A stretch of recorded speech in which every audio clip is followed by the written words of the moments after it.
give it a minute, just let some people sign in and shit. See if anybody watches this later. See, I don't know.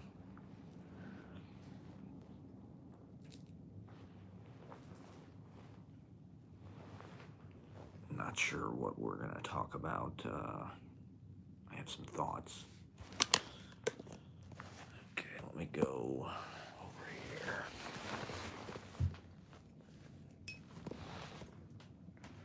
I was posting some drafts on my TikTok and YouTube Shorts just before we got started, and a guy commented on my video about being a short king. Brutal watch, man. So the thing about these shorts and TikTok videos is like, you're supposed to post like 1 to 3 videos a day. You're supposed to be consistent, but you never know what the hell is going to hit. I never have anything hit that big, but like, you know, a lot of my videos will get like 1 like. And then occasionally a video will get 30 likes or something. 20 likes. Where can I put this? I need a fucking tripod. Ugh. There's no way to shoot in this room without getting a bunch of fucking, like, stickers and fucking shit that makes it look like a child's room. So that's probably one reason they don't have a huge viewership.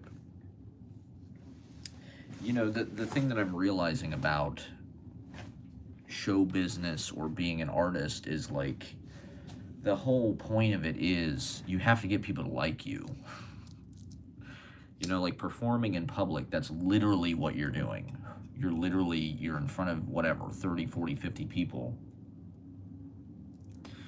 What would the point of it be other than to, like, impress people? Otherwise, why are you doing it? Or, like, I mean, the idea that you're going to make a career out of it is kind of ridiculous. If you don't have something that just, like, immediately captures everybody in the room,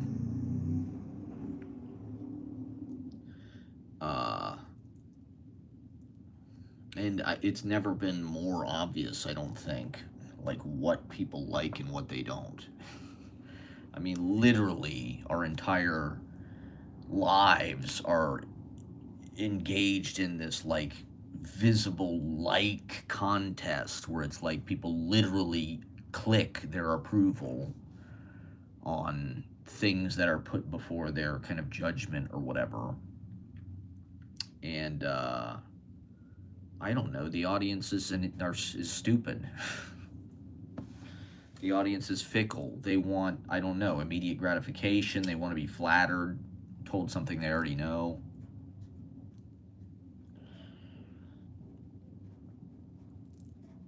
They want to be, I guess, moved emotionally.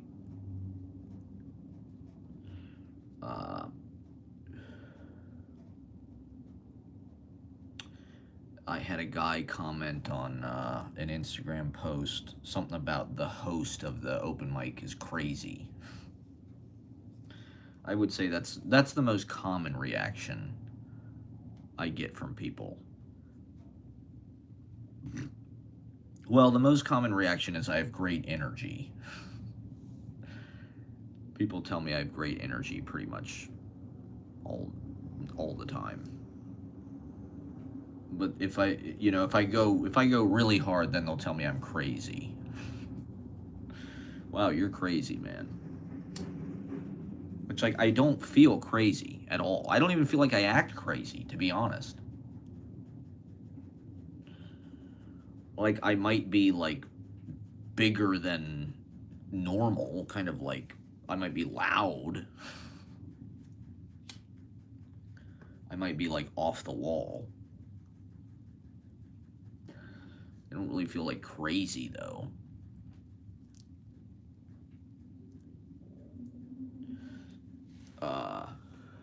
had two people watching. I have I have this ganglion cyst right on my hand, right? This little guy appeared a couple months ago. I guess it's a fairly common thing. It's like a kind of inflammation, and I'm trying to get rid of it because it's kind of made my life a living hell this week because I can't. It's my right wrist. And, the first couple of months it was asymptomatic. I didn't really feel it, was just there. It's kind of annoying. It's like having another wrist bone. See, like, there's my wrist, there's the ganglion cyst. So it's almost like it's not a bone, I guess. It's some kind of liquid.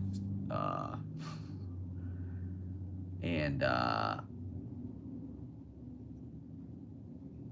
was playing guitar a lot last weekend because of jamming with Vivian Crayon, and also the Bob Weir thing has kind of put me in the Grateful Dead space again. I think it was Bob Weir's funeral last week. So I've been listening to more Grateful Dead and kind of been, I don't know, maybe it's a wintertime thing. Usually once a year I get back into guitar and I get back into like playing and singing and stuff. I mean, I'm always doing it, but like, I don't really sit around and practice at all. But last weekend, while I was watching wrestling, because I was so stoked on the gig we played at Bowery Poetry, I was practicing, sort of. I mean, they said Jerry Garcia never takes his guitar off. Like, literally, the guy is always, or Coltrane, right? Like, he never stopped playing saxophone. He was literally just, like, playing scales. So I'm like, you know what? I'm just sitting around the house watching wrestling, sort of waiting for inspiration or whatever, trying to take it easy before things I have to do. Let me pick up the guitar, just noodle around, and sort of like, treat it like an extension of my body.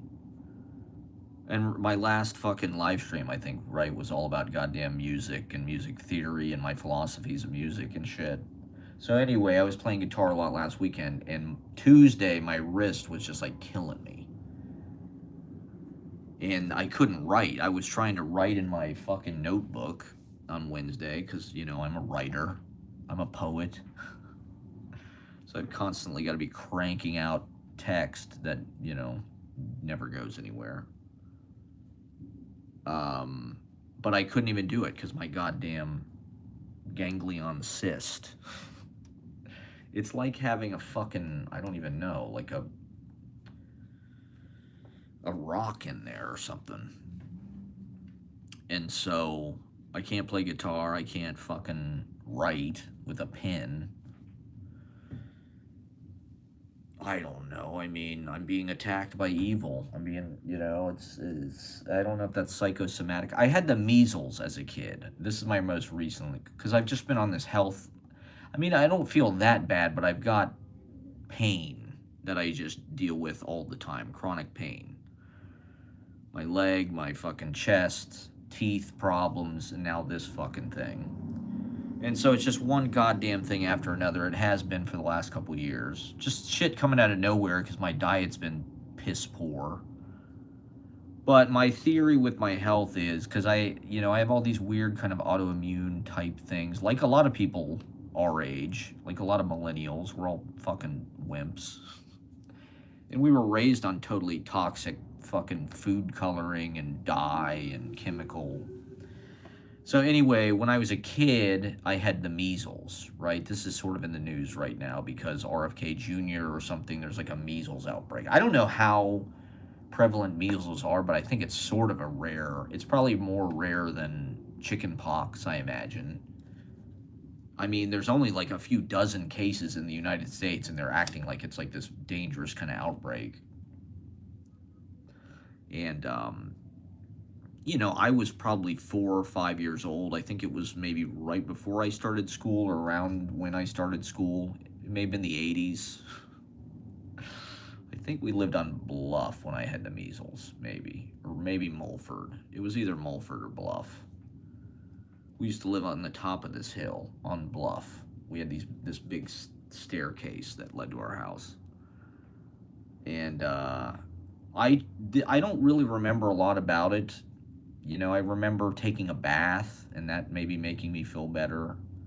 I remember it's basically like having a bunch of like fucking like mosquito bites in a way. You just have all these bumps all over you that are really itchy and yellow. And I guess supposedly with the measles, one of the things that it does is it erases part of your immune system or something, and like causes some kind of like amnesia in your immune system, or like your immune system like resets or something. It kind of fucks it up somehow.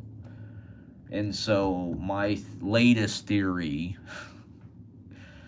and I'm sure no doctor would corroborate this, is I did have the measles when I was a kid. I never had chicken pox. I never had mumps.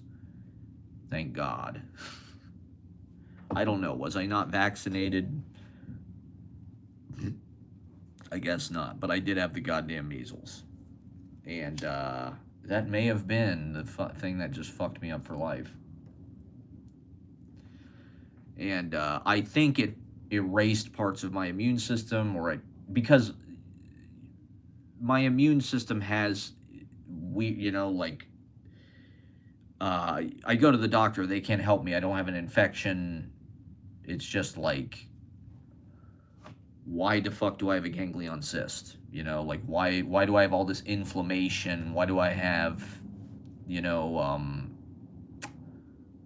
calcified lymph nodes in my fucking lungs? Why do I have neuropathy type shit, chronic pain for no reason? So I think I probably have just some kind of immune confusion.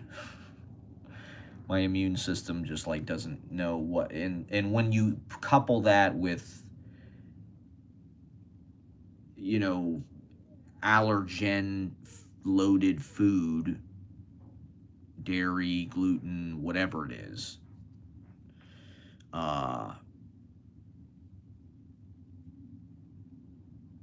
things that cause inflammation. I mean, I looked at the foods that cause inflammation. It was like my entire diet: deli meats, white bread, sugar. So I've been trying to just like I've been trying to eat a little better. I went to Trader Joe's. I mean, we've got this big storm coming, right? Like 210 million people in the United States are going to be like frozen in this weekend. And it's going to be the biggest snowstorm in New York probably in a decade or something, supposedly. I don't really think it's going to affect the city. I mean, it's such a train. The train's underground. It's like it doesn't really affect that much. Maybe Sunday. I imagine by Monday night when the open mic is happening, things will be sort of just like, well, we've got this clown show Sunday night, right? Shout out to Glenn Blurton. Like everything in my life, it's just completely sabotaged by fate for some goddamn... Anything I try to do gets fucked up. So I've got this fucking clown show Sunday, 2 days before my birthday, and like, they'll probably still do it, I guess, because it's New York. I mean, shit, they should reschedule it, to be honest. They should just reschedule it now to like next weekend. We easily could just do it next weekend or something. We'll see. Because, I mean, it's right in the epicenter. It's like Sunday night at whatever, 7:30 or whatever. It's like the complete... Anyway, I'm honored to be invited. And I'm looking forward to it, but we'll fucking see how it goes, I guess. So yeah, I went to fucking Trader Joe's today. Trying to get my diet together. I've got some kefir. Dark chocolate's supposed to be anti-inflammatory, so I've been eating dark chocolate. And, what else? Salmon, supposed to be anti-inflammatory. So I had a bunch of salmon the last 2 days. I got all the poke bowl. Anything that's in a poke bowl is like really anti-inflammatory. Like there's this poke, and it's a little expensive. It's kind of a premium fast casual for me. It's $15, which I don't like to pay more than $13 for a to-go type meal. But I've been splurging on the poke bowl because it's healthy, basically. You know, I mean, a lot of the stuff I've been eating is not good at all for the past couple years. So, you know, it's honest, it could be a lot worse. But, you know, my eyes have been puffy, and I just have not really been feeling good or for the last couple years, because I've been just eating whatever I want, basically, which is all the most inflammatory, delicious foods. Pastries, pie. You know, the fucking ganglion cyst appeared right after I was eating all those goddamn pies. I was literally eating sweet potato pie from the fucking West Side Market, like, one per day for, like, you know, a couple weeks. And so I think, you know, those pies have all kind of weird phosphates and fucking sodium bicarbonate and weird, like, I don't even know, rare earth minerals that have no business being in there, but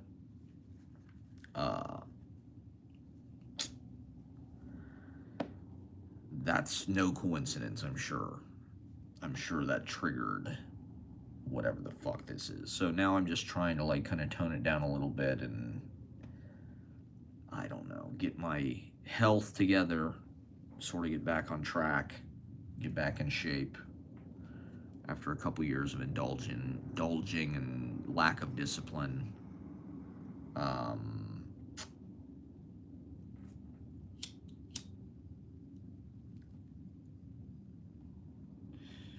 But like the poke bowl, it's got salmon, tuna, you get anything. Fucking lima beans, mango is anti-inflammatory, pineapple anti-inflammatory, seaweed salad, crab salad.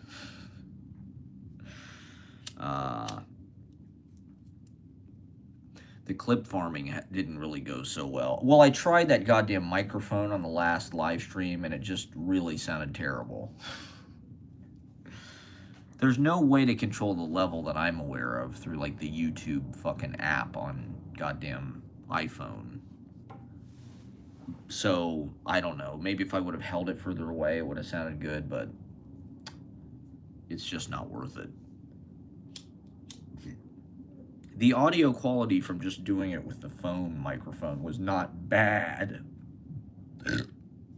I mean, it might not be like podcast quality, but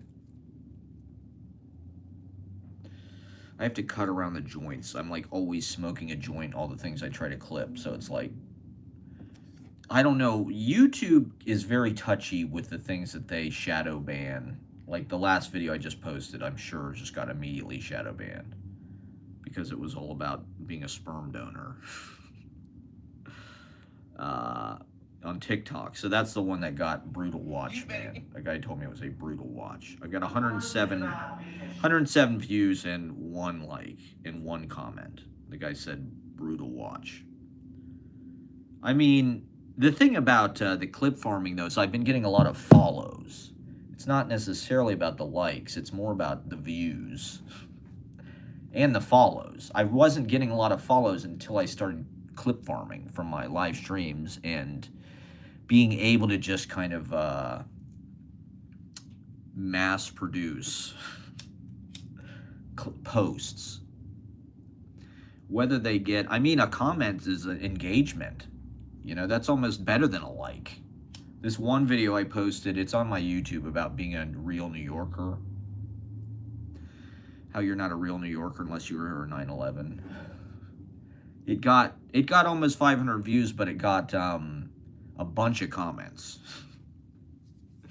Create a lot of controversy. So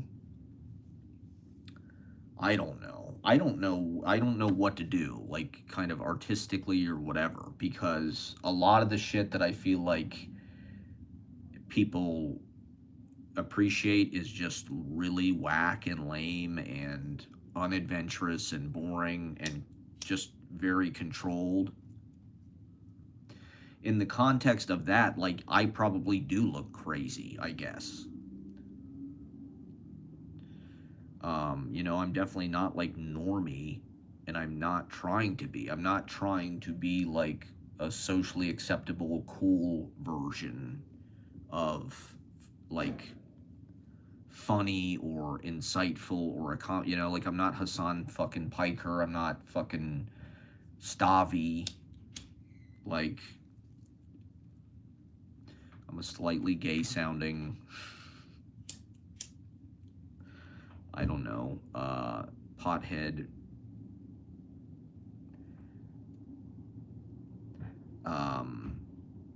meandering, trying to discover, thinking out loud. I don't know. It's just, I guess I'm not surprised, but I'm just like disappointed. I'm just disappointed that people think I'm crazy.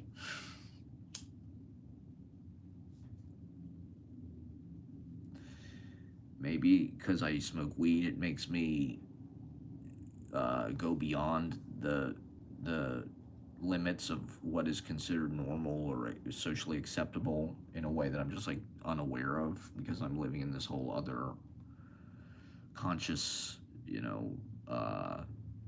inebriated state.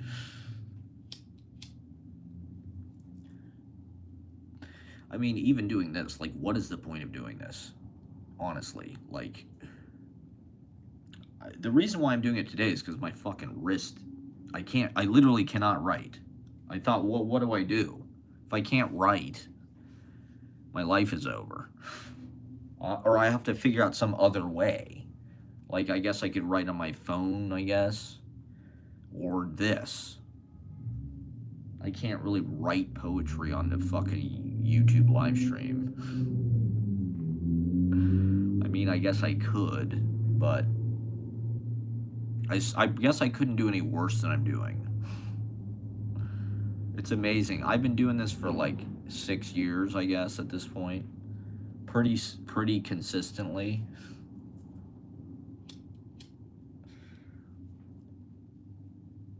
It's like everything I do is just, I don't know, lazy. It's always been that way. As an artist, as a person. But as an artist, I guess I make the quickest, laziest decisions. I don't like waiting around or working hard to like learn something hard. I just want to get something out there, I guess, with poetry. But I look and I see what is acceptable and what is celebrated, and that includes on a local level. The people that are accepted in a room with an audience in this city, it's all very fucking milquetoast and safe and understandable. It's not really edgy or risky or confrontational. I mean, I guess I am living in like a fantasy, but part of my intention, I guess, was to like be, their performance art, to, I guess, like things like Klaus Kinski, those weird shows where he does Jesus or whatever.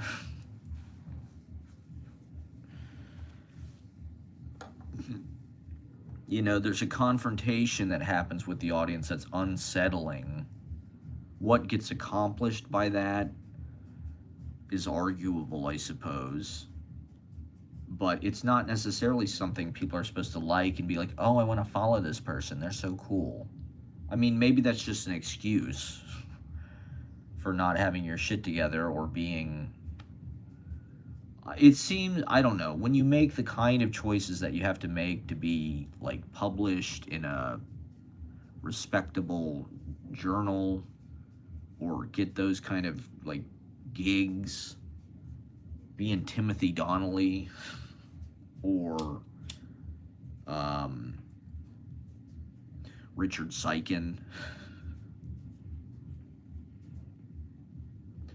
Like, I get why people like Richard Seiken. That doesn't make him like a great poet. I was reading this really interesting Robert Browning, The In album. I didn't get that far, but I was into it. It was all about, it was sort of like a movie or like a play, but it was almost like Chaucer. It's about these characters who are staying in this inn, but it's a poem, and it's sort of a long poem, so it's like, it's a narrative, it's prose, it's a story, but it's also like condensed and maximized. It's poetry maxed. And there's dialogue in it. Robert Frost has some stuff like that, where it's like thematic. There's like scenes.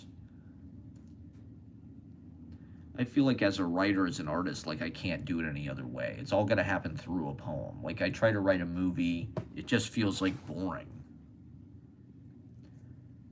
You know, it's like I'd rather write the movie as a poem or something. I'd rather write everything as a poem and use that as the script, or I don't know. Poetry's the best avenue of whatever kind of, it just gives you permission, and you know, it takes those kind of formal restraints off where you have to think about it logically, where you have to, but you know, I guess it's a question of, as an artist, like, do you work for the audience? Do you work for yourself? Ideally, it's both. Ideally, you make something that you are proud of, that says what you want to say, but it also, you know, knocks the audience on their ass or whatever, brings the house down. You got to tear the house down. And I guess in a certain way, I go crazy as a way of just sort of like overwhelming the house, ambushing the house. You know, they can't really, or I don't know, it's a chemical way of feeling like you're killing by like being crazy and loud and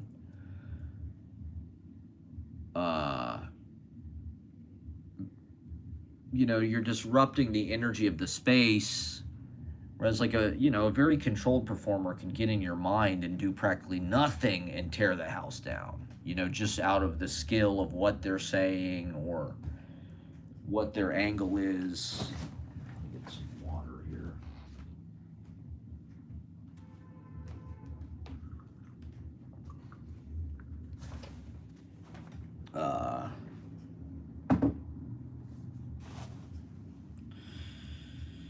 I did have some things that I actually wanted to talk about. So I do want to, let me look at these real fast, because I do want to start to work them in. I'm 30 minutes in. Thank you for watching. Like and subscribe. I know I'm being so, you know, come out to the open mic on Monday. It's my birthday Tuesday. The chimes at midnight will ring in the new year. Okay, this is one thing I want to talk about. The movie The Apartment.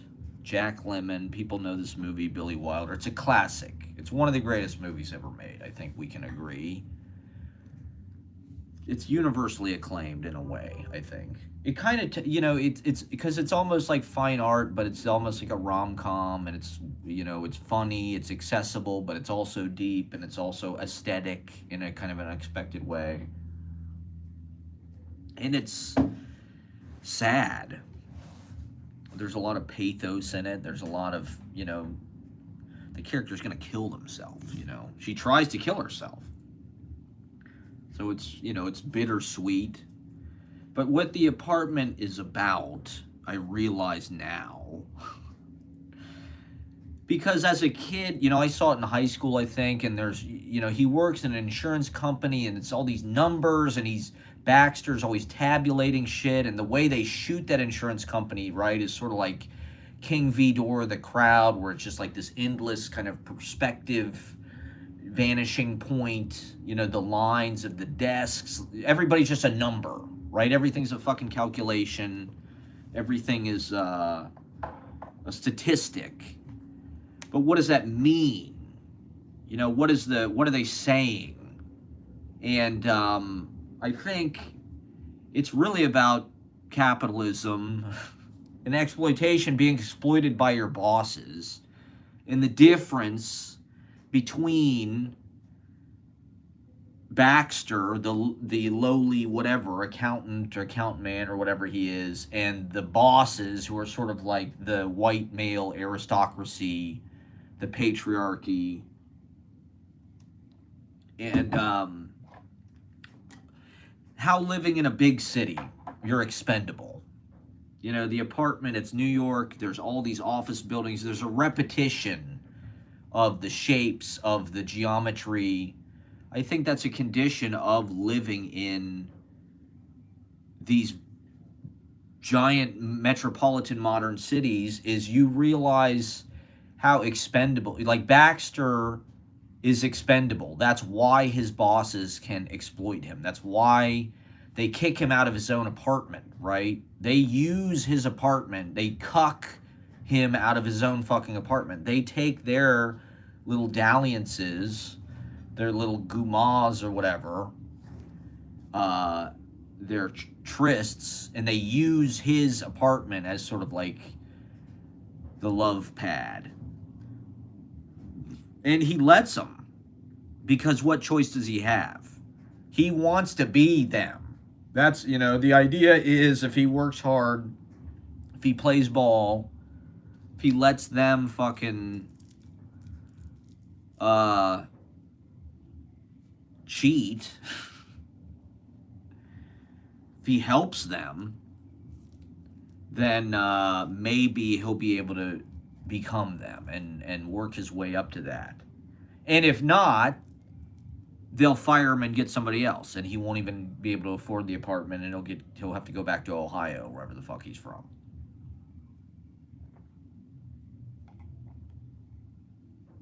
And so I think it's a way of dramatizing the elevator operator, you know, Shirley MacLaine. It's kind of the same thing, where like she is just a throwaway kind of used doll to Fred McMurray's character, who's the executive. He's the Don Draper. He's the aristocrat. He's got protection a little bit because he's an executive. He's a boss. He's a WASP. He's a white guy. So he can fuck around on his wife. He can have a side thing in the city. He can kick his employee out of the apartment. And treat this woman just like an afterthought. She's emotionally invested because she thinks he's gonna leave his wife, and you know, he's like a finance bro. To her, she's a fucking elevator operator. He's like daddy. He's just sugar daddy. He's this capable older man. He's an executive. He's probably got an Amex or whatever. He can take her out to the Chinese restaurant. He can do shit that like the lowly fucking scrub of a fucking... So it's sort of a class triangle. The Baxter character has to work his ass off. He has to hustle. He gets a cold sitting in the park while his bosses are fucking getting laid or whatever. And so it's a way of dramatizing the effects of this and localizing it in these characters who are very human, and you know, there's a lot of heartbreak. He almost kills these people, right? He almost kills Shirley MacLaine because he's so careless, because he's so oblivious, because it just doesn't matter. She's just a sex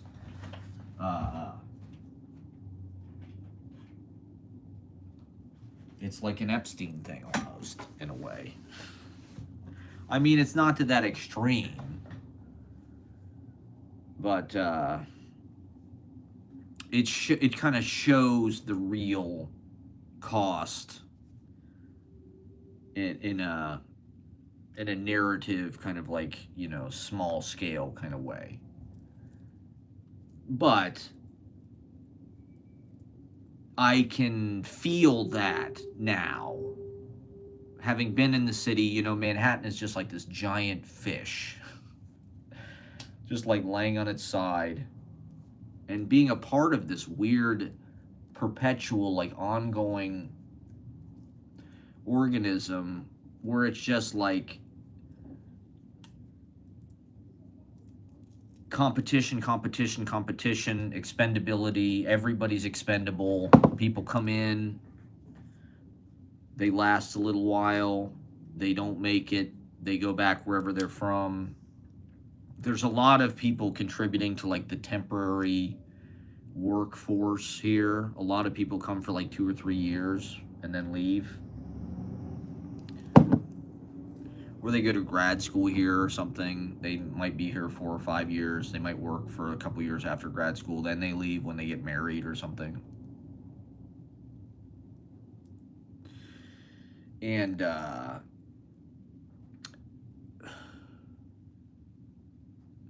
so you feel the effects of that personally. I mean, maybe that's just capitalism in general, but New York, I think that's the point. The point is it's meant to be this like hyper intense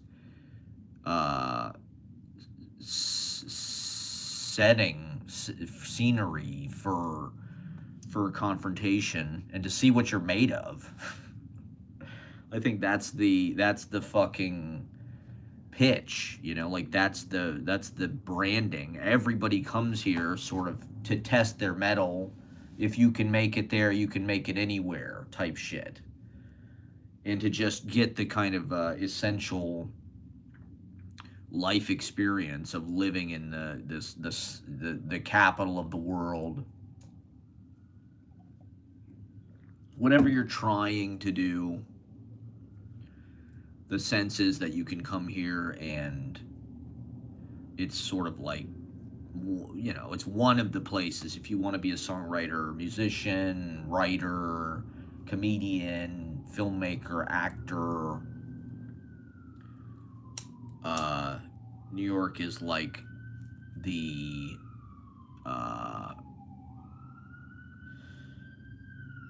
you know, where they sift everybody. You figure out if you can hack it or not. And if you know, I don't know. Now it just feels like everybody I know is a fucking Nepo baby. And so the culture is like stagnant. I mean, Ashley was talking about her fucking coworker at the library is the daughter of the bassist of the Go-Go's or something. It's like they're just everywhere. It's like everybody is a famous person's kid. And or they're rich. Or they're rich.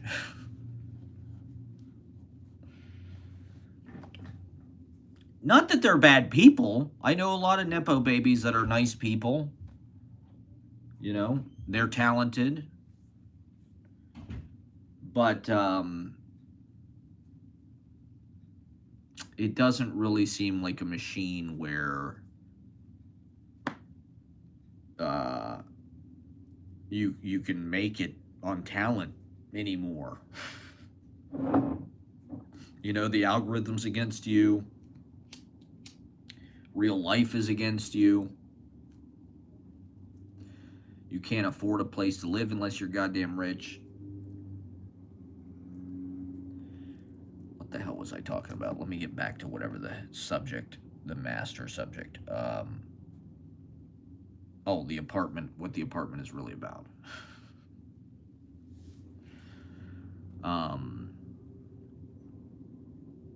You know, even the conditions of that movie, like Baxter, he works for some kind of goddamn, whatever the hell they do, insurance or something. And he has an apartment like on Central Park West, or it's somewhere on the Upper West Side. It's like, you know, a 1-bedroom. He's got a living room. He's got a kitchen. I mean, it's not massive, but it's like he lives alone, which is a pleasure few millennials have known, and probably less Gen Z people.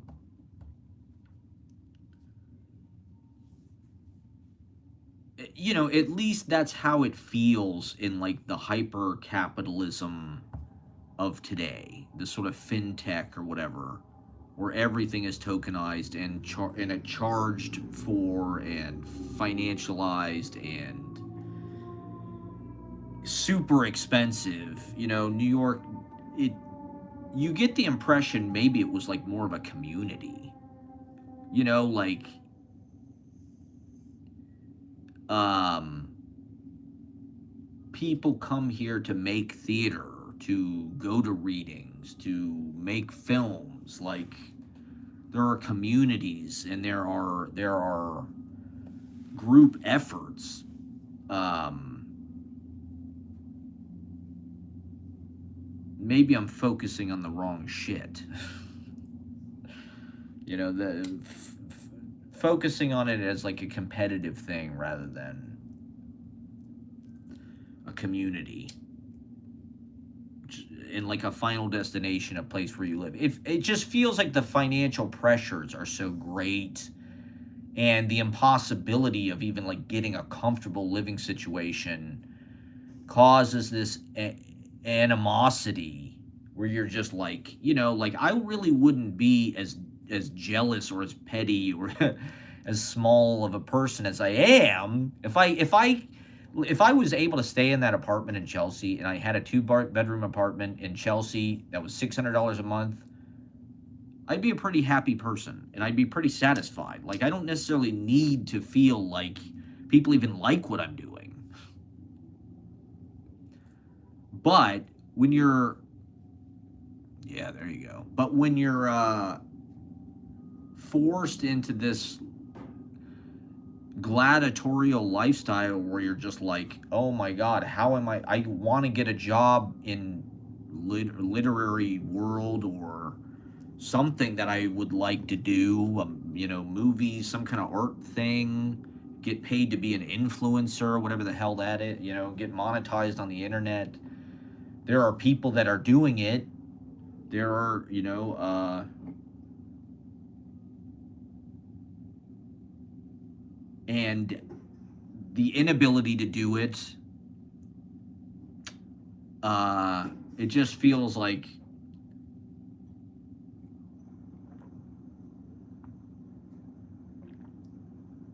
it's harder to like become an adult. How are you going to develop as a person without a place to live, without a place of your own, without a room of one's own, without the ability to take classes or, you know, reinvest in yourself and grow? It's just like everything is so fucking tenuous, everything is precarious. You could get kicked out of your fucking apartment next month because the goddamn landlord raises the rent on your lease or something just out of nowhere. Like,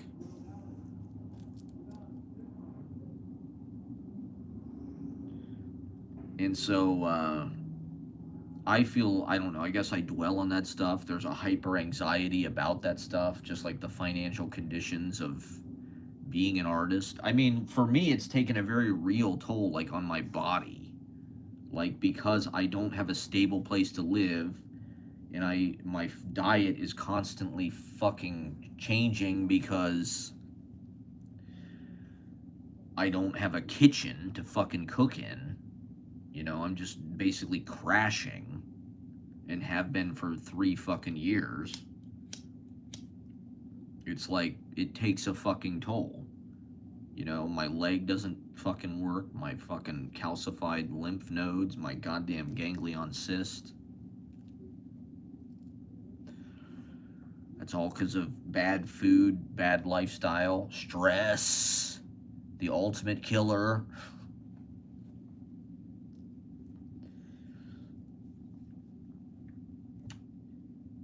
And I was looking at Carrie Elwes' daughter's Instagram. I forget where I saw it. It popped up through some kind of Instagram fucking thing. Because you're surrounded by famous people's kids. I mean, New York is full of famous people's kids. And Carrie Elwes' daughter from Princess Bride. Or, you know, you could fill in the blank of any, like, famous person's child. And it's just like, oh, we needed a quick getaway. We're in Hawaii. Oh, now I'm in Paris. I love Paris. New York, back home in New York. You know, they've got, like, some fucking apartment on really high up in some building. Great views.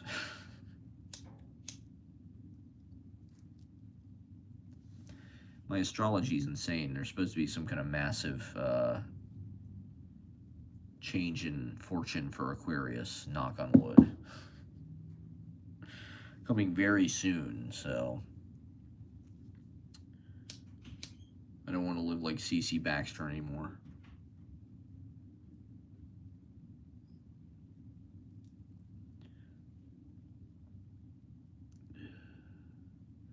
Offices, quantifying people in the filing cabinets of work, building. You know, New York is a big, like, you look at that Hart Crane poetry, it's amazing. Or artworks from the 20s, how much of New York, you know, Hart Crane's got that poem about statistics and subway tokens and baseball scores. It's all tabulating. It's all calculators. It's all Excel fucking spreadsheets. You know, New York is such a tabulating city. That's all it is. They're just, you know, there's equations, there's numbers being run, there's calculations being made. But these are human beings. You know, I think that's what the apartment, it lives kind of both these worlds. It shows you the geometry of the office buildings and, you know, treating mankind or humankind like this kind of mass-produced object or something to be warehoused. You know, New York is just this kind of like warehouse of human beings. And Manhattan, it really feels like we're all just living in one big house together. In a certain way, it almost doesn't matter. We're, you know, like, it doesn't matter that much. Like, as long as your apartment is, like, below 125th Street, it's all kind of like one big fucking apartment complex. It's not that, you know, it's all pretty evenly spaced and shit. It's all pretty close together.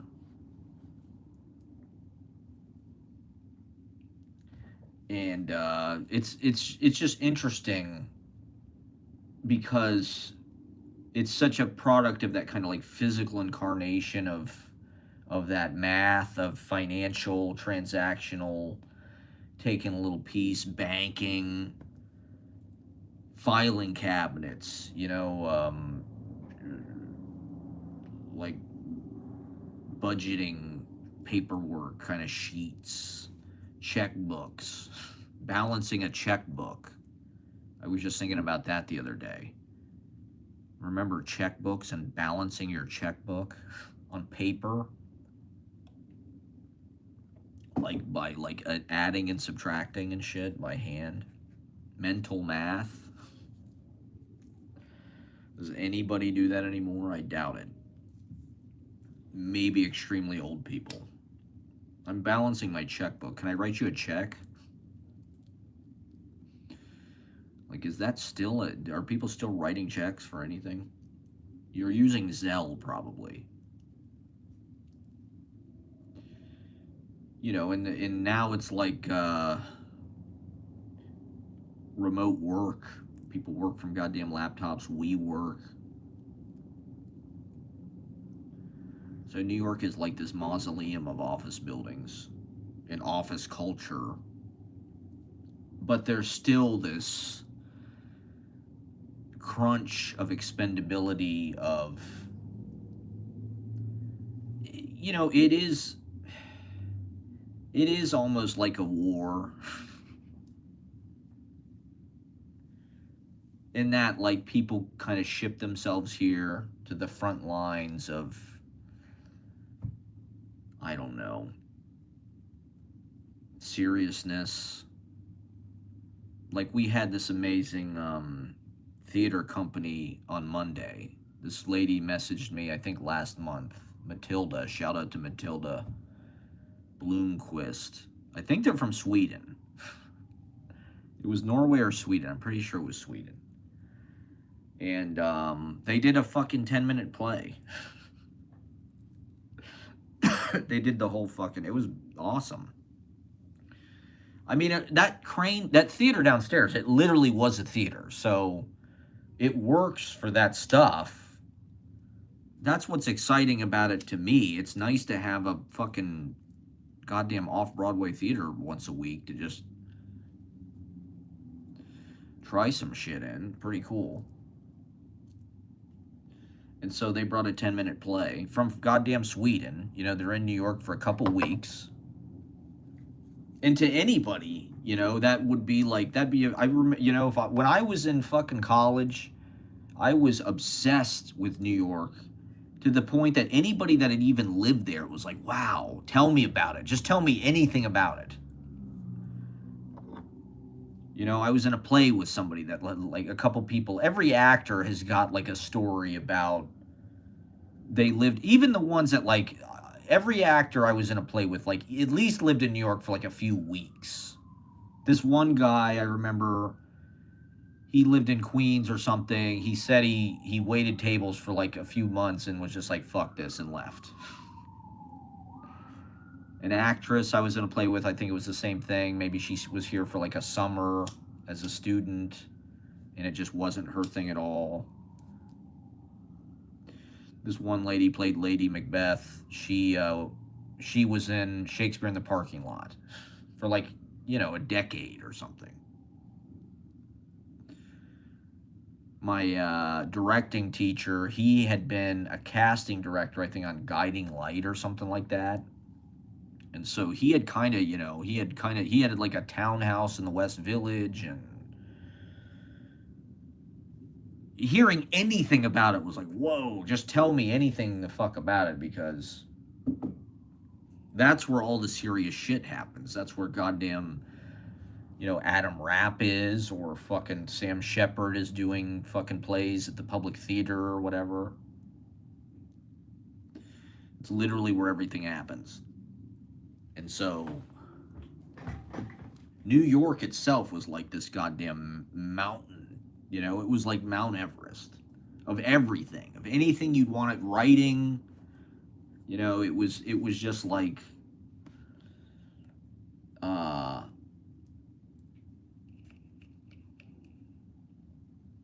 adequate place to achieve whatever the hell it was you were trying to get into. Filmmaking, theater, acting,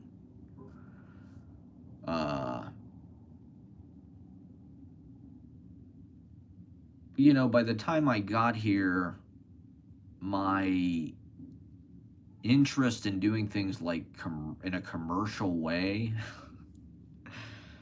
had kind of been exhausted. You know, by the time I really like was stable in New York, I was like almost 30 fucking years old. And I had health problems, and I auditioned for a lot of commercials and just didn't want to do that. And poetry kind of reshaped my ideas about like what art, and New York for that matter, kind of reshaped my ideas about what was artistically interesting. You know, seeing something like Jonas Mekas completely changed my ideas about like what filmmaking should be and could be, to the point that I just kind of abandoned narrative. I was thinking about this the other day. I wanted to make a film about a delivery guy in like 2011. I had a script idea for about a guy who like was an immigrant who was like you know, this was back when it was like way before goddamn DoorDash or this was before apps took, you know, there was still Arecibo and shit like that. But there were you used to be able to get a goddamn hamburger deluxe from Daisy's Diner in Park Slope delivered to your fucking house for like, I think probably $10. tip included. The hamburger, I think, was like $8 with fries, coleslaw. And then you tip the guy, so it was like $10 total. And working in restaurants, I sympathized and I just related to those guys, but I also thought I kind of admired like their freedom in a way. Like the way that they were just on bikes all day. But also just like you'd see them, even back then, you know, delivery guys in New York, they have these fucking like gloves that they have on the handlebars for the winter, because these guys go in the wintertime. The first restaurant I worked in was this sushi restaurant in Midtown. And at lunchtime, the kitchen, it was intense, to be honest. It was like not a friendly place. And it was like being thrown into the fucking fire. It was like not an easy job at all. And at lunchtime, they had like employee meal. And it was all these Chinese delivery guys eating. And there were just so many of them. And it was like, you know, it'd be freezing outside. It'd be blistering hot outside. And, you know, they're all smoking cigarettes. They have these fucking padded, like, gloves that are nailed to their handlebars. That they just put their hands in them in the wintertime. It's like, that is such a fucking hardcore.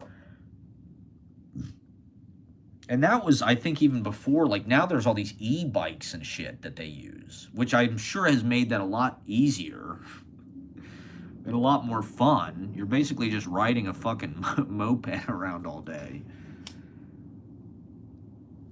Somebody called them flaneur workers.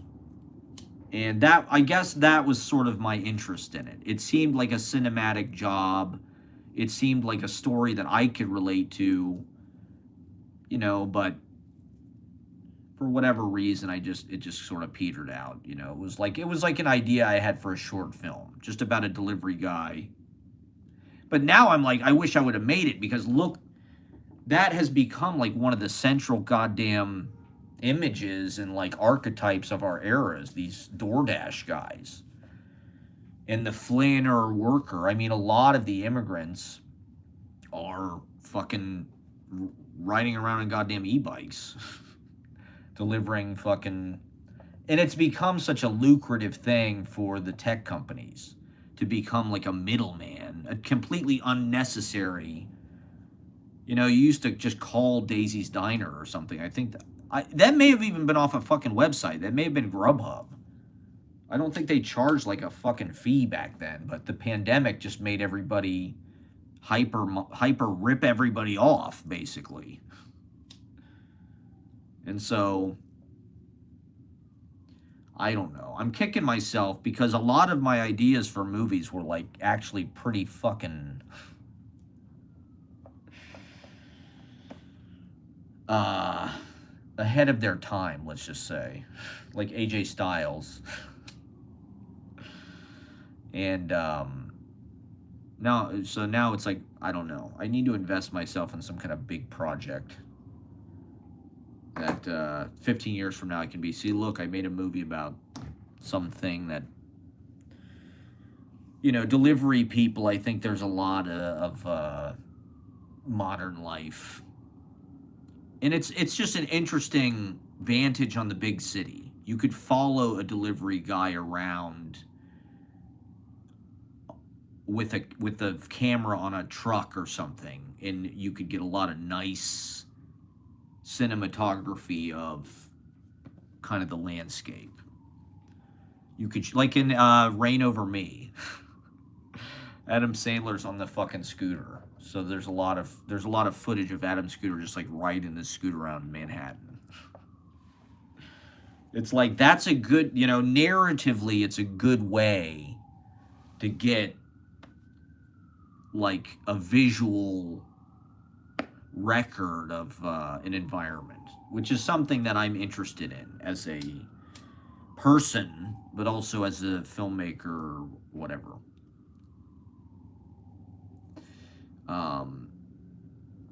Like I wanted to make this movie about a postal employee, a mailman. I think there's a great movie to be made about a mailman or a mail person. because it's just a way you could show the whole community through the mailman. You know, you could go everywhere. You go into people's houses, the mail person could see things. There's information in the mail. Narrative. Everything in Shakespeare is like letters. Oh, he's got a letter for something. So it's like the mail person is kind of... And it's another issue that's kind of a crux of our era. It's like this public infrastructure that they just want to get rid of. But it provides a way of life that's chill. You know, like being a mail person, you're on your feet, you're walking around the neighborhood, you know, you're kind of the thread in a way. You go everywhere. You go to every apartment. You kind of know what's going on with everybody because you see their fucking mail. You see they're getting medical or whatever, student loan state, whatever it is. And you could get into adventures as a mail person. It could be episodic, you know, it could be a fucking TV show. Or just every week some new fucking thing happens to the mailman. The hippie mailman. It'd be like a poet mailman. It'd be like a Wim Wenders mail, like that guy, whoever that guy is from Kings of the Road. That blonde guy. Rudolph. He's in a bunch of the Wim Wenders movies. He's like the ultimate laid-back German. He's just chill. I don't know. That guy's such an interesting... He is the heart of those early Wim Wenders classics. He just has this really, I don't know, calm, hippie. He's kind of like Christoph Waltz. He's kind of like, I don't know. He's blonde. That guy brought a lot of magic to those Wim Wenders movies somehow. Alice in the Cities. You know, that type of thing for like a art film TV show. The mail person. And you could do it in some kind of like, you could make up the town. It could be like Twin Peaks or something. You know, it could be just some fictional Anytown, USA. In Trump's America during the Civil World War. Oh, yeah, I mean, I did want to talk about Empire's last 250 years, everybody. Did you know that? Because every fucking comment section has got a bunch of people. Oh, you know, Empire's last 250 years. Fuck, there was one other thing I wanted to talk about with the fucking movies or whatever the hell I was just saying. What was it? God damn it. Oh, yeah, well, I did want to talk about wrestling, okay? This is a movie criticism, local open mic commentary, reporter, zine, poetry, lecture, wrestling pundit, pro wrestling historian, social commentator, political, I told you so,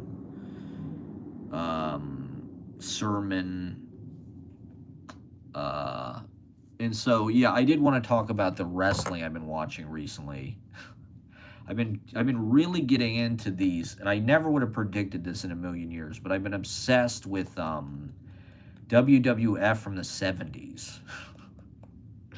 The YouTube miraculously has like entire episodes of like it's called Worldwide Wrestling Federation. So it's actually WWWF from the late 70s and the early 80s. And Vince McMahon is on the fucking show. He's the fucking host of all of this shit. I didn't realize that. I didn't realize he had like worked in the WWF since like the fucking 60s practically. I thought he just sort of took it over in the 80s. I didn't realize the whole history of McMahon. But he was on WWF television. A lot of these guys. It's weird. That's one of the interesting things about studying the wrestling. For me, it's like seeing how far the roots go. You see stuff in the... Like, learning that fucking Paul Heyman started out as a photographer in WWF in the 70s is crazy, right?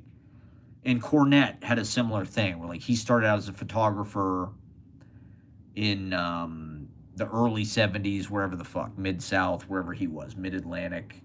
And these guys they learned the business as fucking teenagers, right? They had been doing it literally since they were like young teenagers. And they learned it that far back. You know, what Heyman was doing with ECW and even to this day with fucking being the advocate and being with fucking Roman Reigns or whoever the hell he's with now. I don't even know. Lesnar. He's with somebody new. Is it fucking Cody Rhodes? But I watched this video where Heyman's talking about the three wise men of the East, Captain Lou Albano, and Freddie Blassie, and there's some other guy, the Grand Wizard, or I don't even know who the fuck he is. He's dressed, he looks crazy. And to be honest, my earliest memories of wrestling, okay, of course Hulk Hogan and WWF, but what I really remember is Captain Lou Albano, right? Because he was on fucking Super Mario. Before Bob Hoskins even. Fucking who played Super Mario on the Super Mario Brothers Super Show? Goddamn Captain Lou with his fucking pothead rubber band goatee thing. Literally played Super Mario in the fucking Saturday morning cartoon, which was dope as hell. That stuff stays with you. You know, it almost like doesn't age. It's almost like that could have been yesterday. The fucking Super Mario Super Show with Captain fucking Lou. But he was also with Cyndi Lauper, right?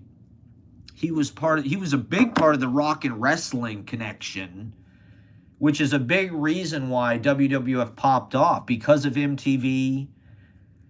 Fucking WWF was on goddamn MTV when MTV was like actually cool, with Madonna and Prince and fucking Lionel Richie and Michael Jackson and shit.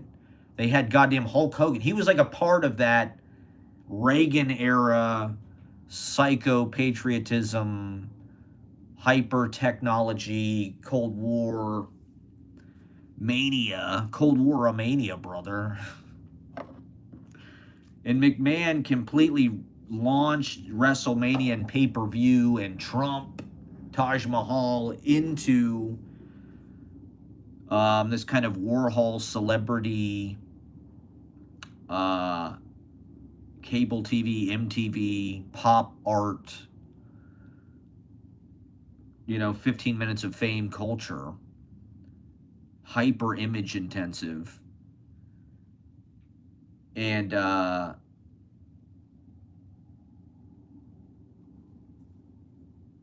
so as a young child, I remember, fucking Cyndi Lauper's in the Goonies. Goonies are all right. Or I think, is Captain Lou in the Goonies video? I think he might even be in the fucking video. And so, as a young child, I remember having this affection. And at my grandma's house, my mom's side of the family's into wrestling. My dad does not understand wrestling. He hates it. He thinks it's stupid. He's really confused why I like wrestling. He would come into my room and be like, what the fuck? Why are you watching this? This is fucking retarded. My dad would never say retarded, but my mom's side of the family was more into wrestling, and I don't know why. But at my grandma's house, in the basement, they had this toy. It was just the greatest thing in the world when I was, 4, 5, 6, 7, 8, 9 years. Going over to my grandma's house, for the holidays or whatever. As a kid, it can be overwhelming. It can be whatever. But the thing that makes it, my grandma had cable TV before we did. That's how I found out what Beavis and Butthead was. My Uncle Bill. My Uncle Bill was the closest one to us in age. So it's like he was sort of our cool, he sort of looked like Anthony Michael Hall. And he loved wrestling. He was into bodybuilding and Hulk Hogan and shit. And so we connected with him on wrestling. And it was his fucking, he had this WWF ring made in probably the fucking early 80s. And it, this thing was fucking hard plastic. It had actual turnbuckles and shit on it. Real, like, ropes for the fucking, That's one thing about those old WWF rings is the ropes kind of had this nice swing to them. And so then he had a bunch of these they were just hard rubber wrestling action figures. You know, the early 80s, late 70s, that was really the beginning of like the action figure mass produced Star Wars toys, right? That kind of shit. G.I. Joes, fucking, our whole childhood was just fucking plastic action figures. And at my grandma's house, they had all these wrestling fucking, they were hard rubber. They had Big John Studd, I think Sergeant Slaughter. These things fucking weighed 3 pounds. It's like if you could use it as a fucking blunt force object. It was like a fucking flapjack, these things. They were hard, you know, I don't even know if they could make these legally now because they're probably deemed unsafe. They were literally like, give your kid a fucking billy club. Give your kid a police baton. Let your kids clobber each other with these fucking, they're going to be wrestling with these wrestling toys already. And who else? He had a Freddie Blassie. I remember Freddie Blassie had like this red shirt, orange fucking cardigan type thing. I think he had red pants. He had a Captain Lou Albano. And they're just frozen in like these positions. Captain Lou's just frozen with this fucking goatee and shit. And Hogan, of course, they had Hulk Hogan. Who else? They didn't have an Andre the Giant. I think they had a Piper. I think he had a Rowdy Piper, maybe. You know, those were the guys I remember from my childhood. Honky Tonk Man. Macho Man, of course. But like the 80s Macho Man. I mean, these were fucking pretty old toys. And so, like, you know, Freddie Blassie and Captain Lou Albano, right? These guys were like, when you watch these fucking wrestling shows from the 70s, these guys are like a big part of the show. The manager, I think, was a bigger, because the wrestlers are all just, there's less gimmicks. The gimmicks are not nearly as like pronounced. You know, wrestling became more like Kiss in the fucking 80s. It was just like, let's make these guys all cartoon characters and brand the fuck out of them and like really like exaggerate the look of the gimmick. Honky Tonk Man and shit. It's like he's Elvis. That's the gimmick. He's from Memphis, Tennessee, and he's got a guitar and he's got Elvis sideburns and he looks like Elvis. We'll call him Honky Tonk Man, which is also ripped off from a fucking song. And the guys in the 70s, they're just sort of like Dion DiMucci. It's just like sort of an Italian guy from Brooklyn who looks like shit. There's some dad bod. You want to see dad bod? Jesus Christ. McMahon sort of combined wrestling with bodybuilding and steroids and post Arnold Schwarzenegger kind of like physique. Whereas like before, you know, Vincent Kennedy McMahon, it's just like these guys all just look like they will actually beat your ass. They look more like they could actually fight. They don't just look like a bunch of like, you know, you know, pumped out, maxed out juice heads. Like wrestlers became just like super toned, like Ultimate Warrior or something. There's a lot of definition. But, you know, somebody like Bruno Sammartino, who was the champion for, I think, for like fucking decades. The vibe of these late 70s WWF shows is so, I don't know. It reaches back into like an older era of New York. You can feel like the 70s New York in the fucking the music, just the tenor of the thing. It's not as glitzy, it's not as glamorous. It's this more kind of like droning, Is Mom Donnie's okay? Is Mom Donnie's snowstorm shutting down Matt Proctor birthday Monday Night Raw is war at KGB? I don't. I would say hell no. I mean, it remains to be seen that blasted Mamdani. I think Mamdani is going to be on top of this shit. I said it the other day. Because, like, I remember when de Blasio was the mayor, he got a lot of flack for really dropping the ball on snow plows and shit. He was way behind. So, it actually is the mayor's responsibility, and people pay a lot of fucking attention. And to be honest, Mamdani's just on top of his shit. He's already proven that. He's already got universal child care for people. It's like, how the fuck did they do that so fast? That's insane. That's going to change everything. Get these parents back to work. Get them back in the office. And so, I imagine, I mean, first of all, it's not that much fucking snow. It's not like, 72 inches or something. It's like, what?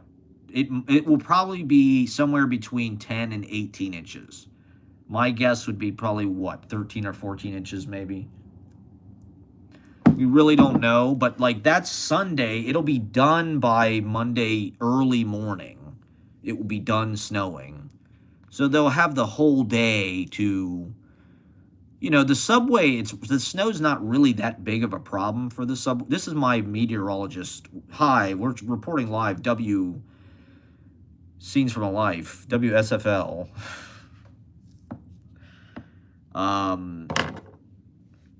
It's a brutal watch. This is a brutal watch, by the way. So, yeah, it's going to stop snowing by Monday morning, and... they will have the entire day. I can't imagine the venue is going to shut down because I've been in these situations before. And it's just like they want to make money. They want to be open. And so they'll have the whole day Monday to fucking plow. And I don't think it's going to really affect the subway, to be honest.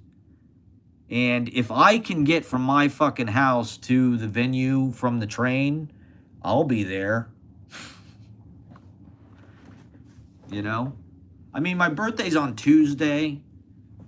So, I'd love it if people come out. I can't, I don't think there's much of a chance that they will close. I think that, like, if it's real bad, if everything's paralyzed, if it shuts the train down, maybe it'll get canceled, but, like, I really doubt it. I really don't think that's going to happen. Now, Sunday, I was talking about this, right, is the clown thing. I'm wondering about that. Glenn Blurton's Clown Claw. Because, I mean, it's literally happening, like, in the epicenter of the storm. And so, I'm expecting that it probably will not get canceled because, like I said, the train is probably not going to stop running. This is New York, like... people got fucking places to be. That's why we live here. Because there's always action. And the action is the juice. All the fucking time. And it's just like, if the fucking train runs on goddamn Christmas, it runs every fucking day. If they can run it, they will run it. Do I consider myself a clown or an independent minstrel? I do, I mean... I do think I'm a clown. Yeah, I do. Actually, I do think that it's something that... I mean, I'm ashamed to admit it. This is something that I think the clowns don't like. They don't like... For being clowns, there's a lot of fucking rules. And there's a lot of like, no, you can't do that. No, you shouldn't be negative about being a clown. What the fuck? It's like, it's a joke. It's just a joke. Because it is kind of funny, but like, it was something even as a kid. I was really into fucking silent movie stuff. I dressed like a fucking, clowns have a little, like Chaplin and Buster Keaton for that matter, have like a fashion sense. All right. Thanks for watching. Targeted one. Are you? Yeah. So I think there's a lot of ways that like clown manifests itself, and in a certain way, you can't really choose it. It chooses you. Do I want to be a clown? Like, not exactly. Like I'd rather be, I want to be taken seriously as a poet. Okay, as a writer, as a mind, as an intellectual. Uh, but Wavy Gravy has this quote where it's like a clown is a hell yeah. All right, hell yeah. Buster Keaton is still. I mean, I followed this Buster Keaton account on TikTok, and it is incredible to see, because he was doing a lot of stuff throughout his life. So it's really, that's to me the good of TikTok and YouTube is like seeing Buster Keaton fucking movies from the 60s. Here he is in Bleach Blanket Bingo. He's playing a witch doctor or something. It's like I would never have watched that in a million years if it weren't for just like, it popped up in my TikTok. And it's like, I'm glad Buster Keaton is always funny. I don't know how he does it, but he is always funny without really trying to be. He's able to do things in a way that like his physicality is funny, but it's also like artistic and graceful and, so I think if you're coordinated, so Wavy Gravy has this quote, a clown is a poet who's an orangutan. And Wavy Gravy's journey is kind of like he was an MC and a poet on the Gaslight who sort of became this psychedelic clown guy. And I'm on a similar career trajectory. Well, to me, it's like they're kind of the same in a weird way. The thing that really makes Charlie Chaplin work is the poetry of it. Or mime, for that matter. Marcel Marceau, it's the same thing. It's like there's poetry, there's pathos. Charlie Chaplin, it's like, it's almost like watching statues or, there's something that's like very romantic art about it. I don't know. There's something that is poetic about it, which is odd because there's no words. It's odd that mime is poetic because it's non-verbal. Maybe that's what's poetic about it. It moves you without language. And, I like physicality. I think that's kind of what the wrestling thing is about. I think it's a form of clown. And I think it's just in my genetics. I have this energy in me that it's probably my prime characteristic is I just have this like constant energy because I'm manic depressive, I guess. And my grandpa was like a physical comedian. My grandpa used to do all this kind of like slapstick. He was really into Laurel and Hardy and those guys. And he was hilariously, it was always super fun when grandpa was like playful and funny. He used to cover himself in mud on Buckeye Lake. He'd go and he'd get mud and he'd put all over his body. And he'd go, ugh. And your parents, my dad also similar. He had a lot of physical humor and shit. My mom, very animated. When my mom speaks, she's very animated. She's got a lot of energy. So there's just like this energy that goes through us. And I think you can't deny that. I think that's one thing that poetry is about, or just art in general, is like your art kind of is a manifestation of your energy, whatever frequency you're on. And so for me, it's just part of the fun of maxing out your human capability. But like, I like the challenge of like this week I did a pratfall. I've been trying to work a pratfall into my thing because of all this Chevy Chase stuff. I've been watching all these. Chevy Chase is really, really an amazing physical comedian. There's nobody, to be honest, that really does that stuff like Chevy Chase. Not to say anything positive about Chevy Chase, but like, I'm inspired by pratfalls. I like pratfalls. You know, Jim Belushi. The audience seems to like it more when I just like dance on stage than when I like, I don't know, plan something. And that was even true as a kid. My first thing on stage was, it's not snowing yet. No, it's going to snow Sunday. It's not going to start till Sunday, I don't think. My first time on stage, I was in this play, the Grammy Awards, the Granny Awards, Granny. And I did this dumb little dance. That was the whole part. We were dressed as the Blues Brothers. We basically did the Blues Brothers. And I did this dumb little dance, and people just loved it. And to this day, it's like people, they like it when I do that. Like, I've been thinking about when I was a kid, my dad played with this guy, Big Al. This guy, Big Al, he was like Jim Belushi. He was not really the greatest singer, but he was a complete ham. And he would do like cartwheels and shit. He was a harmonica guy. He had like a harmonica vest, okay? Anybody who plays the harmonica, and that's like the only instrument they play, I'm sorry, but that's not real. Big Al was like that. He was like a harmonica guy. You're one of the smokers that can conversate, not me. I get quiet. Yeah. To me, they kind of go hand in hand. It's all like smoking, talking, smoking, talking. It's that manic Dennis Leary kind of cynical chain smoker.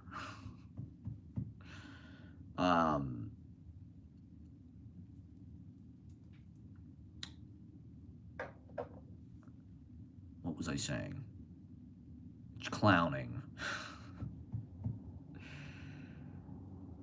So yeah, I've been trying to work a goddamn pratfall in, and it just happened naturally on Monday. I posted on YouTube, it got 0 likes.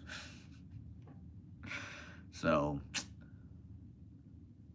and I was happy about it, you know, I guess. I'm sort of like I'm like a league bowler in the entertainment industry. I'll never be in the PBA, I guess. I'll never be bigger than McCracken. I'm just a recreational user of the open mic. So, yeah, I don't know. I love the clown scene in New York. It's amazing to me how vibrant it is and how, like, cool it is. There's, like, a lot of, like, actually really hot people that are, like, into fucking clowning and shit, which is kind of unexpected.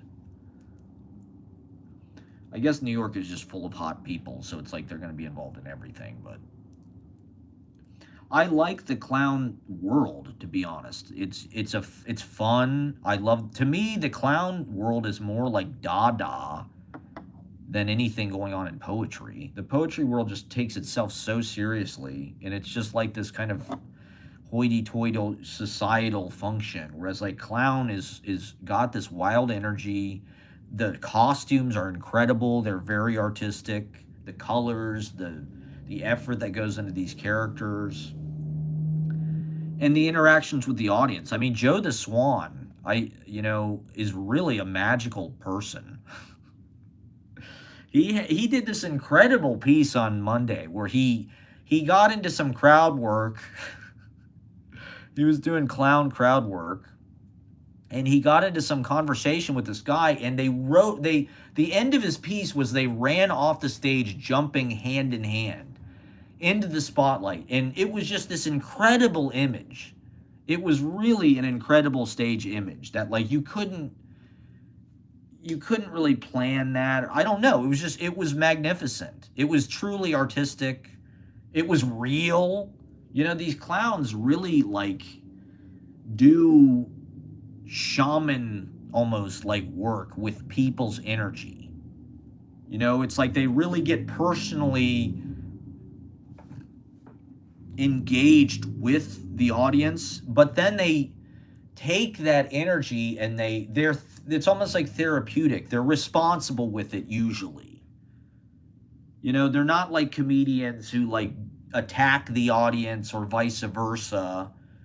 It's more like they play with the audience and they kind of like bring the audience into this kind of surreal dream world of imagination. And so it does seem to me like there actually is some. I mean, I haven't been to any of the clown classes. I don't know the, you know, there is a whole like MFA kind of like credentialed world of clown, which is probably just as fucked up as the poetry and literature and all of that, where it's like it's all about where you went to. I'm sure there's an Iowa writers workshop. Like I keep hearing about this clown place in France. I forget the guy's name, but everybody talks about this clown in France that is like some very high, you know, hoity-toity kind of. It's like going to Juilliard of clowning or something. And so I don't know. I probably should get into the classes and stuff, but like I said, for me it just happened naturally. Doing the open mic hosting, well, you know, really System Lord. System Lord and Wavetable look, and you know, to be honest, everything I've done. You know, the wrestling opens your physicality up as a performer in a way that I think was really important for me. You know, rock and roll too, but wrestling specifically is like this extreme form of clowning where it is about the costumes and the makeup and the colors and, you know, look at Hogan. Hogan is the ultimate clown of the past, you know.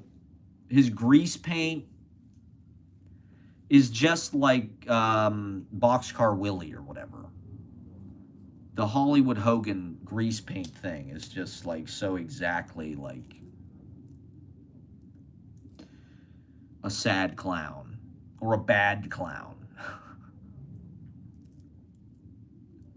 And we're living in fucking clown world. You know, Trump is mega clown. He's Pennywise. President Pennywise.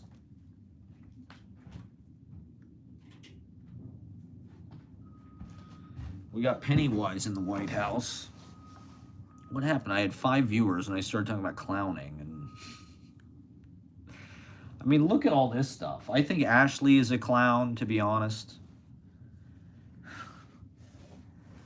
I think clowns can be, there's something sexy about comedy and clowning. There is something sexy about. Like, look at Buster Keaton, 5'7". I blame Charlie Chaplin and Buster Keaton for me being 5'7", because when I was in high school, they were my heroes, and they were 5'7", so I thought, that's perfect, I'll be 5'7". I want to be 5'7" like Buster Keaton. Or 5'8". And if I could do it all over again, I'd be taller. I would work very hard to be taller, because it's amazing how much people care. I had no idea growing up that people cared that much.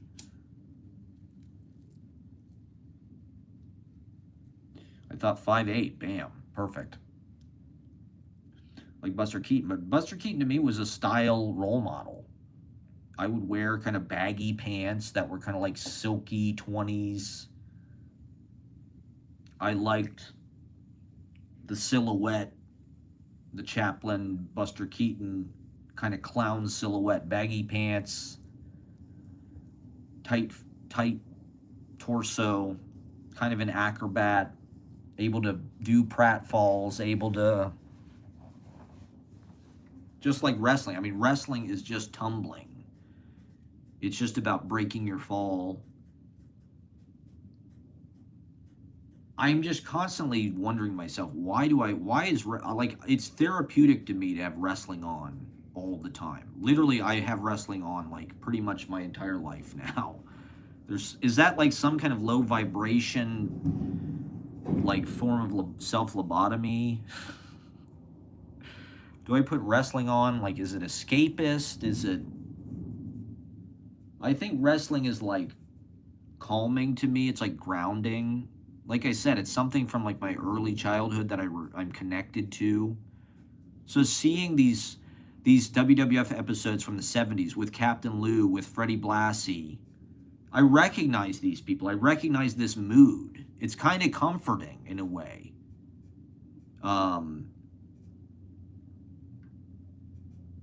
Captain Lou Albano. I don't know.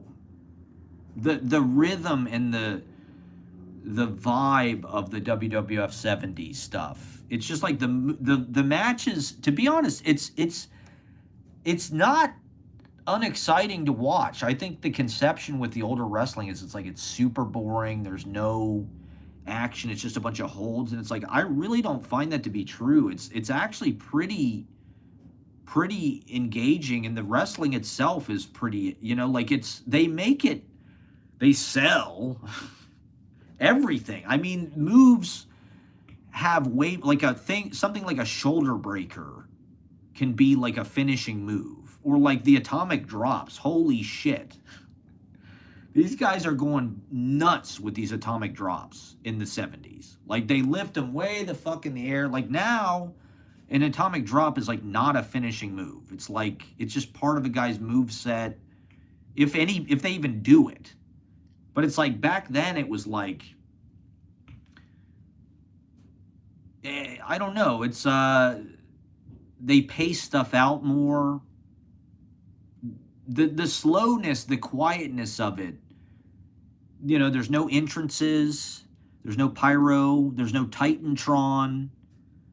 They do interviews and shit like in front of the ring, but the presentation is pretty uneventful. It's not like Vincent Kennedy McMahon, who, was all about production value and reinvesting the resources back into making the shows look better, getting better video equipment, getting fucking pyro, getting, new computer graphics. The presentation is very, like, non-ornamental. It's very basic. It's very straightforward. But there's just enough, like, panache. Like the Grand Wizard guy, or the one guy who's really incredible is Superstar Billy Graham. Like, he is really an amazing talent. And then Ernie Ladd is incredible, the big cat Ernie Ladd. Sergeant Slaughter is a way better wrestler than you would expect. And it's fascinating to trace the DNA of even like the modern day wrestling, because McMahon's on the show, Pat Patterson is on the show. Like I said, Heyman was like working as a goddamn photographer, so he's in the picture.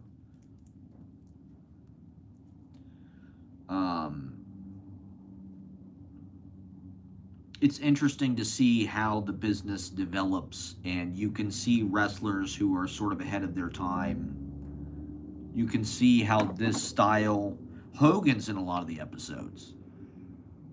Hogan's like in the main event. His finisher is a fucking lariat.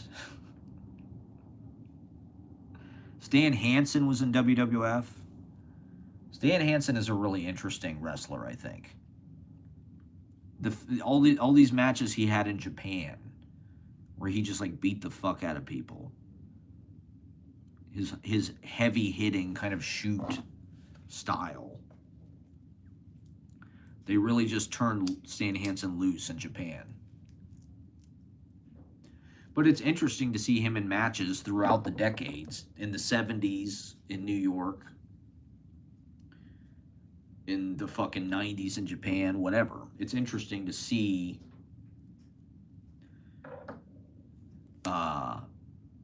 where these guys pop up and how their style kind of meshes with whatever's going on.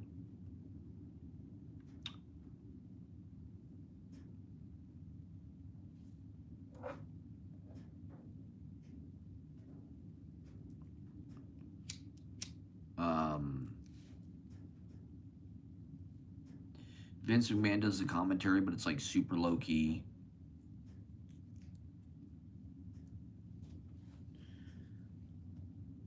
So I don't know. It's just like it's a very calm vibe. The slowness, you don't have to focus on it. It's something you can have on while you're looking at your social media endlessly. While you're watching TikTok, you can have wrestling on. Check in from time to time. And, for me, the fun, I guess, has been jumping around to different eras, different promotions to just kind of check out, like I've been watching all this TNA stuff. I just try to just study whatever the fuck TNA, 2005, AJ Styles, when they had the six-sided ring. TNA was pretty fucking dope, actually. TNA, I think, like, encapsulates the 2000s. That was, like, the last point that, like, society advanced before it just started, like, regurgitating old ideas. TNA, I felt like, was still breaking new ground.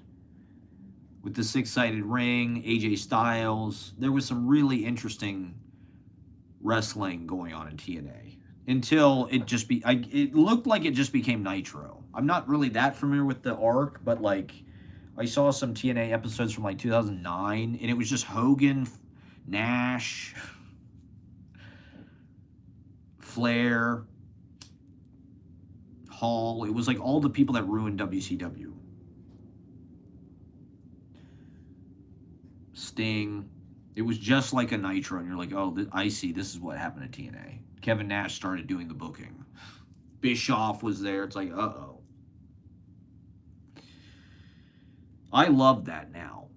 Talk about the ultimate clown show. I mean, the NWO is just like the ultimate, like, train wreck.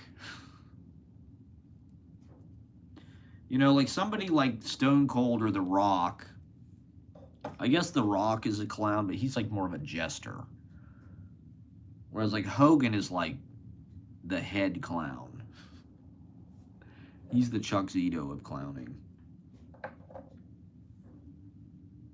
So I got respect for the clown form. I do feel like it's just, like, Bill Murray said something about, they have this clown in France, Kouloche. Kouloche is, like, this national icon. Kouloche. And Bill Murray considers himself to be like Kouloche. And if you look at Bill Murray, I mean, he looks like a clown. His nose, his shape, he just can't help it. It's like he's born to clown. And I feel like that's a part of me, too. I can't deny it. And I'm not ashamed. Like I said, I think clowns are graceful. I think they're sexy. I like physical humor. I like acrobatics, tumbling, pratfalling. I hope we get to do the thing on Sunday. I don't know what I'm gonna do yet. I was gonna try to do some fucking physical shit, but now I've got this ganglion cyst, so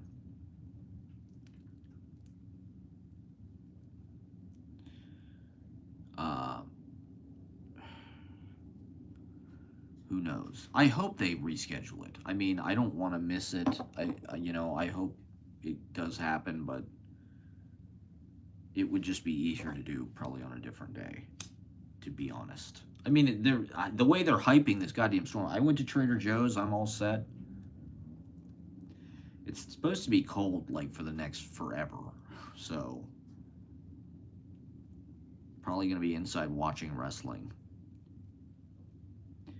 Watching classic wrestling from the fucking 70s. I don't know, they get more out of it, and there is kind of a grace to the movements. It's slower, but it's like the way the ropes move, the way they come off the ropes and stuff. There's just like a little bit more like slack to it. Now it's like all the wrestlers kind of have the same physique. And, I don't know. They all look like Prince Valiant or something. Cody Rhodes, and I don't know. Everything's just too, it looks like Liberace. Everything is too, like, hyper minimalist and frosted and icy, and it looks like the fucking Ice Capades.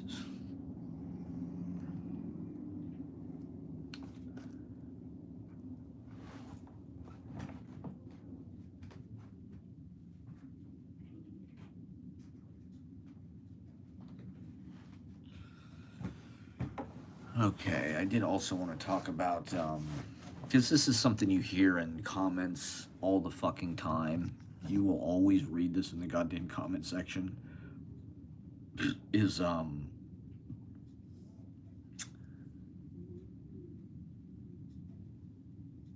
empires last 250 years. I don't know if it's bots that are fucking saying this or what. But, people, motherfuckers think they sound smart saying this. Empires last 250 years as sort of an explanation for, like, what the hell is happening in the United States. It's our 250th, you know, anniversary this year.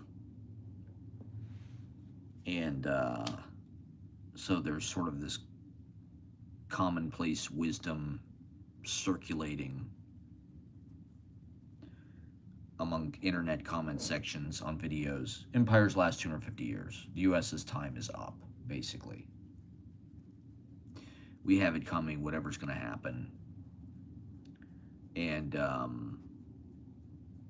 I think it's going to be a shock to people to when the United States actually, when the power of the dollar crashes, and when the United States is no longer like number one in the kind of the world power pecking order, when the United States is no longer the sole kind of superpower, when we're no, you know, now that we're removing the world order, we're sort of getting a divorce from NATO or Europe, Canada, all of our allies.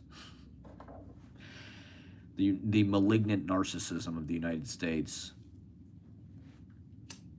is cutting off all of our friendships.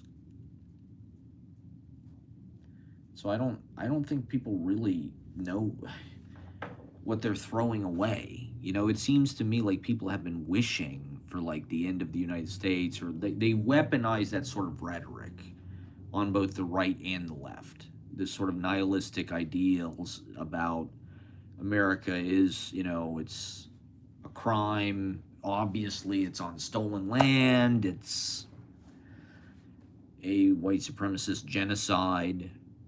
They killed all the native people. They stole their land. And this country is corrupt. You know, we have these illegal wars. We do a lot of bad shit, and so the government's corrupt. Burn it down. You know, we're accelerationist in a way. We don't want Kamala. We don't want Hillary. We don't want these establishment corporate Democrat. We don't want the corporate wing of the Republican Party or whatever. We just need to get rid of all of it. We need to rip the Band-Aid off. You know, America's imperialistic. America's a colonizer. There's bases everywhere. American, you know, military just fucking terrorizes these other countries, bombs them to control them, to get them to do what we want in the Middle East, everywhere. You know, fucking Iraq, Afghanistan, you name it. There's American military bases everywhere. There's American imperialism everywhere.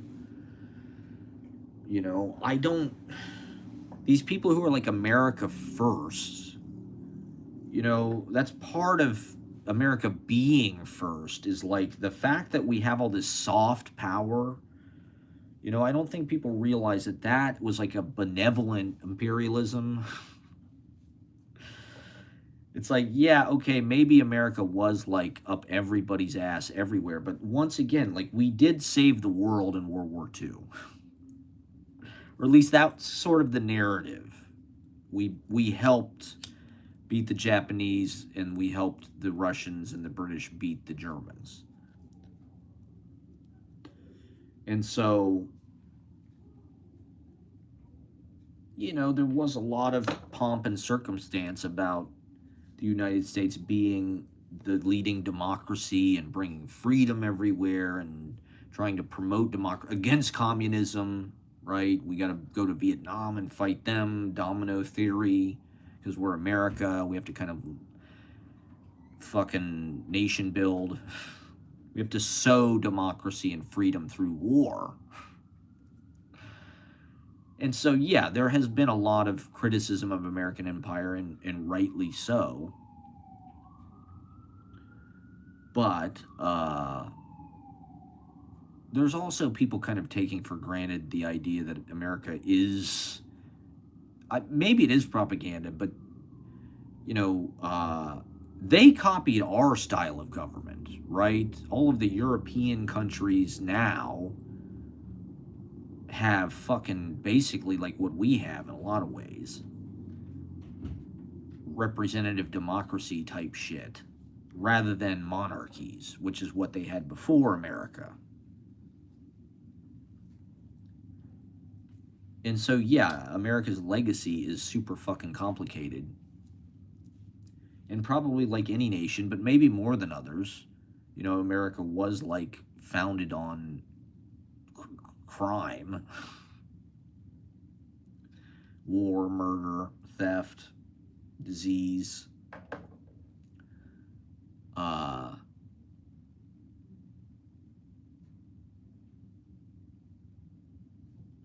It's like there's no stabilizing continuity here. Like in China. China is a civilization that's been around for like thousands of fucking years. In the same goddamn place, the same people. And so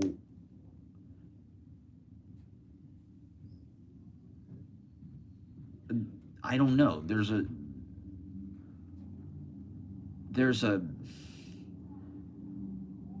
maturity, it seems like, with the way that they deal with shit, that like in America there is no continuity, there is no memory. There, like they can almost just make up whatever the fuck they want, and if they want to massively change that, they can do that too, which they have. It feels like that's sort of what's happening with like the Trump moment. It's just like we're gonna massively shift the ideals of this fucking country like that, and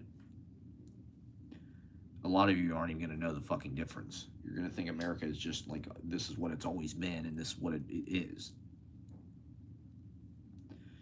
You're going to have ICE in your fucking house with no warrant. But we got to be tough on immigration, so.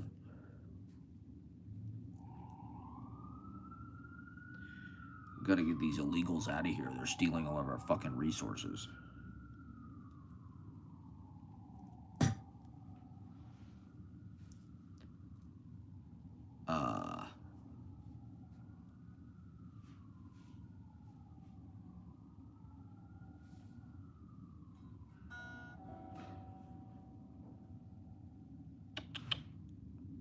What was I saying about?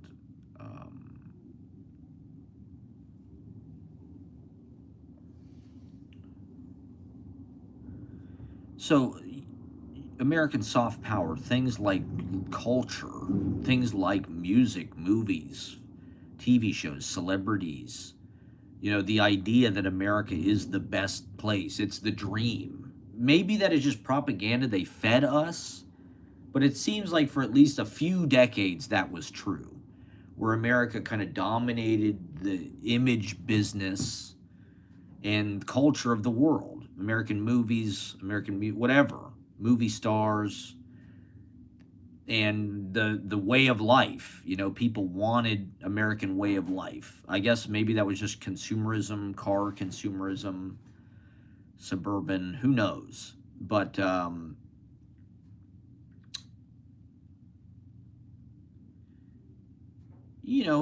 there probably was like an intention on the fucking CIA or something to like cultivate that. There's how many fucking people in comment sections like the Grateful Dead are a CIA fucking agents, man. The Grateful Dead, supposedly people think that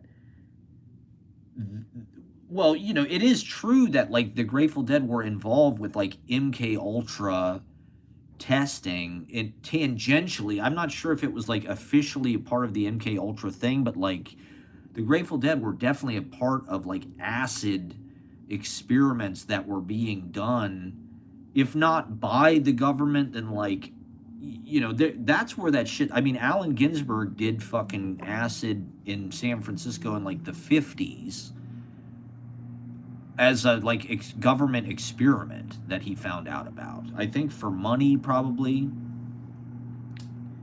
And so it wasn't some nefarious, like, hey, let's recruit Bob Weir and Phil Lesh and like dose them with acid and Manchurian candidate them into like leading a generation into some kind of like mindless, drug addled what exactly, I'm not sure. But, you know, like, yeah, you could, it's definitely, you could say, tied to like CIA LSD experiments that were happening in the Bay Area. I don't know if it was officially a part of that, but like they famously, you know, the Grateful Dead played the acid tests and shit, right? Like they played Ken Kesey, Merry Prankster, and they were all, everybody was on fucking loads of acid. Like, was that a CIA fucking like operation? Like, if it was, I'd say it worked out pretty well. That's kind of a benevolent soft power. You know, if the Grateful Dead is the most evil thing the CIA ever did, I mean, is that why Tucker Carlson likes him so much? Is that why Ann Coulter likes the Grateful Dead? Are they secretly narcs? Is Jerry a narc? Is Jerry secretly a fucking Fed? I mean, Bob could be a Fed, definitely. Bob could be an agent, I think. All right, rest in peace. Not to speak ill of, we love you, Bob. They're all plants, dude. The Beatles, Bob Dylan, the Rolling Stones, they were all fucking CIA. I mean, I definitely think it's plausible that like the governments got behind the shit and like used it as a form of power. Definitely. The British government. Why was there James Bond? Why was there the Beatles? Why was this sort of British invasion in the early 60s? Like, it was a form of soft power. It was a way of Great Britain retaining imperialistic dominance in a way, in a more benevolent, almost like a, you know, after World War II and the violence of World War II, I think the 60s were sort of a reaction where it was just a big party. It was a big love fest. And so it was like a negative. The music was the war. The bands were, you know, these guys would have been killed in World War II. You know, if the Beatles had been born 20 years earlier, they all would have died in World War II, probably.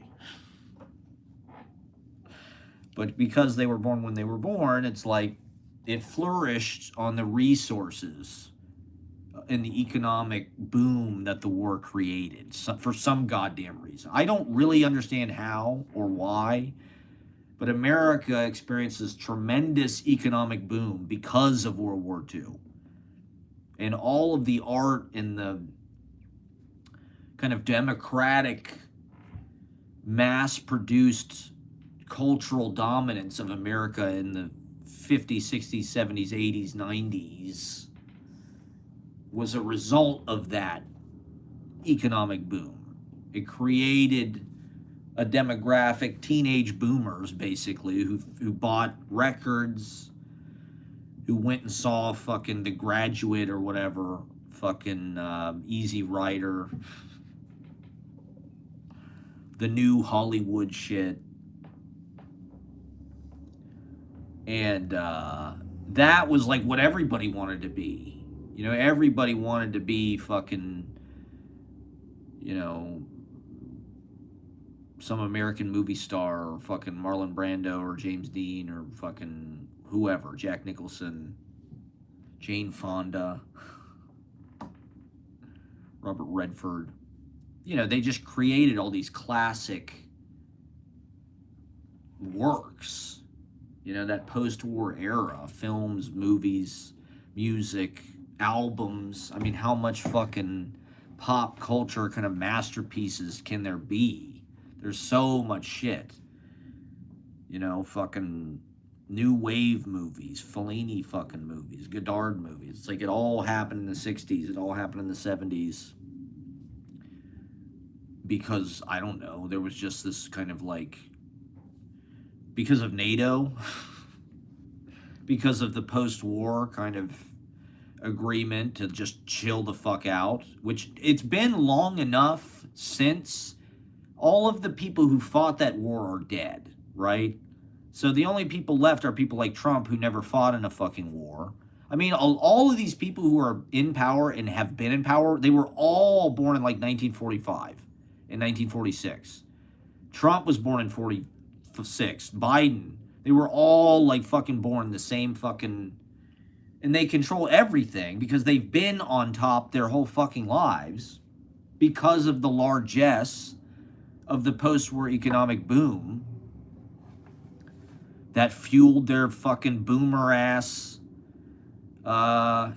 lifestyles of ease, and everything was cheap. You could buy a house for $500. There was welfare. There was dope. There was no AIDS. There was birth control. People were just having unprotected sex everywhere. Going to Woodstock, doing acid. Playing in bands, getting paid to play in bands, if you could believe that. Getting paid to play music. Getting paid to, you know, maybe be like making in fucking some kind of artistic thing. There was an economy back then. Now there's just crowdsourcing. Everything's crowdsourced. And so nobody gets paid for anything, really, except the ultra genetic elite, which is how it should be. Only the ultimate genetically superior hot people should make money, obviously. The rest of us should just die. You should have to be 6'3" and like, you know, or die. Just die. Just die. We don't need you. You're genetically expendable. You're a fucking write-off, okay? Oh, I hope I can clip some of this stuff. I really need some good clips. The lighting is so ugly in here. My clips that did the best were the ones that were filmed outside. And so, I don't know. I guess I could put some kind of funny background in or something. Maybe I'll do some kind of post. There were a couple clips that I used a funny voice on. I don't know if people saw that, but I thought it was kind of hilarious. Because you can do anything with AI now. You just AI, you can auto-tune it, whatever the fuck you want. Put me in some kind of back, you know, green screen me in someplace. You could probably turn me into some kind of dog or some kind of cute character or something. I don't know. Transform. You can just totally transform. Be whatever you want through AI filters. And so, we didn't get none of that. They just kept all of it. The boomers just kept all of it. They want more of it as they die. They want to kill all of us before well, somebody liked it and then they unliked it. Thanks a lot. Whoops, my finger slipped. Didn't mean to do that. Thought I got a like. Fuck. Oh well. Work my dick off here. So Trump will probably nuke the planet. It seems that way. I mean, did people see the Davos thing? I mean, it's very fucking weird. Everything that's going on. First of all, the bruises on his hands are nuts. And this is why the soft power was important. You know, America could dominate the world and keep our ego control over everybody.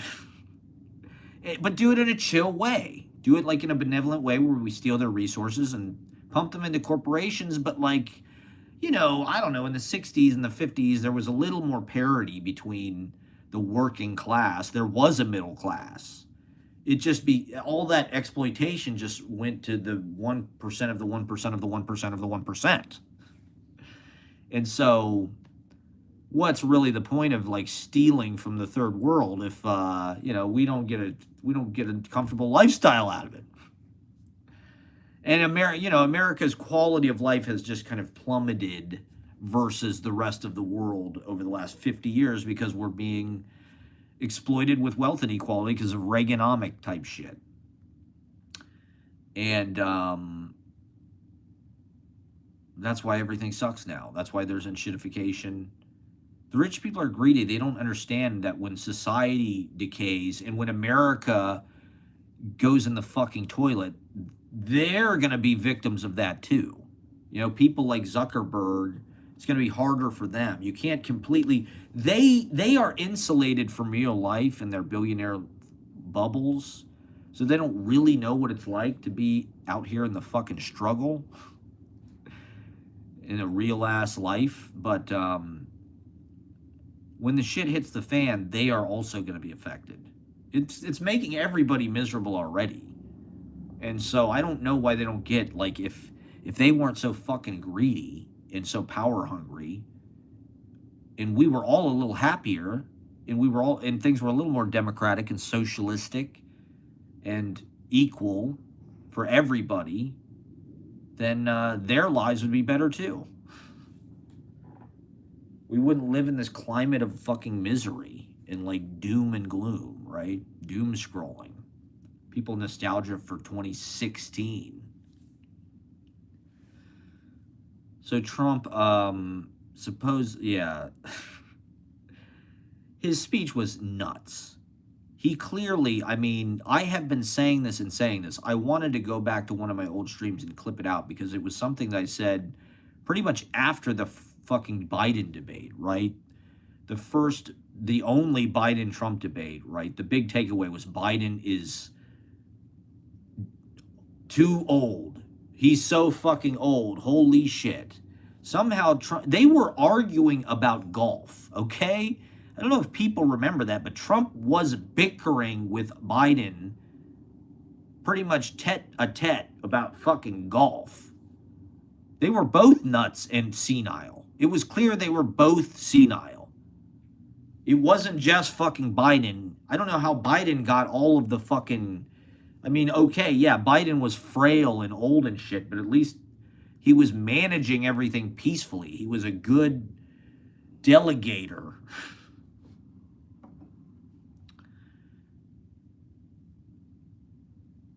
He's a little willowy and kind of, frail, but that's elder discrimination. That's elder abuse. That's age discrimination. It's kind of an unprecedented thing to have people get this old. People usually die generationally way before this point. And so that generation has stayed on way too long. They shouldn't be in these positions of power. The idiots in the fucking electorate decided to vote for Trump, a senile white male rapist of children, instead of Kamala, a pretty qualified woman of color, because, they thought Kamala and Biden were like war hawks and were like killing children. And they didn't like the price of eggs. That was the worst problem. It was just fickle. Our lives were not that bad. Not really. Things were a little, the price of eggs, sure, not great. But, we weren't living, fear of World War III, that, our diaper shitting his pants, demented, crazed. He doesn't even understand reality anymore. So I saw this video, because they're putting on these labels on the White House, the West Wing. These they look like, somebody said they look like an old folks' home. They put these gaudy, cursive kind of gold. And they said they do it for dementia patients because they don't know where they are. You know, they need visual cues that tell them where they are because they forget. I mean, Trump called Greenland Iceland a few times. It's like he's the one that's fixated on Greenland. He's the one who brought it up. Now he can't even remember what the fuck it's called. You really probably shouldn't be able to invade a place if you don't know what it's called. I'm sorry, but that should be in the Constitution, maybe. If you misidentify the place you're trying to invade, you might want to think it over a little bit more. Do a little more research. Figure out, like, what the hell it's called, for one thing. Just for, you know, I don't know. That's just maybe, like, the basic, that's, you know, that's like the, it's probably like the number one thing you should know is where the fuck you're actually gonna bomb. What the hell it actually, oh fuck, we brought the wrong country. I meant Iceland. Fuck, I meant Iceland. I thought they called Iceland because it's green and, which one is it? I forget which one. Fuck. We'll bomb them too. Fuck it. We'll take them both. We need them both for our national security. We need Canada, Greenland, and Iceland for our national security. Also Europe. We need Europe, Canada, Greenland, Iceland, and Mexico for our national security. It's a matter of national security and rare earth minerals. It's fucking insanity. It's absolute insanity. I'm on Trump Death Watch TikTok. There's a whole TikTok that's like devoted. Well, they thought he died in like August. There was a couple days where nobody had seen Trump. And so the rumor was that he died. But what I think happened, and basically he either had a stroke. A lot of people think he had a stroke because like his face was drooping. He's been falling asleep in the meetings. His ankles are sore. His hands are bruised. And so there's a few different things. This one person says they think he has atemporal dementia because of the way he stands. Like these dementia patients, a lot of times they like lean forward for some reason. I don't really remember why. As a way of orientation, or like, you know, they're kind of coming unglued from the environment. They don't know what things are. And so that's the president. They're literally sending him to talk in front of the whole fucking world. And like, well, the really sketchy thing, right, was Air Force One supposedly had some kind of electrical problems or something and flew back to the United States, which I watched some video that was the flight pattern of Air Force One. I'm not sure if it was real or not. But it was like the plane circled for a while over the Atlantic before going back. I mean, there may have been some kind of health emergency or something. We don't really know. I mean, it's very rare, I think, for Air Force One to have any kind of like malfunction. It's like, it's pretty much the most prioritized fucking aircraft probably on the goddamn planet. Like, I don't think has that ever happened before? I don't think it has. And so there's all these kind of like sketchy things where Trump gets an MRI. You know, his doctors say he does a cognitive test. He's like, oh, I could name all the shit. I knew what an apple was. I knew what a camera was. It's like, they've been testing this motherfucker for a few years. Remember camera, TV, whatever the hell that was? That was like 2020. So this fucking guy may have had dementia for like the last decade. He probably had dementia the whole fucking time. Sleepy Joe. Remember Sleepy Joe? Now we've got Demented Donnie. Dementia Donnie. Dementia Donnie is going to nuke the fucking planet. It's exactly like, this is another thing I remember from my early childhood. It's exactly like the Genesis World of Confusion video. I don't know if people remember this video. It's from the 80s. I think it's probably from 85. And they got Great Britain, they had the show Spittin' Image, which is like puppets that are like caricatures of like whatever, pop culture kind of tabloid people, Madeleine Albright, or who, Margaret Thatcher, or, you know, rock stars, Pete Townsend, whatever. But they're like super grotesque caricatures. Spittin' Image. It's pretty cool. But they used them for this Genesis video, Land of Confusion. And they have a puppet of Reagan, right? And so I was a little kid when I saw this video. And I like puppets. Kids like puppets. I encourage people to check it out. It's a cool video, Land of Confusion. And the end of the video, Reagan is like in bed or something, and his alarm goes off, and he accidentally hits like the nuclear button instead of his snooze, and he like blows up the whole planet. It's like, that is a very realistic scenario with Trump, I think. The guy could go for like his Diet Coke button and like kill us all forever. Kill the entire species. Kill all living things. Just out of pure fucking demented idiocy. Demented spite. You know, I'm not, he may do it out of spite.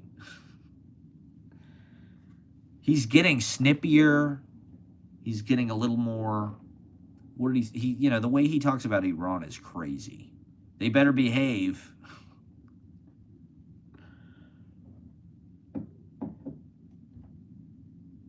So I think he knows his time is almost up. I hope they don't let him get away with it. It's becoming clearer and clearer to anybody that like he's like dangerously, and I know I know I have Trump derangement syndrome. LOL. Remember Trump derangement syndrome? You mean Trump accuracy syndrome? Trump sanity fucking? Trump derangement syndrome. More like accurate diagnosis of Trump. I mean, the dude is clearly just like not. I mean, he called Greenland Iceland. If Biden did that, Jesus Christ, they'd be asking him to step down. They'd be like, we got to get this guy out of here. It's too risky. It's like having an old person behind the wheel, like. And this is Trump we're talking about. So I went to all these art galleries yesterday in Chelsea. It was the first time I've been to some art galleries in a while. And they had this Arby, for some reason, in the middle of these art galleries on 24th Street, they had this pop-up. I thought it was like an art thing. Maybe it was, but it was like an Arby's pop-up all about the roast beef sandwich or something. It was some kind of promo they were doing. And so I was going to these galleries, so I just walked in. There was all this frantic activity, these people setting this up, and it was like a pop-up. This guy goes like, can I help you? And this woman comes over, and she's like, what are you here for? I'm like, I was just checking it out, you know, I'm like at these art galleries. And they're like, can we put a brand ambassador at the door? We need a brand representative at the door. It's like, Jesus Christ, chill. Like, it's an Arby's pop-up. Not fucking. I'm gonna get water real fast.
Okay.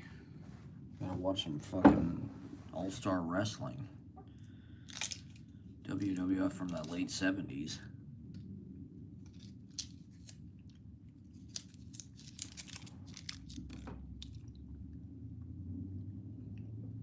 It was just weird how much I connected with it. To see how deep those roots go.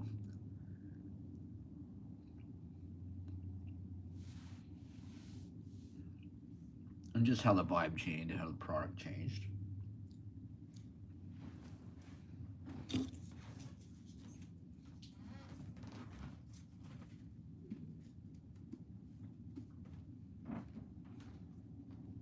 I went to Printed Matter. I got some new shoes. I found this at the thrift store. I knew I had to have this. $1.99. This is autobiography by the producer of The Tonight Show with Johnny Carson, Fred DeCordova, who's in King of Comedy, actually. I think he plays Jerry Langford's producer. And he's sort of a legendary guy. I think Artie on Larry Sanders is sort of based on Fred DeCordova. A little bit. Larry Sanders, I think they got a lot of stuff from different talk shows and made a lot of stuff up, but I thought it would be an interesting, because he's like the fucking, you know, logistics guy. He's the one that actually has to like run the show, manage the show. Carson is on screen, he's on camera talent. And it's, you know, it's Carson's vision sort of about the ideas and things, but DeCordova's got to kind of oversee the whole operation. He's got to book people or at least manage the bookers. He's got to think about the whole production, the run of show, how to put things together. And so, you know, I don't know, Larry Sanders and all this stuff. The open mic is my sort of like pseudo late night fantasy, whatever. And I like to flatter myself by thinking of it as like sort of, I mean, that downstairs space especially, it feels like an off-Broadway theater, but it feels so much like a television studio. It feels so much like Larry Sanders' studio. And so it feels like the next step. It does feel like the kind of evolution or whatever. And so I just thought it would be, you know, Larry Sanders' show is this kind of behind the scenes. I watched it in high school. I don't know, of all like the sitcoms, it's kind of the deepest. It's kind of like the most real. There's jokes and it has like sitcom kind of tropes, but there's more like truth and kind of the drama of it, I would say. And it's trying to kind of like really accurately portray the stress and the drama and of what it takes to do that job. The competitiveness, dealing with executives, you know, staff, whatever it is, the guests. It's a peek into that kind of Hollywood show business. You have a lot of tongue-in-cheek cameos. And so Larry Sanders, I don't know, it's still kind of like the ultimate show for me. I don't know, late night has this peculiar aura for some reason. And I mean, it's because of Carson, but it's just an interesting battleground in our culture. And it's sort of dying. Like, what is it about? What is late night? What it's transforming, but like,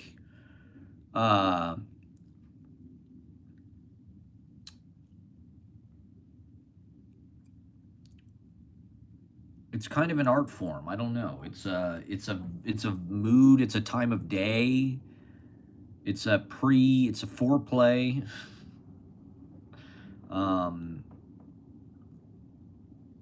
It's what you do before you go to bed. So it's transitional. It's sort of a nightclub. It's sort of, it's informative. It's close to live. It's live on tape, like they say in Larry Sanders. But I'd like to think of myself as Larry, but some days I think I'm Hank.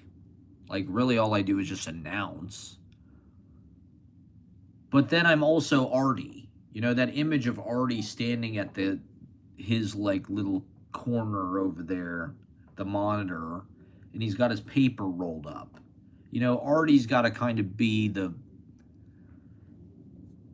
muscle and the body man of the operation, and I kind of have to do that at the open mic in a way. Like if I have a lot of people coming up to me fighting to go on earlier, whenever the hell, and so I have to be my own producer. So in a way, I do all three. I'm Larry, I'm Hank, and I'm Artie. I'm the host, I'm the announcer guy, and I have to like produce it and kind of manage the sound, run the tech, whatever. And so I just thought, I don't know, this book kind of called out to me as like, this guy, there's probably some wisdom in there about how to do a good show. He started on Broadway. He had a lot of Hollywood. He directed Bedtime for Bonzo with Ronald Reagan.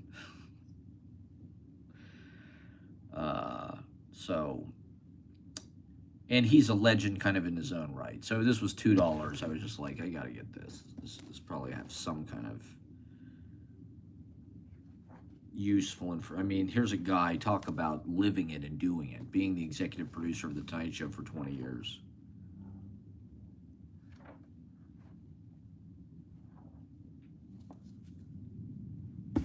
And then to just see, how much he is like Artie on Larry Sanders. They don't seem that similar. I think he's in it. He's like in one of the last episodes of Larry Sanders. He does like a guest appearance with Artie. So it's like kind of a meta moment. What the hell else do we need to talk about? Thank you guys for watching. It's a one like kind of night. It's my Friday night. I mean, it's freezing outside. Should I go out? I've got a fucking ganglion cyst. It's 21 degrees. It feels like 2 degrees because of the fucking wind. So tomorrow it's going to be high of 19, low of 9. And then Sunday, I mean, I don't know what the hell is going to happen with this clown thing. Like, to be honest, what the fuck?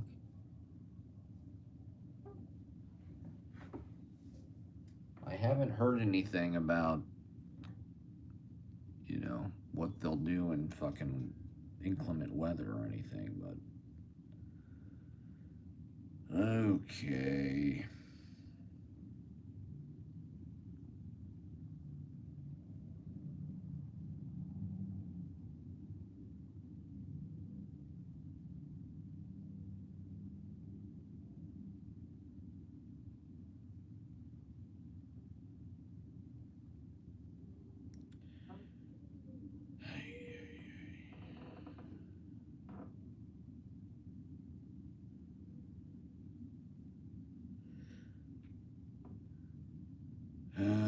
I don't know. Talk amongst yourselves.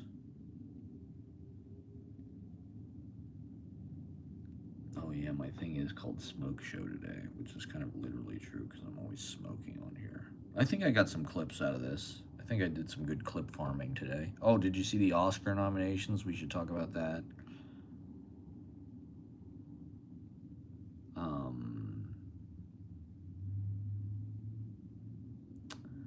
The Oscar noms.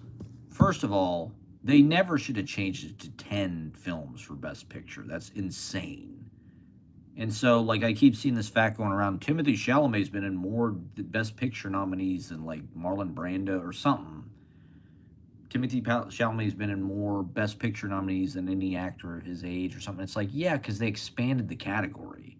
It used to be 5, now it's 10. Shit like F1 gets nominated. So it's like, there's tons of shit that gets nominated for Best Picture now that shouldn't be. I don't know why they did that. To me, it dilutes the prestige of the award. Part of the Oscar is the exclusivity. They've done a lot of stuff recently that feels like it's kind of cheapening their brand. The Oscars, I don't know. It's an example, it's an avatar of just like the way that legacy media in our culture has just like deteriorated. In the 90s, it was a very prestigious big deal. And now it's like, it's an embarrassment. It just feels like a shoddy imitation of what it once was. And that includes like the things that win. Anora was okay. To be honest, that was like one of the more interesting Best Picture winners. It's something that I would not have predicted. I don't think that the girl should have won over Demi Moore. I think they should have given it to Demi Moore, but um, there's definitely been worse Best Picture. It's a pretty interesting film to win Best Picture, to be honest. It's because it's kind of an indie film. So I didn't really expect that, but I'm sure One Battle After Another will win Best Picture. If they know what's, they'll probably give it to that, what is it, Sinners or something? The most nominated movie in history. There's a new category, Best Casting. That's another thing that's like, do we really need this in the fucking, like, it cheapens. I don't know. I mean, I suppose those people should get an Oscar, but like, do they need to put on the telecast? We don't know who they are. We don't know who these casting people are. We know who Jennifer Lawrence is. We do not know who fucking the casting director was. Like, nothing against them, but like, the fucking telecast is long enough as it is. I did like to see Delroy Lindo got nominated. I do think that that was. I love Delroy Lindo. He could have been nominated before. I hope he wins. Um, Adam Sandler did not get a nomination. To be honest, I didn't think Jay Kelly was very good at all. I talked about it on here. It was just sort of like a ripoff, and the tone it didn't work. You know, George Clooney is not. I don't think they anticipated that George Clooney is like no longer a sympathetic person. Something changed because Clooney disappeared for a long time. He really hasn't been around for like 10 or 15 years. He's been doing kind of this tequila thing in Lake Como with Amal and fucking Randy Gerber or whatever. And now he just sort of waltzes back in like, whoa, it's Clooney. Wow. He's going to knock us out with his movie star power. But like the world has changed so much. And he just doesn't have it anymore in a way. The culture's kind of moved on and like, I don't know. That whole movie is predicated on the idea that he's like this like super glamorous movie star. And Adam Sandler, I don't know. The performance, it's good for what they asked him to do, but it's kind of one note or something. They make him like this really submissive character, which is what the character is supposed to be, but I'm not surprised he didn't get nominated for an Oscar. He should have got nominated for Uncut Gems. He really was. He's good in a lot of stuff. I mean, Adam Sandler is a fucking good actor. Definitely. But I didn't really. I'm not surprised he didn't get nominated for that movie because that movie was kind of a dud. It didn't really deserve any. It does, it deserved to disappear in the kind of like anonymity of history. It's not worth thinking about. It was really just kind of a fucking train wreck of a movie, to be honest. Noah Baumbach, I think, does better with like a simpler story. That movie just tries to take on way too much. It's on a train. It's just like it puts the half the movies on this train in like a really awkward way. He's trying to make the train. The train is like an homage. Everything in the fucking movie is an homage. It's really like a bunch of little short films that are like homages to other shit. There's like a whole LA section. I don't know. It really didn't work for me. Because it's like, make up your own shit, you know? Not everything is, you can't just like be like, well, it's a tribute, or, you know, it's supposed to be Fellini, or it's supposed to be Bergman or something. It's like, we don't care. Like, this is bad. This is not, you're making these actors do really embarrassing stuff.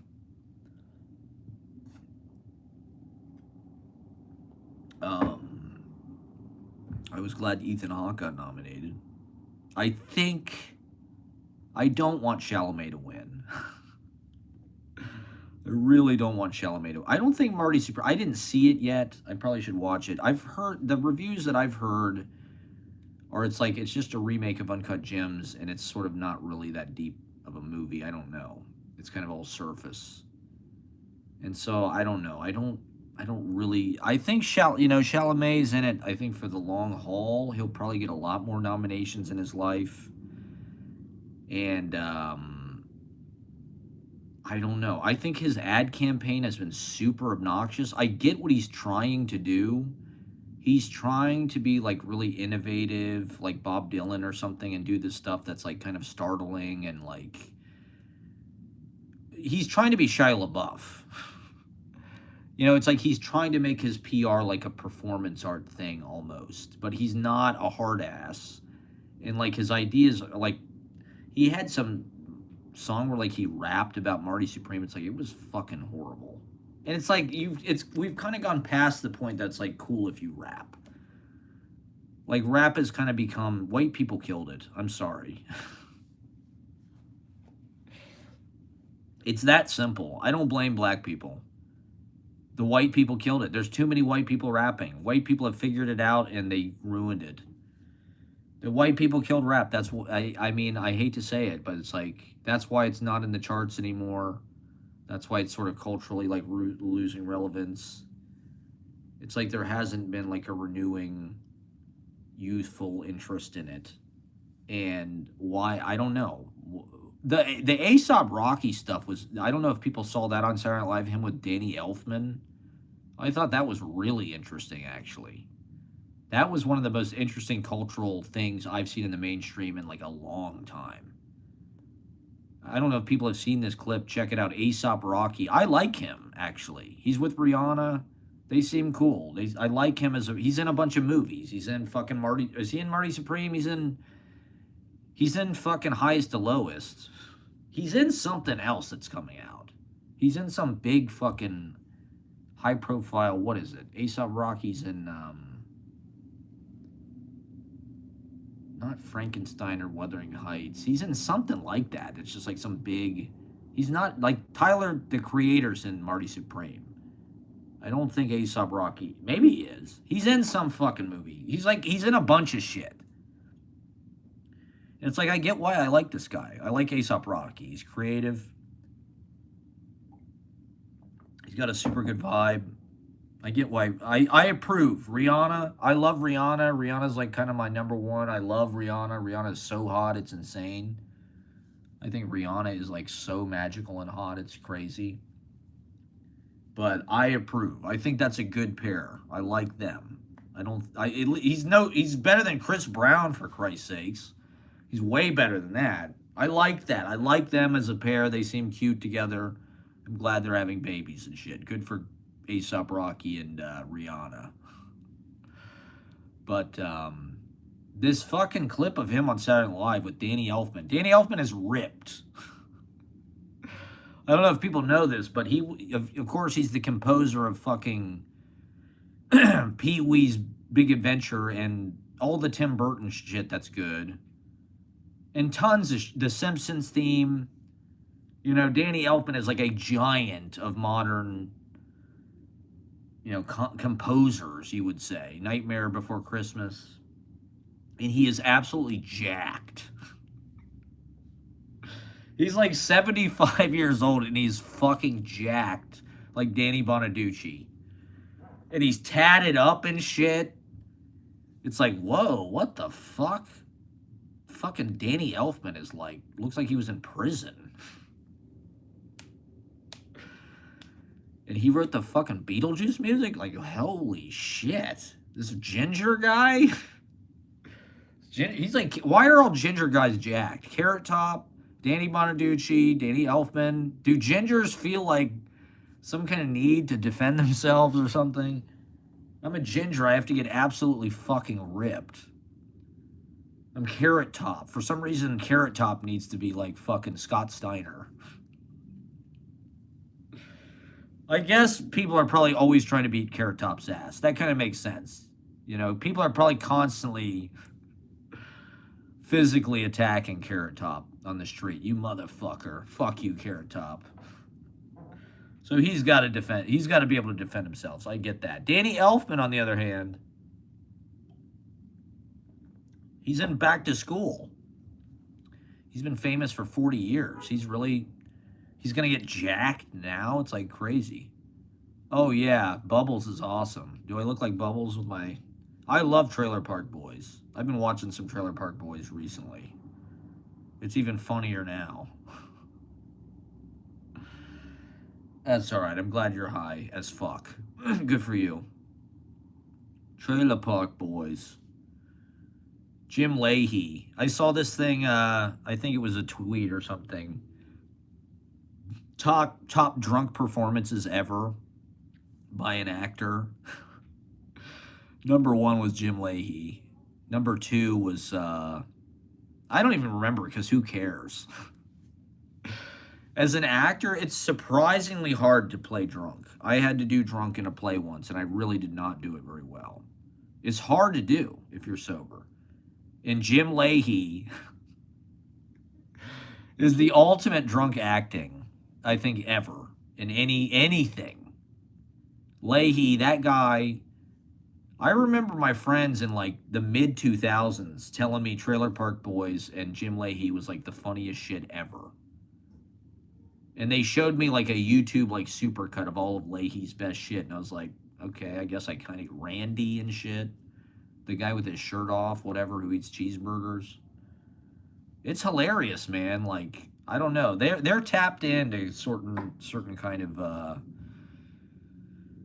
I don't know. It's almost like Midwestern. A lot of people in the Midwest, I think, or Ohio anyway, relate to Trailer Park Boys. We're more like Canadians in a lot of ways, I think. You know, Columbus has got the Blue Jackets. People are into hockey there, just like Canada. It's almost the same weather, I think. Great Lakes. Trailer Park Boys, I think, is Newfoundland or something, but they're just white trash. Oh, yeah, Ohio. There you go. I'm from Ohio, too. I'm from Columbus. Columbus. They go on tour and shit. Trailer Park Boys like do like live comedy shit where I don't even know what they do. Just chug beer and smoke pot or something. I don't know.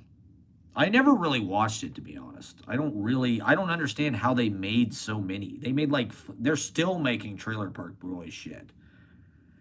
They seem like Laurel and Hardy or something to me. There's something timeless about Trailer Park Boys.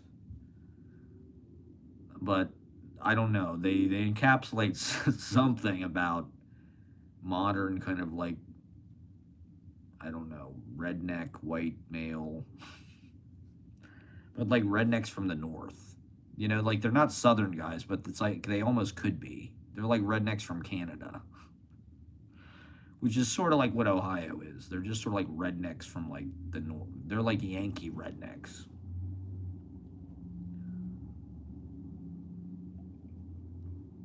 Rednecks in the snow. Trailer Park Boys. Constantly drinking beer. What the fuck was I talking about? A$AP Rocky. Check out the A$AP Rocky on Saturday Night Live. It was dope as hell. I mean, his new... I guess all he's doing is pilfering old. His new album cover looks like Parappa the Rapper. Chop it up! This is my podcast. Thanks for checking it out. I mean, I'd like to do more kind of professional podcast, but this is just my direct attack on the issues of the day. This is my Andy Rooney, my endless Andy Rooney monologue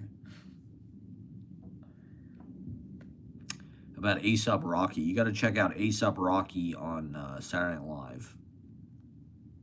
So I don't know, his aesthetic was just like, I guess it was like punk, but it was like suburban. It was chaotic. It was sort of like Eric Andre a little bit. And the Danny Elfman thing was just sort of the secret sauce. He must have seen some video or something of Danny Elfman with his shirt off. I think Danny Elfman like scored his album or something. He had Danny Elfman do all the string arrangements, which is very smart choice, I think. You know, I mean, now, I mean, look at some of that stuff. Some of those pieces of music that Danny Elfman wrote are like as epic as anything we have. You know, they're maybe not quite the level of John Williams, but he's up there, definitely. The Simpsons theme, for crying out loud.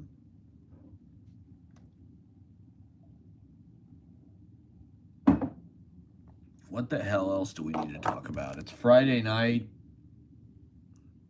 It's fucking cold as hell across the continent, so people should just stay home and watch my goddamn live stream. I talk about wrestling. It feels like 1 degree outside, people. So I'm just staying, I don't know. Am I just like cutting myself off from life because of the bad weather? Or what are people in New York doing? Are people out? Are people out like fucking partying and shit? What I'm hoping is people stay in all weekend because it's supposed to be cold and snowing. And then Monday, they're like, fuck, let's go out. We've been cooped up. It's freezing outside. You know, it's 1 degree outside. You don't want to go out tonight. You want to stay in and you want to come out on Monday after the fucking, you know, once in a century snow emergency. So that's my plan. I went out, I stocked up, I got all my lentil vegetable soup, all my fiber, I got my gluten-free waffles, I got my goat cheese, I got my fig and olive crackers. So I am ready to hibernate. I mean, what choice do we have? The world is a fucking snowball out there, so it's time to just burrow, watch wrestling, create literature, write poetry. If I could write, once again, I've got this ganglion cyst in my fucking wrist, so the gods are trying to just strip me of everything. I can't play guitar, I can't write. All I can do is live stream. So that's what I'm doing. Why don't we'll smoke more weed. What do you say? I think it's about time. It's about that time. Won't you join me out there? If you're smoking out there, it's a smoke show today. So if you're out there smoking, this is your permission to re-up and just smoke your life away. Maybe I'll read some poetry. I mean, I do have a bunch of like small poems that I want to clip out or something. Oh, I've been doing these new pieces. They're called landscapes, poetry landscapes, because I was in all these art galleries yesterday. CBD, there you go.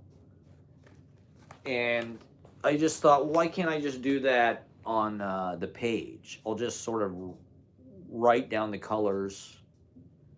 I'll write down the objects, and the page will be the painting, and the words will be what's in the painting. So now I'm making all these poem paintings that are like, they're purely just like, because I can't write as much. You know, I'm not used to this. I'm used to cranking out tons and tons of graphomania. but I've got an injury. The thing about these ganglion cysts, they don't know why they happen and they don't know how they go away. It's just like someday it'll just go away, supposedly. But for the time being, I'm stuck with this fucking. It's like a curse. It's like the gods are trying to attack my power. You know, I can't write, can't play guitar, man.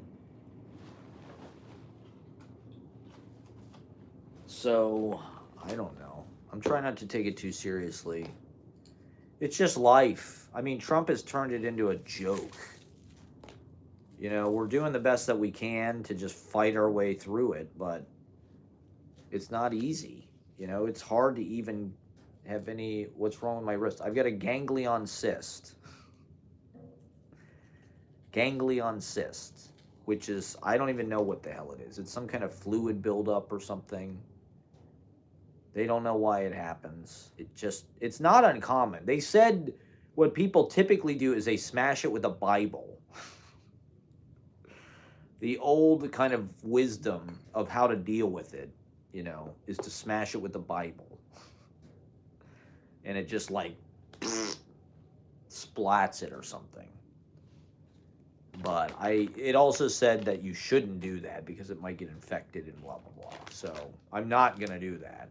I'm hoping. I had a thing on my hand in a similar place about a decade ago. It wasn't this bad, but it did go away after like a few months.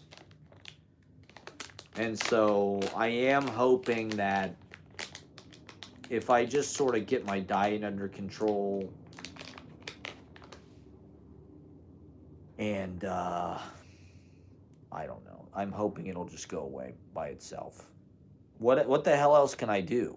I mean, supposedly they can do surgery on it, but I don't really think that's necessary. It's not that big of an inconvenience other than the fact that it's getting worse in a way. It definitely hurts more than it did, but I at this point I'm just kind of used to this kind of stuff. Aren't we all? I mean, how many people, show of hands, how many people live with chronic pain of some kind? You know, some kind of whatever, arthritis or migraines or whatever the hell it is. Probably everybody. I mean, this is why we hate our bodies so much. Because it's just like your body is like a total mystery. And it's just like shit happens to you and you don't even know why. You go to the doctor, they can't help you. You take medicine, it doesn't help. So this thing, it's like literally they don't know why it happens. You can't just take a pill. They can like drain it or like I said, do surgery on it, but I would just rather not have to fucking have some kind of, you know, usually when they go in to fix something, they fuck something else up. You know, with their tools, they fuck up one of your nerves or something. And so it's like, I'd rather just deal with it through, I'm sure that it's like dietary. I'm sure that it's like, as a result, I've been eating a lot of bad food. I've got infections in my teeth, which probably are making my immune system go berserk. And so if I can just sort of get my life under control, I know that's probably not going to happen, but, you know, my diet has gotten a little better over the last couple weeks, and I have noticed an improvement. When I woke up this morning, it really wasn't that big. It feels like I don't know if it's just smaller in the morning, but like it does feel like it's getting smaller. Maybe that's wishful thinking, but it really depends. Yeah, like your body is literally, I know that's like a cliche, but like your body is literally what you put in it. Like that's one of the magic of being alive. It's like somehow you can put anything into your fucking stomach and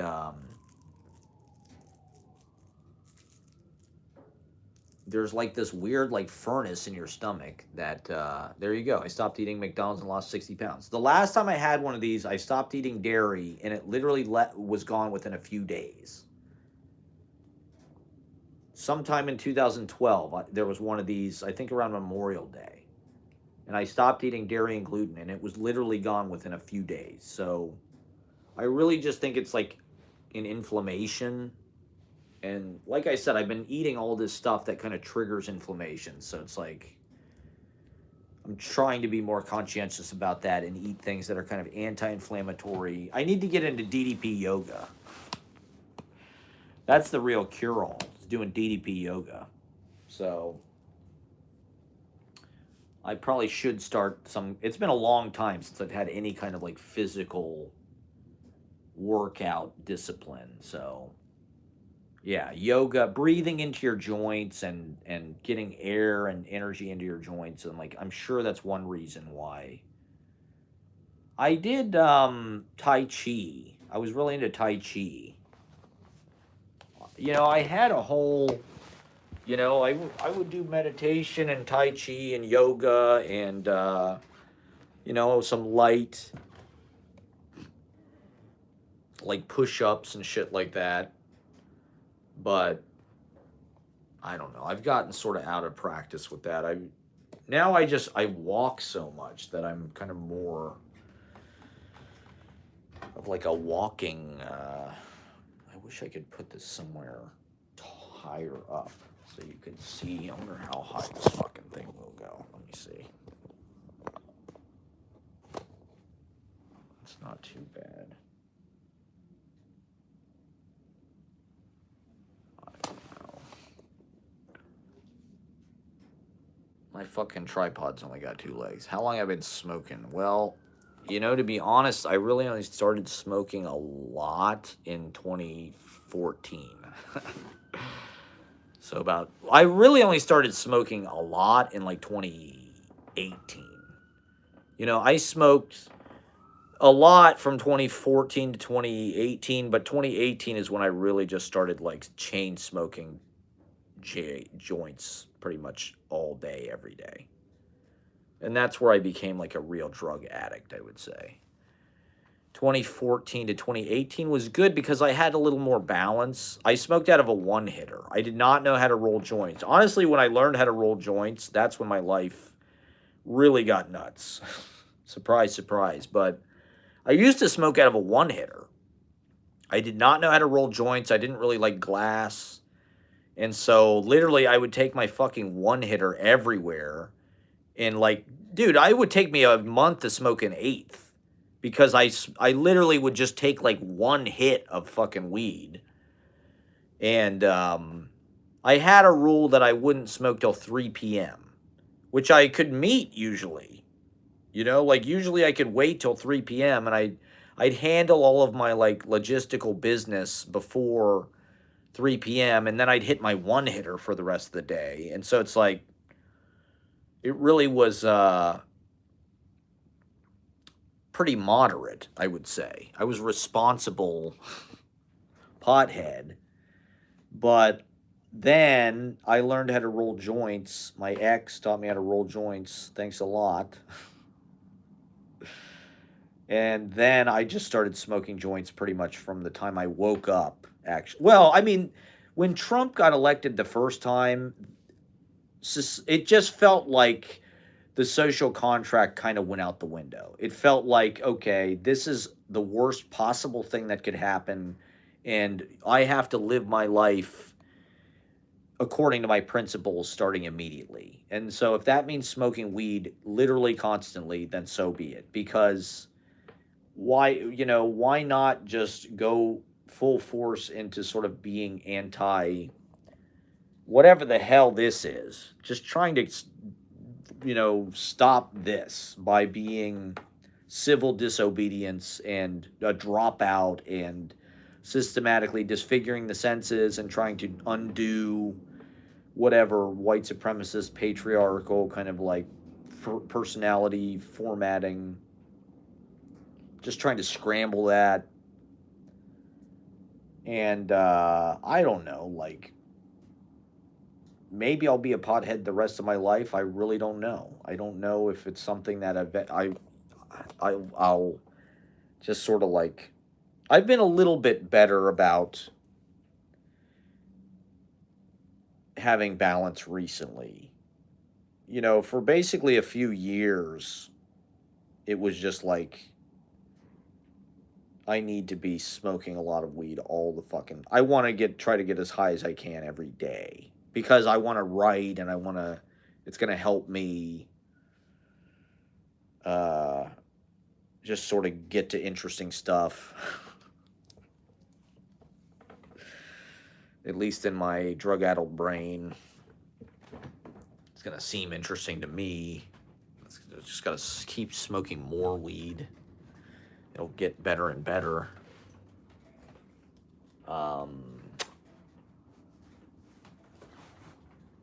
But now this thing's called Smoke Show, so I guess I have a smoke dependent audience. A smoke. Zaza is life. There you go. I mean, I think there are pros and cons to both. There's useful things about being high, and there's useful things about being sober.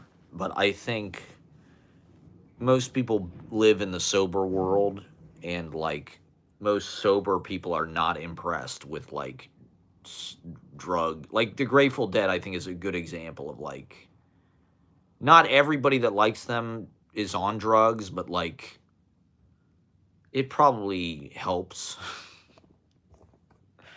You know, whereas like other bands and shit, you really don't need to be on drugs. Like it's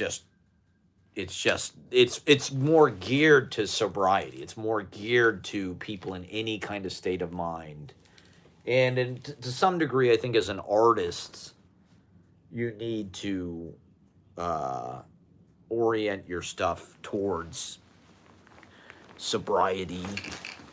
I think if you make things when you're not sober, it is kind of easy to just like convince yourself that it's working when maybe it isn't, or you're tricking yourself into thinking that's like this, for instance.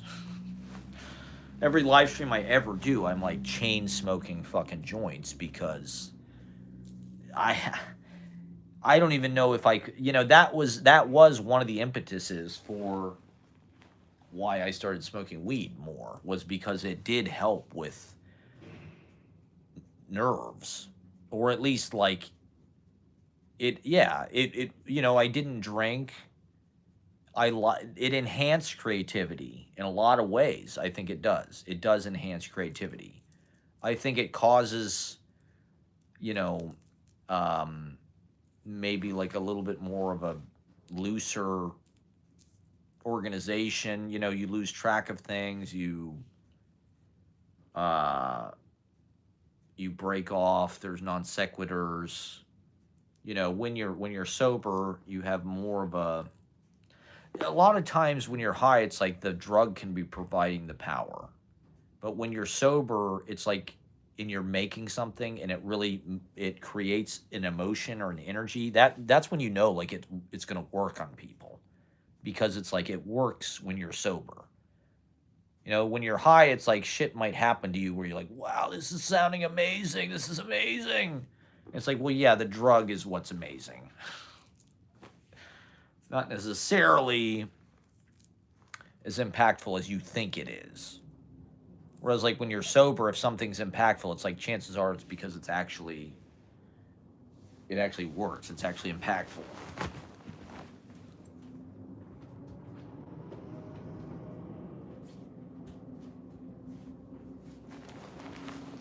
And so, I don't know. I've been trying.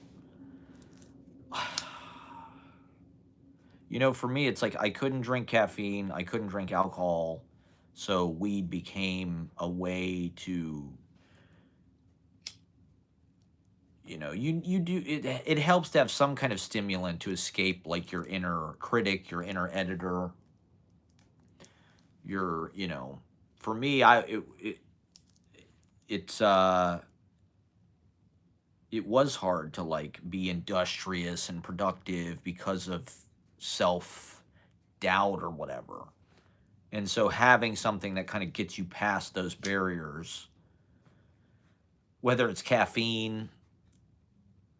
I mean, for me, I preferred caffeine. Caffeine really helped me as a writer be productive and think of things. But it's just, for the nervous system, it creates a lot of stress. Caffeine induces a lot of stress. Weed, I think, I don't, I'm glad they legalized it, but like, I do think we're gonna find out that it's not all positive. People like to act like weed is this harmless thing. It's non-addictive. Like I heard when I worked in a restaurant in Columbus, everybody who worked there was a pothead, but me. I did not smoke weed at that point. And so I was like pretty cognizant and pretty, I was sober and like responsible in a weird way. And I remember my boss being like, it's not addictive. It's not chemically addictive. I choose to smoke weed all day, every day. It's like, okay, yeah, maybe chemically it's not technically addictive, but like you get addicted to the feeling. You get addicted to that gush of happiness that you get when the THC first hits your system. And so you keep smoking more, trying to get that feeling. You're not necessarily addicted to the chemical, but like you're addicted to the experience, just like any fucking experience. And it is sort of a way of cheating. But I haven't done anything sober that makes me feel like being high. I don't think it's a bad thing. I do wish that like I could split my life a little more evenly. And like, I don't know that it helps on stage always. I think that's why people think I'm crazy. Usually when I smoke weed before I perform, people think I'm crazy. Because I allow the drug to like take me to like an exaggerated place because I'm writing this geyser of positive feeling. That's sort of like boosting whatever. And so the audience can tell that it's like unnatural. They can tell that it's like, it's not coming from me. It's coming from someplace else. And they do kind of reject that. And they reject it online too. So it's like, I do think that there is like negative. I do think you can be addicted to weed, definitely. And, I think legalizing it and inducing it into our population over the last 15 or however many years it's been, that like it's become more widely kind of legal. You can control that addiction. Has it affected...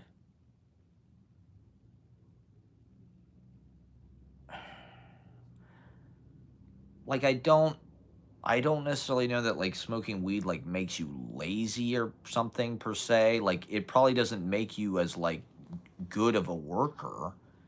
You're a little bit more, like, horizontal and thoughtful and just kind of want to eat and watch TV. I don't even know what I would do if I didn't smoke weed all day. I'd have to go out and do stuff. Like a lot of days I'll wake up and I have all this energy and I'm like, what am I going to do? I'm going to go out, I'm going to do this, I'm going to go to this open mic. And then I smoke a joint. I'm like, or maybe I'll just chill out and write poetry in my diary. Or smoke another joint. Let's roll another joint. I need to roll 4 joints for like the day. To just get the day started, I need to roll 4 joints. Just to have them so I can space them out. Because then it really takes like 3 or 4 joints to like really get imaginative poetically.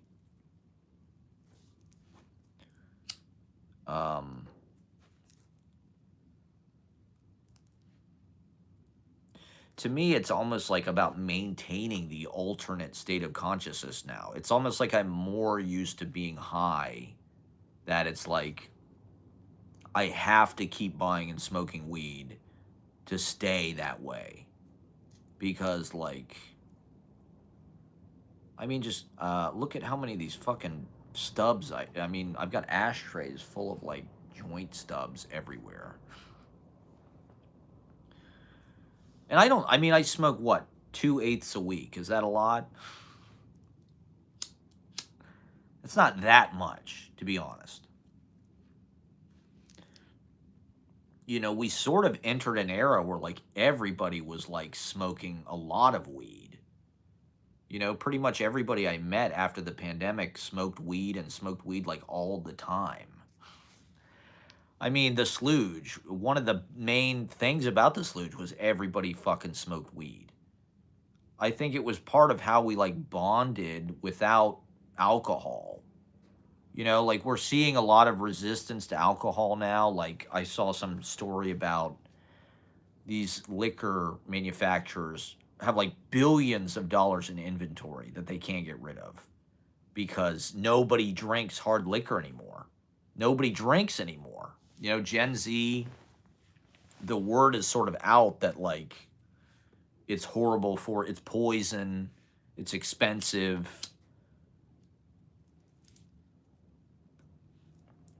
And I agree with that in a lot of ways. Like, I do agree that, like, alcohol, I think in the long term, it's not good. Like, you cannot drink really past the age of, like, 30. But, like, if you're under 30, you should drink. That's my 2 cents. I hate to say it, but, like, if you're under 30, you should drink. I drank pretty regularly until I was, like, 25, 26, 27, and, like, I wish that I would have been a little bit more, you know, like, I did a lot of stuff on stage, but hi, I'm Reese. I've been smoking weed since I was 15. I'm now 20. I've been using weed as a crutch and smoking every day for 3-ish years. Not sure if I will stop. Jesus Christ. Well, thank you guys for watching. I've got a lot of potheads on my stream. Awesome. Good. That's what it's for. This is a smoke show, everybody. We're smoking. We're talking. This is like an AA for weed. This is Marijuana Anonymous. Hi, I'm Bill, and I'm a pothead. My name is Matt, and I'm a marijuana addict. I saw this recommended saying, smoke show, hell yeah! Everybody smoke now. I mean, I don't think that it will, like, make you... Like, alcohol will fuck up your life way more than weed ever will. Like, alcohol will ruin your body. You know, your teeth will fall out, your liver, you'll age faster. Alcohol will definitely, like, kill you. Weed is definitely not good. And, like, I do think that, like, a lot of my life has fallen apart because I am a drug addict. Actually. That's my excuse.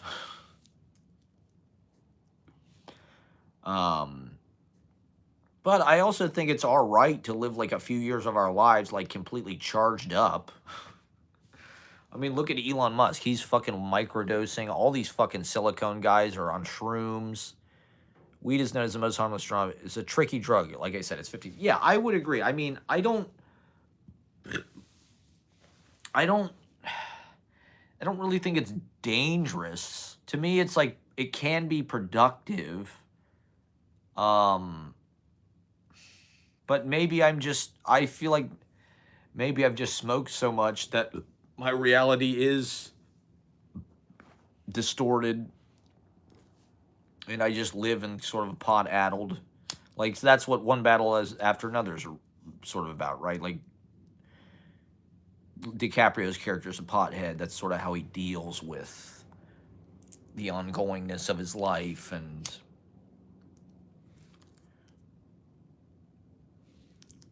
his failed revolutionary status or whatever.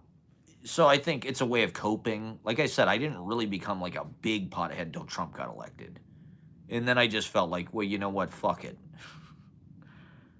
What's the worst thing I can do to capitalism? Make myself useless. Make myself a lazy poet dilettante. Okay, I'm gonna do that. Because fuck all of this. I just want to stop, be the opposite of this. I get nauseous when I don't smoke all day. I mean, I think a lot of comedians smoke. Most of them, it seems like. It's legal. I think it does help a lot of people. Like, there are days, and maybe, like I said, it's just because I'm more regulated to pothead status, but, like, before I smoke, I am pretty fucking angry. I'm pretty, like, bitter, and I'm pretty sad. I don't think I necessarily need weed to, like, undo all of that. But as soon as I smoke, I generally feel better immediately. I'm laughing. The withdrawals are a little crazy. Yeah, the mood swings. I mean, my body is like pretty low tolerance for anything. Take a dab, baby. Yeah. See, I wish I had a dab rig. I don't think the solution is less drugs. I think it's more drugs. It's more THC, more weed, more pure. Well, that's what they're saying. It's like the weed people smoke now is a lot more pure. Get a Puffco dab rig. Jesus Christ. This is the weed chat right here. Finally, I found my niche. I found my audience. It's potheads. I guess you can't just chug joints on your live stream without your audience becoming potheads. But check. Oh, this fits. This is something I wanted to talk about. This fits in perfectly with the audience. Is I feel like people say our culture is dead. I disagree. I think all of the culture has gone into weed bags. Look at this. Assassin's Weed. Is that not incredible with the Xbox PS420? I mean, come on. This is pothead ingenuity right here, okay? Say what you will about potheads. They have ideas, okay? And they make I think the flourishing of like the weed business, a lot of these guys have used it as a forum for art, actually. There's a lot of beautiful murals. And these weed bags have become like the GTA 5 with a bag being... Yeah, there you go. Cake. Look at that. It's pornographic. Cake. I mean, I saved some of these weed bags because they're so... I mean, Ashley threw them away, I think. Church bells. There you go.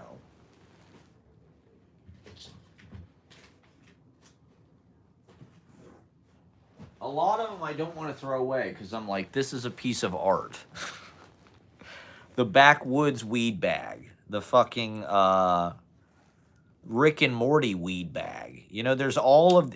We're living in a golden era. If you want to see the Sistine Chapel, if you want to see the Michelangelo or the Da Vinci or the Puffco Pivot, okay, thanks for the rec. Maybe I should do a paid promotion with Puffco Pivot. If you want to see the Da Vinci of 2026, they're making weed bags, okay? That's my discovery, okay? This is the greatest art that anyone is making, is these weed bags. I mean, look at that. Assassin's Weed. That is the best shit. I wish I could get these people to, like, design a book cover for me. Or, like, flyers. If potheads are so fucking lazy, how do they do this, okay? If they were so lazy, they wouldn't do that. They just put it in fucking, like, little Ziploc baggies or something. Like, they don't have to do that. They don't have to go to all this fucking... It's for traveling. I need a dab rig that I can take on an airplane when I travel for my job. As a skateboarding video director. I need to dab when I'm on tour, obviously. Man, okay, so I'll get the Puffco Pivot. Is it a vape? I'm not really a vape guy. There's something romantic to me about the little cigarillo joint. The card that sits on my desk and is This is the most active chat I've ever had. It's a pin for Deb. Okay, I would definitely get a dab pin. I do want to get a dab pin, actually. What I'd really like to get is shroom gummies. I probably shouldn't say that on the internet, but everybody's fucking microdosing. I mean, Jesus Christ, the people that run our government are microdosing. Trump is shitting his pants. He's wearing diapers because somebody put a stake up his ass, I guess. I read this rumor that somebody put a tent pole spike up his ass as a form of revenge. So he has some kind of, like, completely wrecked, like, you know, like, sphincter or something. His pelvic floor is, like, destroyed. So he has to wear a diaper and a colostomy bag at all times. But in any case, how about these weed bags? I had a bunch of them. I wish I had one pussy popper. There was a Canadian mayor. There you go. Doing coke. I mean, it's weird to me because people aren't drinking, but I do feel like they're doing more of other drugs. Maybe that's part of it. You know, I'll bet the alcohol people are pissed off that they legalized weed, and they even legalized shrooms in some places. The alcohol people are probably like, you motherfuckers. We got to get all these people back on our poison. Yeah, I've heard that about the gummies. I have heard the gummies like have kind of weird. That's why I haven't bought any yet, because they feel like they might be weirdly synthetic or something. Like, what's that shit? Delta 8. I don't want any synthetic anything. Okay, chocolates are better. Okay, that's good. That's a good idea. That's some good advice right there. That's like some deadhead wisdom. Have the chocolates, man. You don't need the gummies. Well, I had a gummy this summer, and it was like incredible. And so I'm kind of like jonesing to have that experience again. And you know, all I really do is THC. I don't do any other. All these kids in Bushwick do fucking ketamine and shit. It's like, that shit is idiotic. Why would you do something that's dangerous that, like, isn't any fun? Like, I don't get that at all. Like, shrooms are, like, kind of famously, like, uplifting and kind of, like, soul enriching. No, let's smoke weed. Let me hit that dab rig. Let me hit the Puffco 9000 or whatever the hell it is. I found my people. We're all just smoking weed on the internet. Wow. It's amazing that YouTube even lets you do this, to be honest. I can't believe YouTube doesn't just, like, shadow ban for smoking marijuana on the internet, because 4-ACO DMT, and that's why. Hell yeah. I mean, it definitely was intense. I guess I ate one gummy, and I was not expecting what it was at all. Because I smoke weed, like I've been saying, like, pretty much all day, every day. I mean, like I said, I don't smoke necessarily a lot of weed. I smoke, like I said, about a quarter a week. And that's sort of responsible for me. But, like, I'm not, like, a lightweight either. Like, my name is Matt. Scenes from a Life.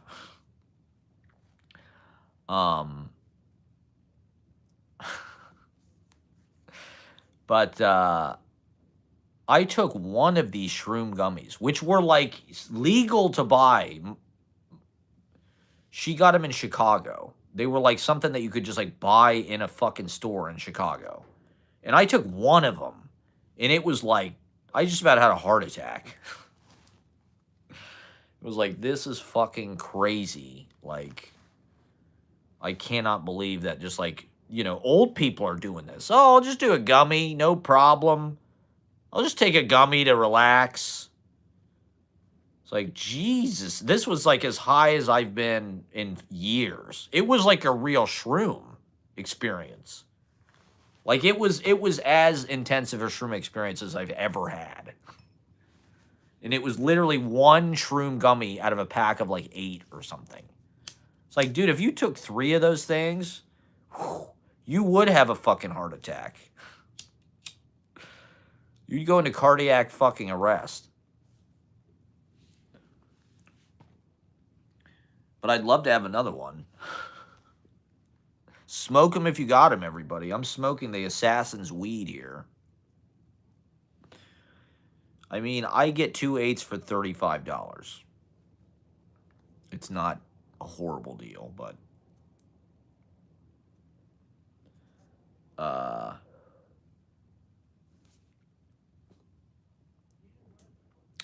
it does feel like it is causing a lot of the population to like dissociate and still think they know what they're talking about. Like people like Joe Rogan smoke weed, I think. Does Rogan smoke weed? He definitely does shrooms. And he smokes weed on his fucking show, doesn't he?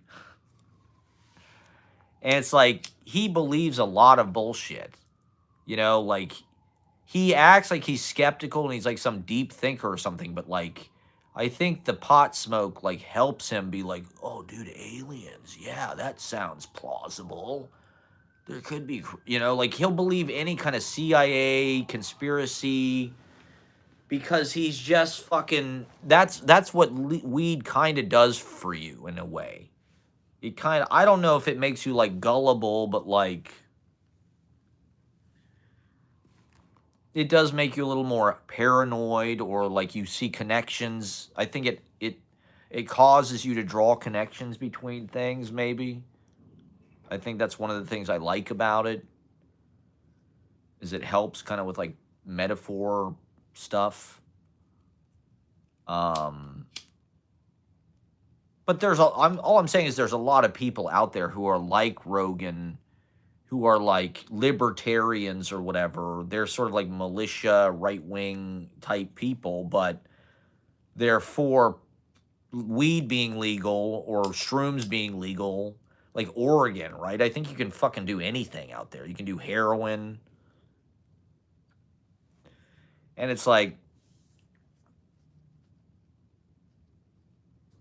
I don't know. Like,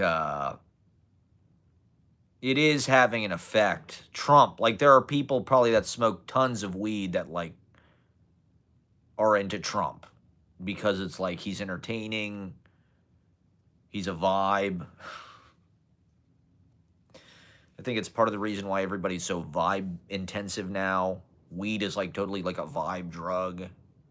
It's just like, yeah, let me just vibe. Let me relax. Put some fucking lo-fi study beats on. Let me just sort of float.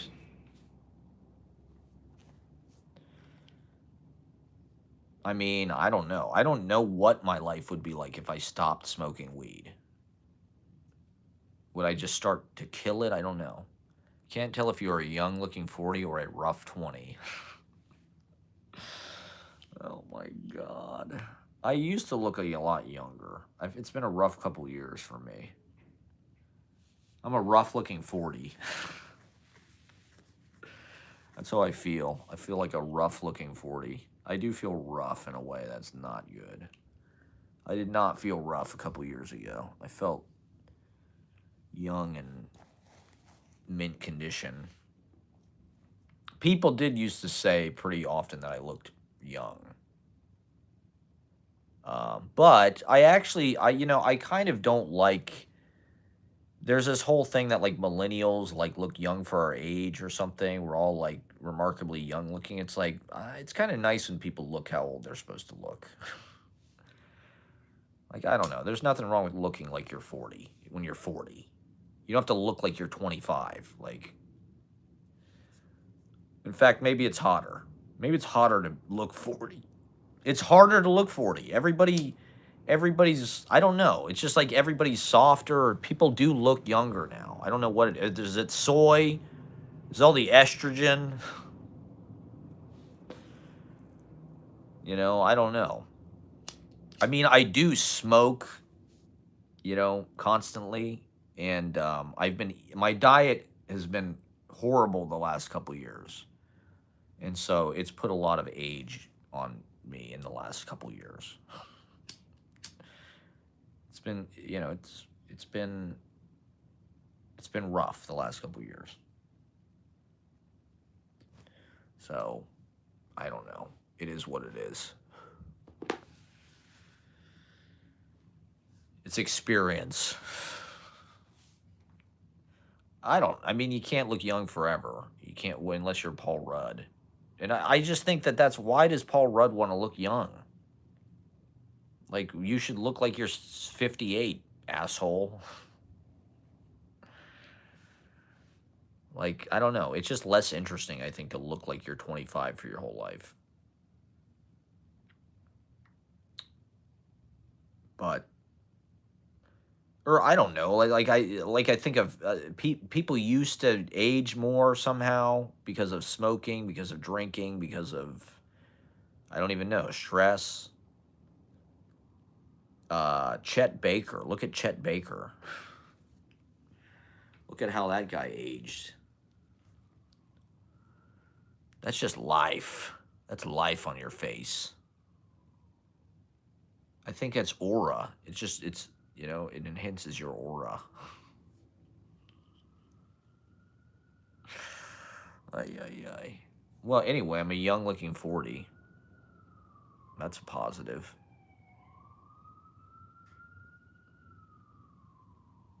That's better than a fucking broke-ass looking 40. Damaged, hit ass 40. Fried. I'm not fried. But I am not 20. Shock. Spoiler alert, I am not 20. In fact, my birthday is on Tuesday. And it's just, you just keep getting older. I thought 40, it was like, okay, I'm 40, I did it. I turned 40, that's enough. I'm old now. That's enough, but it's like, no, now I'm going to be 41. But, the concept of what those numbers mean is so vastly different now. It's not like they don't mean the same thing. Like everyone is maturing slower because of, Reese Cochran comedy. I'm rolling another one for all my 420 vibe joint smokers out there. Oh, pray for me. All I can do about this is like having fucking leprosy. It's like all I can do is pray. I need a nun. I need some nuns to like pray for me. The mystery. Health is a mystery. That's where God comes in. You start to pray when you don't know what the fuck. Central Illinois, hell yeah. So you just tuned in because of weed, which is fine. We love that. Read the Bible. Read the Bible. There we go. I'll read some Bible. They said tea tree oil and castor oil might help, so fuck. It's just one of those goddamn things that you just gotta pray it away. Pray the gay away. You just gotta pray the gay away. It's not it's no mystery to it. Pray. Jesus, take the gay out of me. Take the gay out of me. Anyway.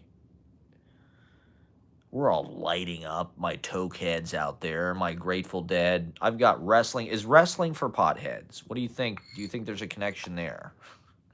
I mean, Grateful Dead, it's obvious. To me, the ultimate, like, amniotic, chill, like womb-like relaxation is like couch, Grateful Dead, wrestling, writing, poem, smoking weed, chain smoking, dab rig, TikTok, just dopamine. Smoked show. Here we go. See, this is a positive instance of the surveillance technology listening to us. This guy's talking about smoking weed. Let's recommend this video about smoking weed. I guess I should just make like a pot-oriented podcast. I found my niche. The pothead people. It makes sense. You know, there's not enough. There's not enough. Even though weed is legal. I mean, New York is a pothead smoking ass town. That's one of the things I love about it. Jesus Christ. It was like the greatest thing that ever happened when they legalized weed in New York. Because it happened right at the pandemic. And what do you mean besides this? What do? I write poetry. And I host an open mic in downtown at KGB Bar every Monday night. And you can watch the open mic on my YouTube page. Easy Paradise. There's hundreds of episodes. They're all hours long. They're literally like 4 hours fucking long. W's in the chat. W's in the chat. W's in the chat. Are we smoking? It's time for everybody to choke up. You better hit that dab rig, you motherfuckers. So I do a lot of things. I do poetry. I do music. But live streaming is really my primary art form and form of expression. But come out to KGB. I just got done rolling up. Yeah. It's 4:20 somewhere. I'm trying to get into music. Yeah, you should. I mean, just do anything. Just go to gigs. You know, go to open mics. Figure out, you know, whatever it is you want to do. Sing, write lyrics, play harmonica. Stand up. Yeah, I wondered about that. Reese Cochran, because I know a lot of stand-up comedians in New York. I think they watch this from time to time. But I was wondering if you were a New York stand-up. You do open mics out there, or you said you're in Illinois. What's the scene out like out there? Do you do gigs, or do you do live streams, or content, or? I do a little bit of stand-up comedy, like everybody now. You may have seen some of my clips in the YouTube shorts. Check them out. I'm horrible at it. But in my head, I smoke a lot of weed, and in my head, I think I'm funny. I don't really care. I do it. I don't even know why. Just to get on stage, and it's just practice being on stage to me.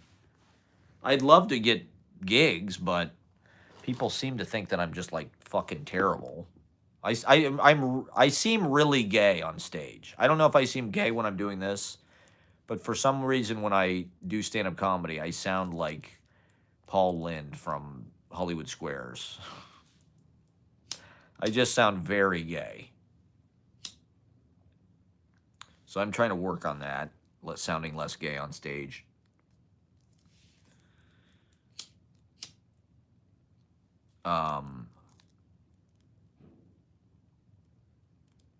Not that there's anything wrong with that, but I just think, I don't know. You kind of control how the audience experiences you. And I think a lot of,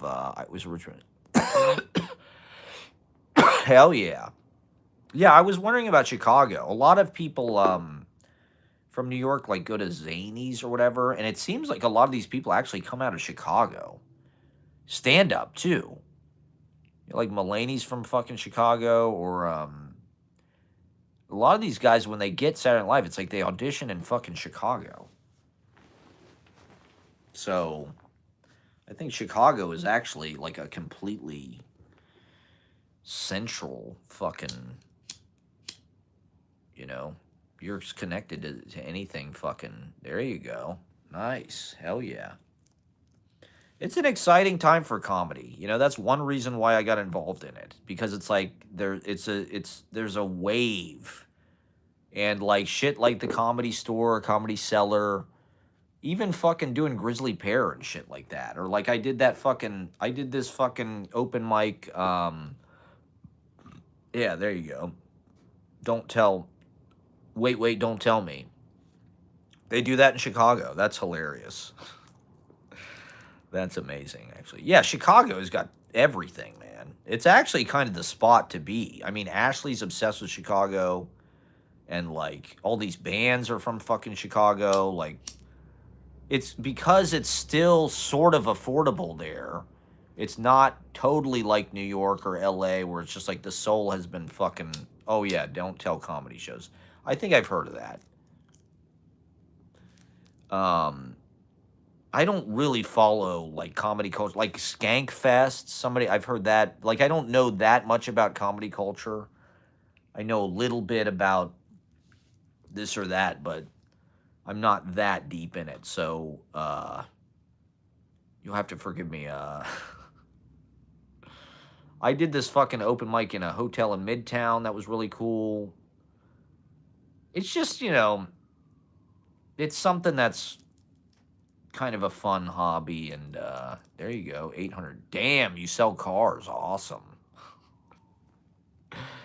What kind of cars? That's pretty awesome. 800. That's pretty good in this day and age. That's about as cheap as you'll find probably anywhere. Do you live alone or?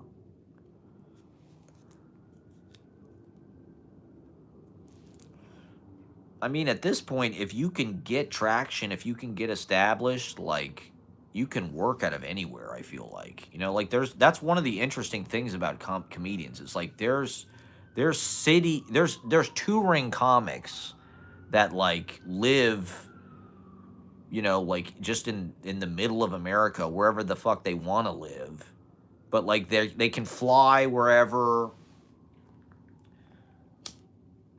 Like if you can break through on social media, or if you're just good enough. I mean, that's the thing that I've noticed. Ford, hell yeah. Wow, that's incredible.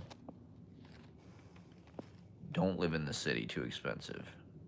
There's truth to that, definitely. Like, that's one thing I've noticed in New York is like, you don't necessarily have to live in the city to have access to this. A lot of people. Dude, there was this one guy that would come up from D.C. for the open mics and stuff. People from Philadelphia, a lot of people now live in fucking Philadelphia, and they come to New York like once a week or maybe even multiple times a week for whatever it is they have to do. It's like we're already living in like a super commuter, like oriented fucking society that like everybody is driving super long distances and traveling and doing it fucking online.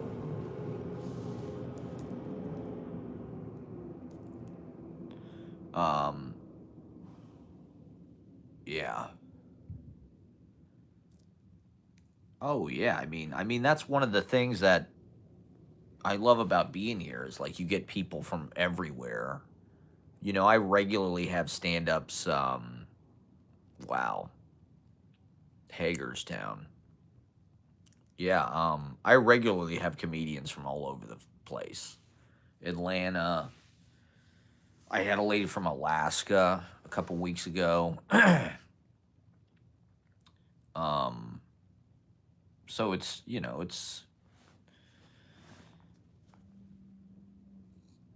it's just it's a cool time. The other thing about stand-up comedy is like you don't have any fucking equipment really. You don't have to carry anything. It's like it's just you. It's not a band. It's not a bunch of fucking guitars and amps and tuning, and it's like it's all just self-contained.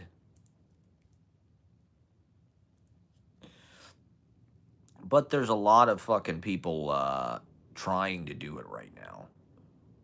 But there's also a huge audience for it. I mean, it's crazy to me how big the fucking audience for stand-up comedy is right now. Yoltstrell, what's up? It's a smoke show. We're all smoking weed. You better be smoking hella weed. and eating munchies. Oh, yeah. So I look like a young 40-year-old. Uh-oh. Well, I don't know. I look old. Yeah, bro. JCW isn't real. Friday night, smoking some weed, eating Gushers. You have legitimate Gushers. Are you serious? Look like the Joker. Smoke show. Hell yeah. We're all smoking on the smoke show. Everybody who smokes can be a part of it. Everyone can participate in the smoke show. Hopefully you're dabbing, or maybe you have some kind of DMT pin. Maybe you're laced with something. Gushers, been on my 98 Gushers. That is some next level shit. I mean, kudos to you. Applause for you old swell, because man, oh man, Gushers are probably the ultimate thing I've ever eaten in my life. I mean, I remember as a child, Gushers, DMT pens, they're out there. You get anything you want. I mean, you get anything you want, okay? This is 2026. People are doing stuff with drugs that, like, we never can even imagine when we were kids. Vapes have changed. You know, it's like cyborg drugs. It's insane. It's computer drugs. People are doing computer drugs. So there's all kind of, you know, what's that shit? Kratom. It's just crazy what's going on out there. But, you know, there honestly haven't been, it doesn't feel like there's been any big advances. You know, even Molly or MDMA, that stuff's been around for decades. Like, what was the last, like, really big drug? New, like, everybody does shrooms, and there's, like, microdosing now and gummies and stuff. But, like, what's the last new advance? I don't know. People are still doing cocaine like it's some kind of interesting personality trait. It's like they did that in the 80s. They did that in the 70s. Passe. It's passe. Wow.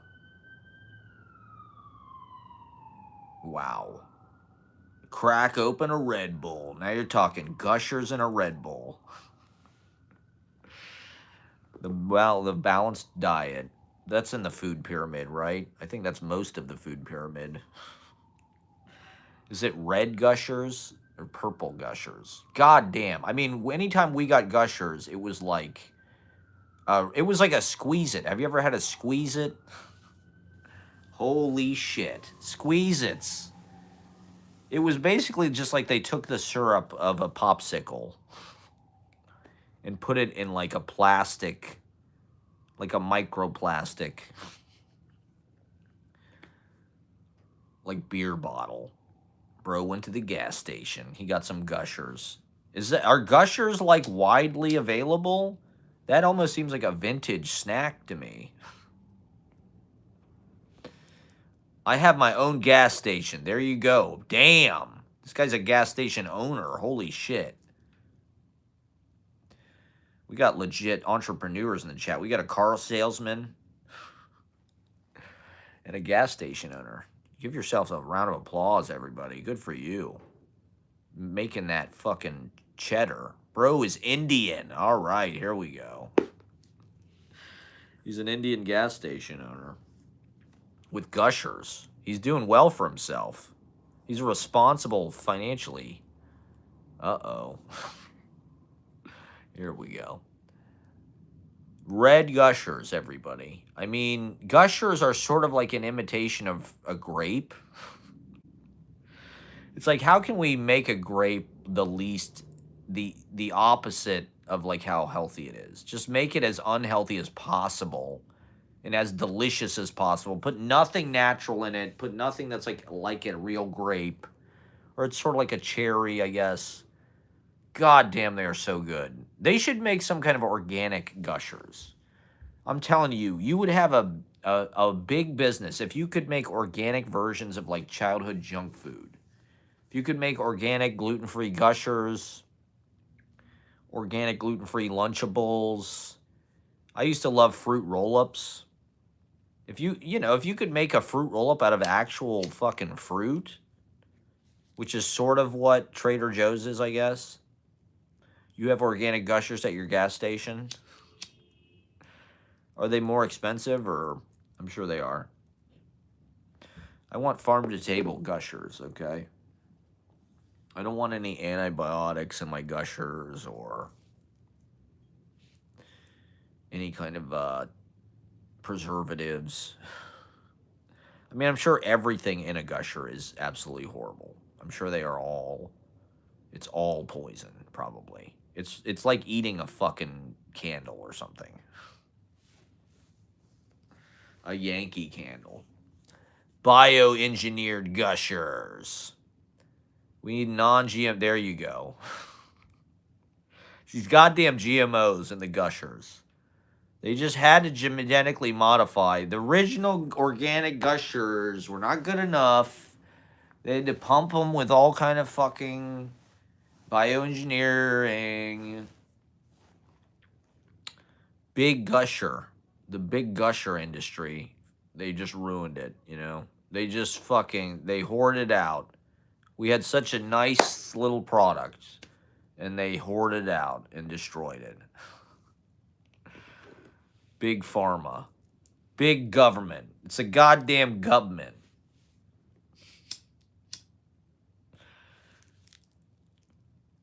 Who makes Gusher? Is that a Nabisco thing, or is that Konami, or is that Electronic Arts? General Mills? Does General Mills like... I bet it's General Mills. General Mills. Is it Corporal fucking Wheaties? Gushers, man. You just had to bring up fucking Gushers. You son of a bitch. I mean, goddamn, they are so good. I need some right now. How do they not have that at Trader Joe's? For the children. It's really for children. Are adults eating that? You can't eat that as a over 25-year-old, can you? It's physically, your body will just reject it. You'll literally fucking get diabetes and kidney stones immediately. It's the diabetes pill. I need my diabetes medication. Good God. The gushing. There you go, General Mills. Bam. The bastards. Nothing they do is good, I'm sure. 1991. That makes sense. For the children of the boomers. This is why millennials... Best childhood, worst adulthood. That's what they said. Because the boomers control all of it even still. They were the ones that experimented on us with the Gushers, okay? That was a food experiment. Human beings are not meant to eat that shit. It's not even necessary. Like, you really don't need a fruit snack. As a kid, like, a fruit has plenty of sugar in it. A fruit is plenty delicious. Like a grape, an orange, a mango, a kiwi. That is all basically like eating a fucking fruit snack as far as... It's basically like a dessert. There's so much delicious, healthy goodness in it. And it's sugary. So it's like you don't really need a fruit snack. You don't need... What were those ones that look like sharks? You remember that shit? They had these gummy candy that was like sharks. I loved that shit. I can't remember what they were called. That's kind of weird. I put this in my body as a child. You know, kids should definitely not be eating poison. And yet, all they do is dump toxins into child bodies. I mean, that's all I ate as a child. I walked by a McDonald's today, and it was like Proustian. It was like, that's the smell of my childhood. My childhood smells like McDonald's. It smells like French fries. It smells like chicken nuggets. It smells like hash browns. I ate McDonald's at least once a day, and I loved it. It was my favorite restaurant. McDonald's was absolutely my favorite restaurant as a child. Happy Meals, come on. Sweet and sour sauce, forget it. Forget about it. High C, who cares what's in it? When you're fucking 7 years old. Give me the High C orange. That's like a health drink. It's got vitamin C in it. That's like drinking orange juice.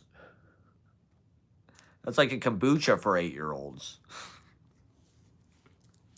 High C orange. Do they have a kombucha flavor? They fucking should, if they were smart. I guarantee the millennials would be like, hell yeah, give me that High C kombucha. Just like McDonald's. Give me some ethical chicken nuggets with sweet and sour. Give me like an ethical Happy Meal. Sell it to 40-year-olds. I guarantee you they will fucking buy it. Make a Happy Meal for adults. You want to make $1 billion, McDonald's? You want to rejuvenate your brand? Make a Happy Meal for 40-year-olds. Put a kombucha in it.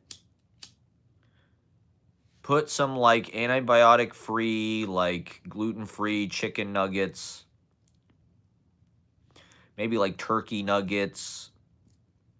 They could put a sweet and sour sauce. Or, like, a Thai chili sauce, like a sweet chili sauce. You know, make it like a bento. It's like a bento Happy Meal. And then French fries, you could put, like, sweet potato fries or... You know, some kind of fucking artisanal hash brown or something. And then you could, what would you have for a toy? I don't know. What do millennials want? We don't have toys anymore. Everything's a fucking app. No, there's nothing physical. They'd have one battle after another action figures.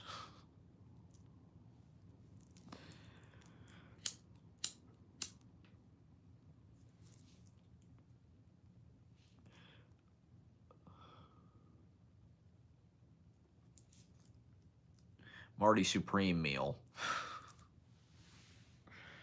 I got the Kevin O'Leary. Fuck, I got the Kevin O'Leary doll. God damn it.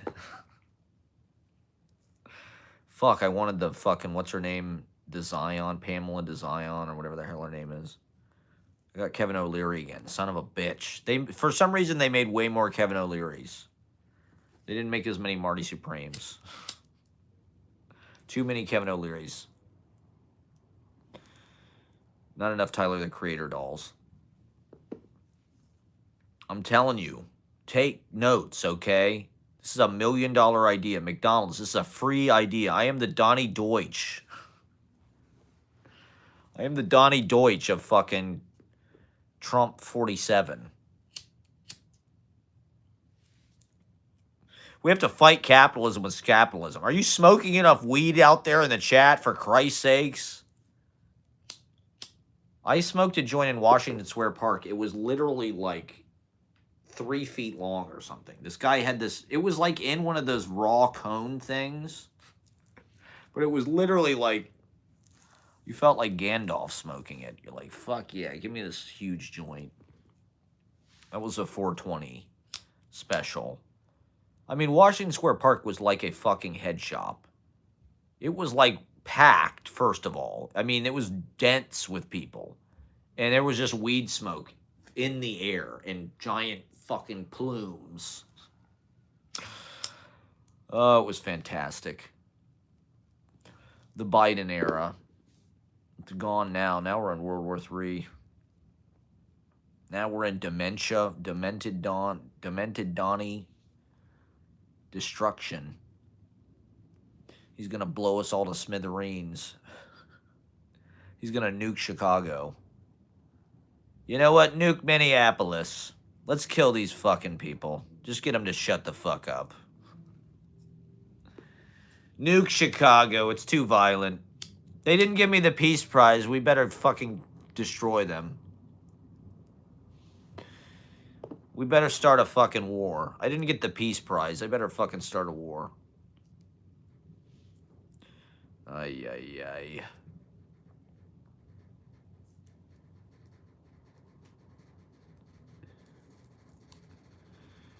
40 years old.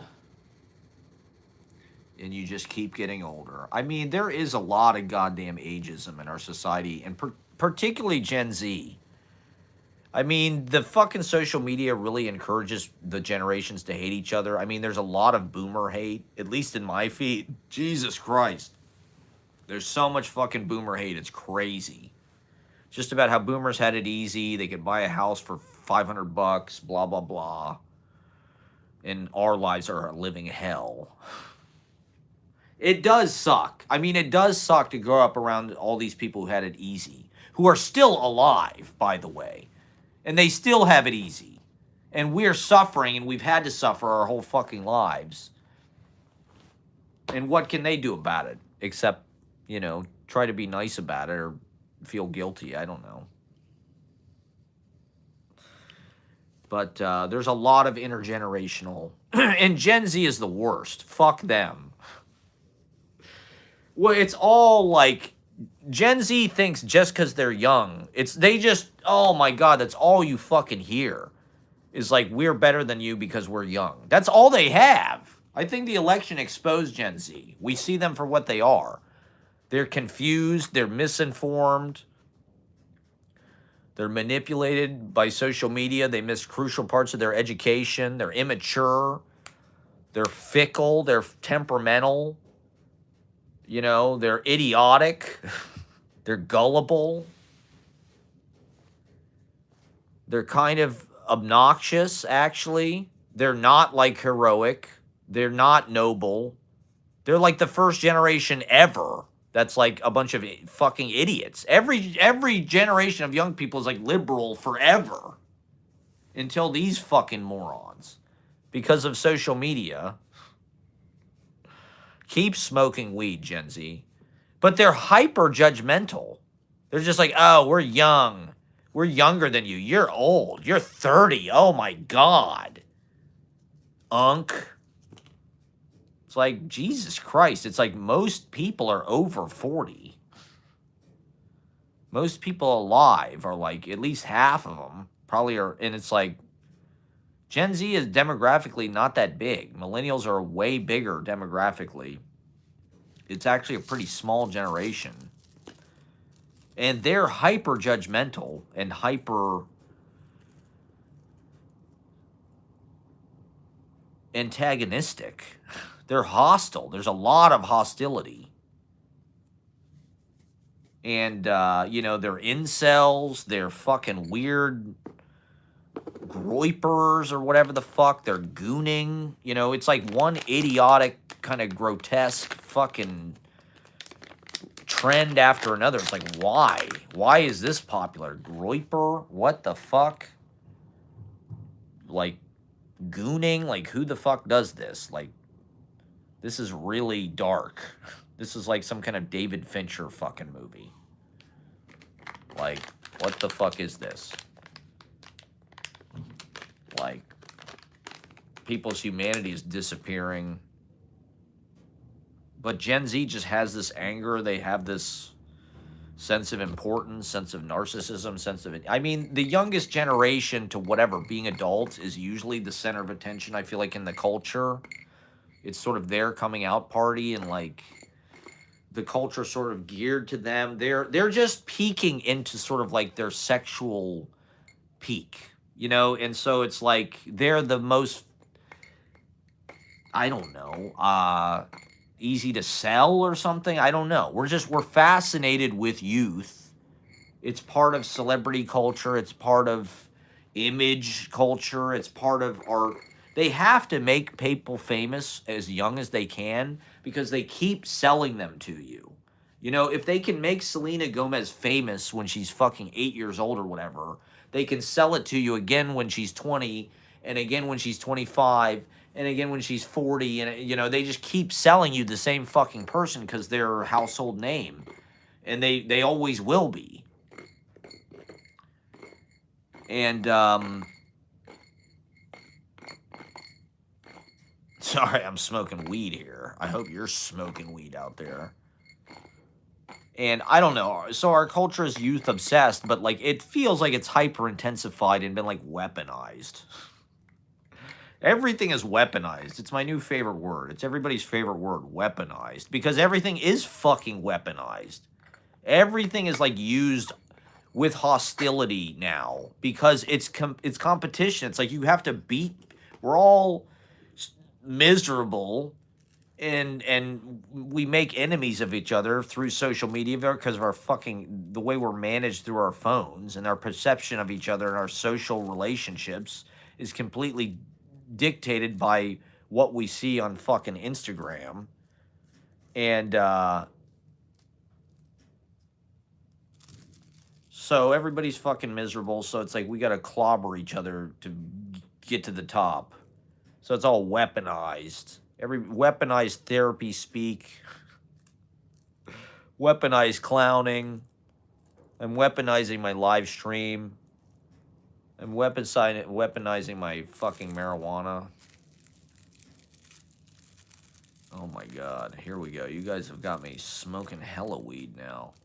I think it's only improving the quality of the broadcast here. We're weaponizing our drug habit. Why not? Weaponize it. Fuck it.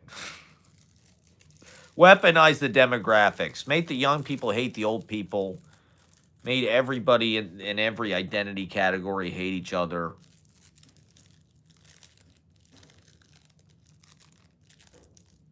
But Gen Z really takes the bait. I mean, they're the most judgmental. They hate cringe millennials. They hate people just because they're millennials. I mean, Ashley's favorite insult is to call something millennial. It's like that's the worst thing you can say about something. It's like, oh, it's so millennial. She's a millennial, so she sucks. She's just a millennial. It's like I'm a fucking millennial, kind of. I feel more like an Xennial, I suppose. I feel probably more little Gen Xer. But millennials are fucking corny. When I think millennial, I just think Nick Offerman. I think Parks and Rec or the, just bad docu-sitcom. Nick Offerman. I just don't want anything to do with Nick Offerman. No, I'm not interested. I don't feel any cultural overlap with that in any way. Whatever the hell Nick Offerman does. I've never really looked too closely because I don't really want to know, but that seems millennial to me. That's like Chicago, Great Lakes, millennial, flannel, mustache, simulacrum of masculinity, simulacrum of like lumberjack.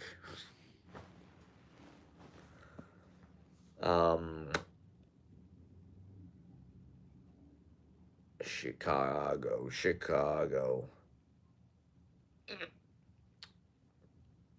You're always looking for coincidences and things that keep coming up, but do they mean anything really? They never really go anywhere. You just watch wrestling and smoke weed all day.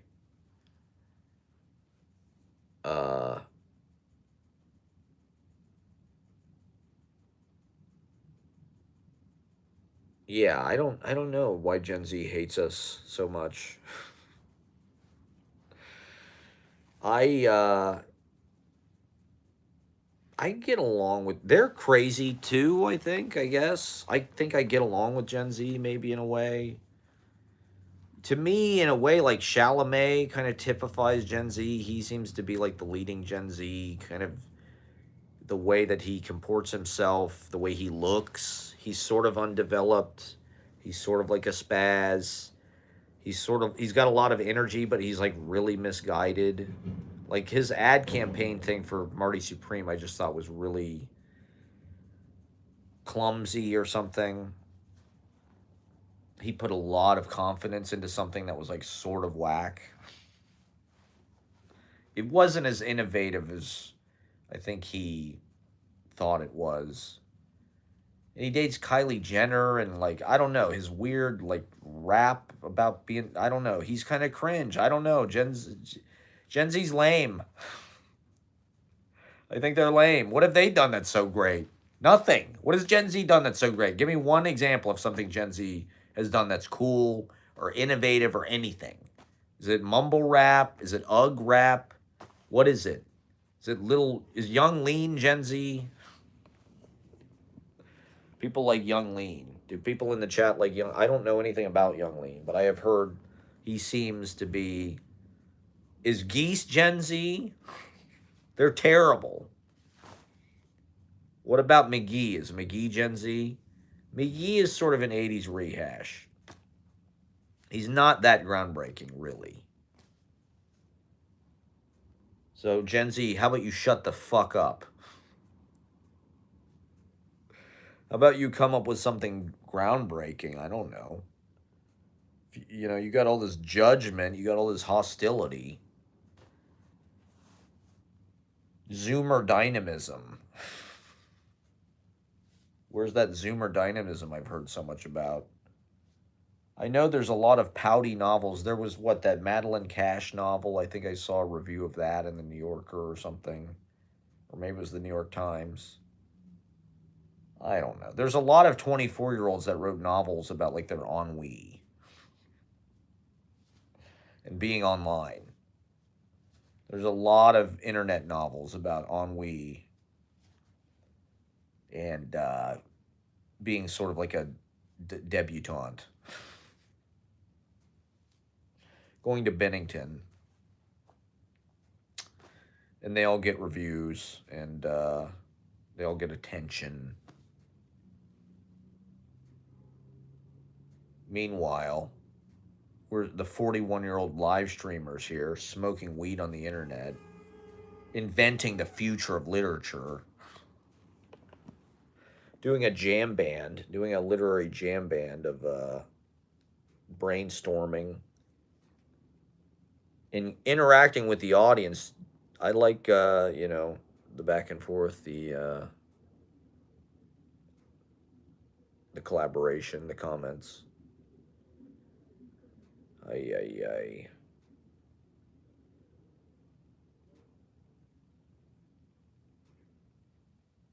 What else? What the hell was I just saying? Something important.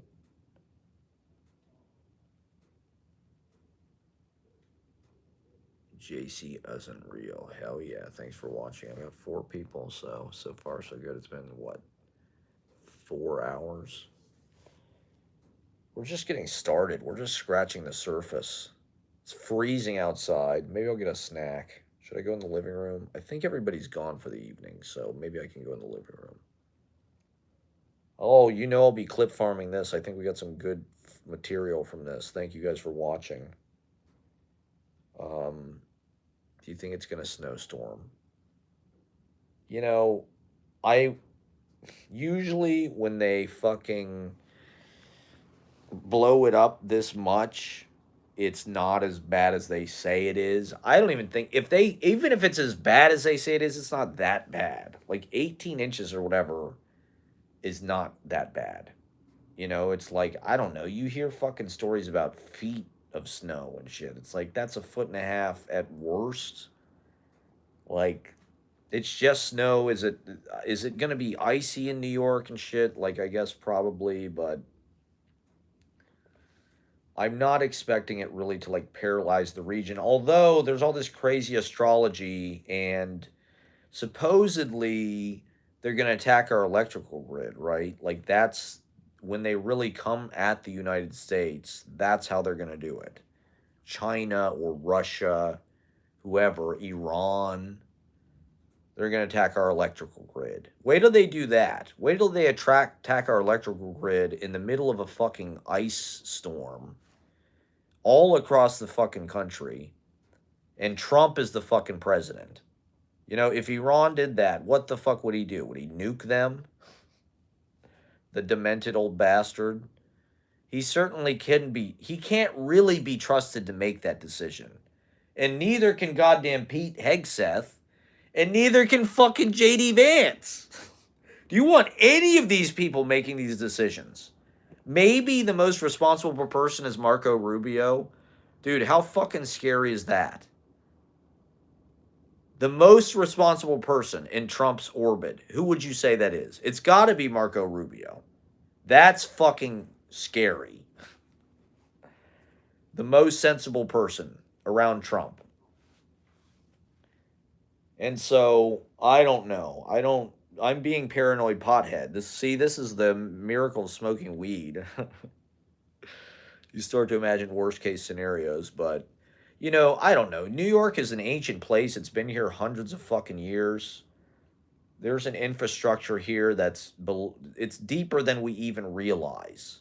And so I think New York will handle whatever happens probably better than other places. I bought enough food for the weekend. So, as long as people don't start eating each other before Tuesday. My birthday's on Tuesday, goddammit. So I hope we don't get plunged into like some kind of cyber war on the grid, World War III, before my birthday. That wouldn't be that great of a birthday present. Oh, remember when World War III started on my birthday? That would be memorable. January 27th, 2026, the day that will live forever in fucking infamy. The day the end of the world started. Matt Proctor's 41st birthday. My soul is ready as yours. So, I don't know. Fucking... I'm hoping for the best. There you go. Thank you, Tank47U5. I will. I'll watch Mary Poppins. I've been meaning... Some of the music in Mary Poppins. Chim chimney, chim chimney, chim chim cheree. The music in Mary Poppins. And Dick Van Dyke, I think, is oddly underrated. I'm glad that Dick Van Dyke is still alive and, like, present in a weird way in pop culture because he is a fucking treasure. I look up to Dick Van Dyke. I think he is like he's a good role model. He just seems like a good guy. I like his style of comedy. You can tell he's informed by Laurel and Hardy and those silent film guys, but he has his own flavor. He's multi-talented. He sings, he dances, and he just has a good vibe. God bless you, Dick Van Dyke. We fucking love you, brother. We love you, Dick Van Dyke. Please save us from fucking whatever. Trump is going to bomb Iceland. Nuke Iceland. I don't give a fuck. They talked back to me at the big press conference where I shit myself. Nuke the bastards. Like Independence Day. I don't know. It seems like the shit is going to hit the fan like pretty soon. Trump's going to shit his pants on the fan, and it feels very likely. Like the dude is clearly asleep at the wheel, or he's nuts. He's legitimately, certifiably like lost his fucking marbles. And so last winter was so cold and long and dark. And Project 2025 was happening, and really it was stressful. And that's one reason why I look old now, because it's been hard. My teeth are all fucked up. I got infections. I got ganglion cyst. Because, our circumstances have fucking become more...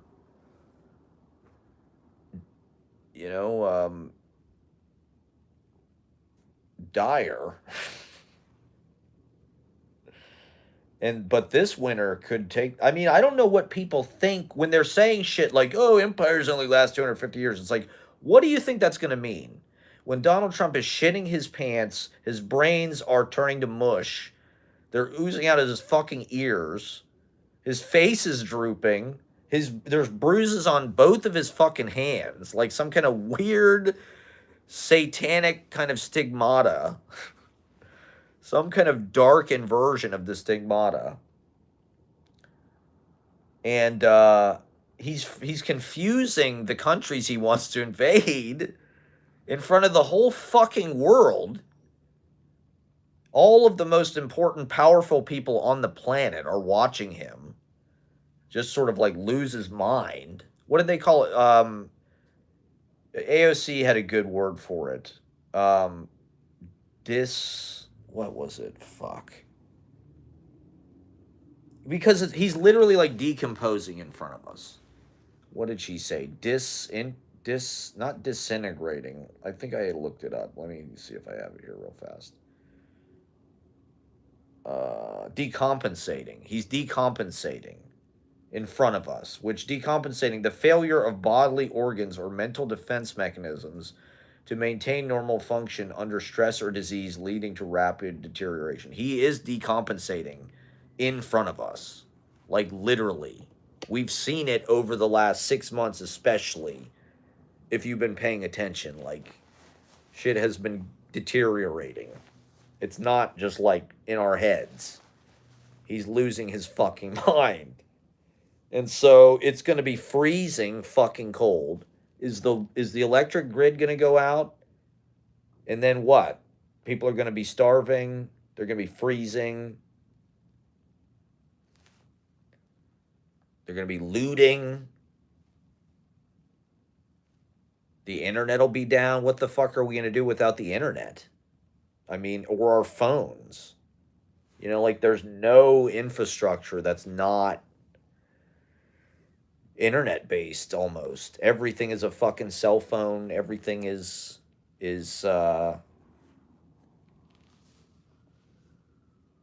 battery powered, plug in fucking shit. It's not, I mean, I think this radiator might be like natural gas or whatever. It might work if the power goes out, I suppose. So, people in New York have lived here with no fucking heat before. Like, you hear about that. People lived in their apartments. The landlord turned off the heat. They didn't have hot water. Like, it's not unheard of. So, like I said, New York's an old city. It's probably happened here before, whatever it is. You know, the American Revolution happened here, for Christ's sake. So, even if there's another revolution, it's like New York has seen it. A lot of the American Revolution was fought in fucking New York City. Park Slope and shit. And so, it's in there somewhere. It's in the DNA. It's in the infrastructure. And I trust Mamdani. I know that fucking probably sounds nuts, but like we're lucky, because there could be a major fucking breakdown with the government. The federal government could just split. Trump could try to take over. He already kind of is. Or there could be some kind of emergency. J.D. Vance takes over, blah, blah, blah. They try to force this or that, skip the election. And so things might break down to like fucking Kathy Hochul and Mamdani might have to team up to like work for us and do something that like is going to protect us from these fucking people, because they are literally invading the goddamn United States. All of this ICE stuff, they can go into people's houses and just disappear people without paperwork, and people won't stand for it. They're basically invading goddamn Minneapolis right now. They tried it with California. And so, Mamdani, protect us. I'm glad we have somebody smart. There you go. The people really pulling the strings, the people who are behind all of it. You know who I'm talking about. Well, I mean, yeah, I think people use Israel as like a fucking the answer for just like everything. Like, oh, it's fucking Israel. Israel's behind it. It's like, yeah, probably. I guess. I don't know. I mean, with the Trump stuff.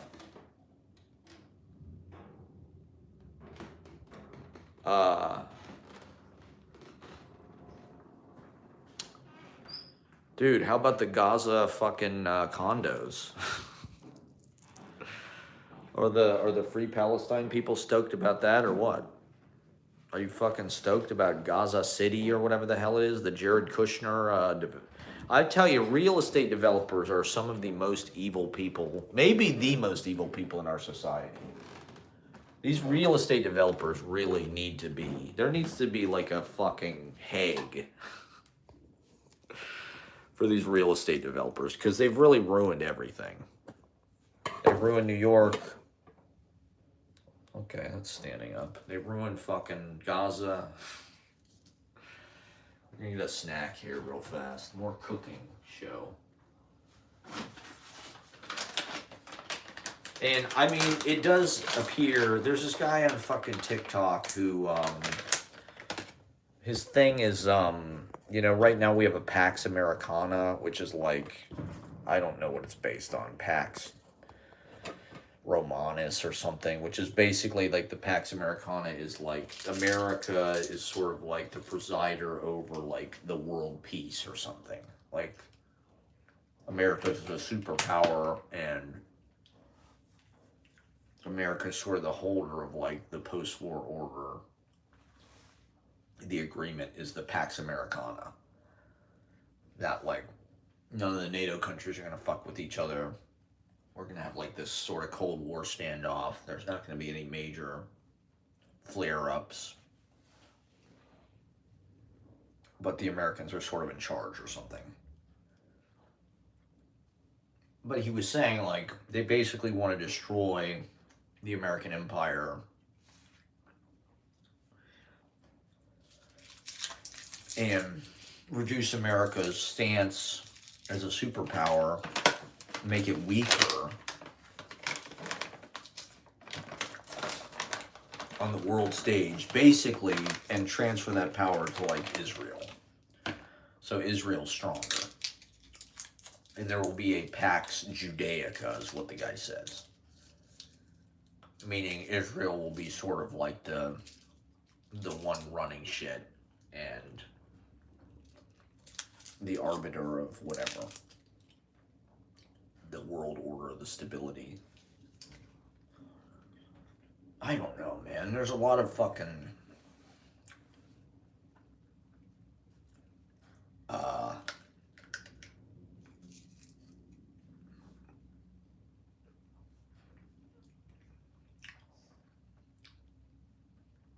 people who blame Israel for everything. Like there is some kind of like intricate conspiracy.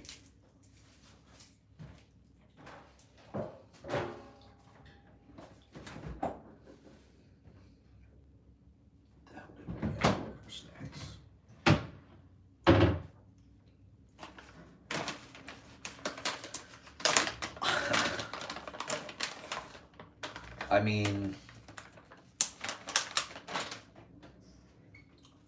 it's definitely clear that like the United States' relationship with Israel like needs to change. Like they can no longer be sort of like this special relationship where like they just give them whatever they want. We give them arms. They're you know, but like part of the point of Israel was like it was a military base sort of for the United States in the Middle East.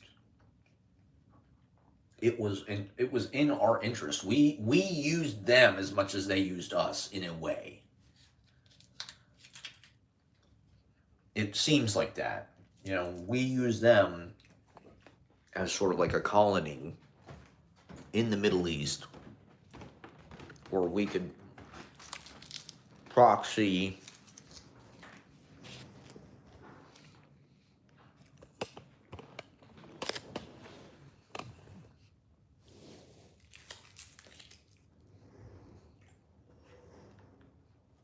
and you know, the Christians and the Jews both have these ideas about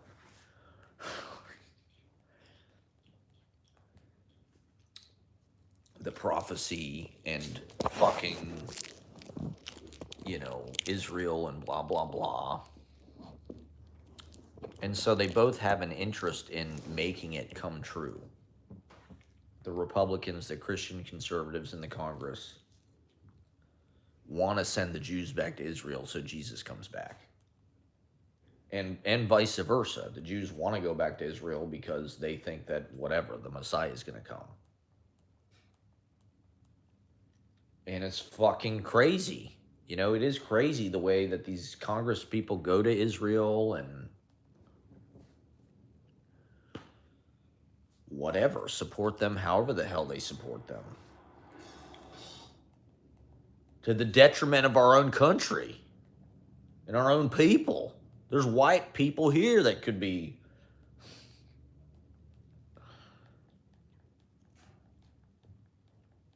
And so I think the Democratic Party would be smart going forward to like understand that, to be like, look, this does need to change. We can't just sort of be blindly The Merchant of Venice. Is that Shakespeare, or is there a different version? I have read The Merchant of Venice. I want to see the Al Pacino.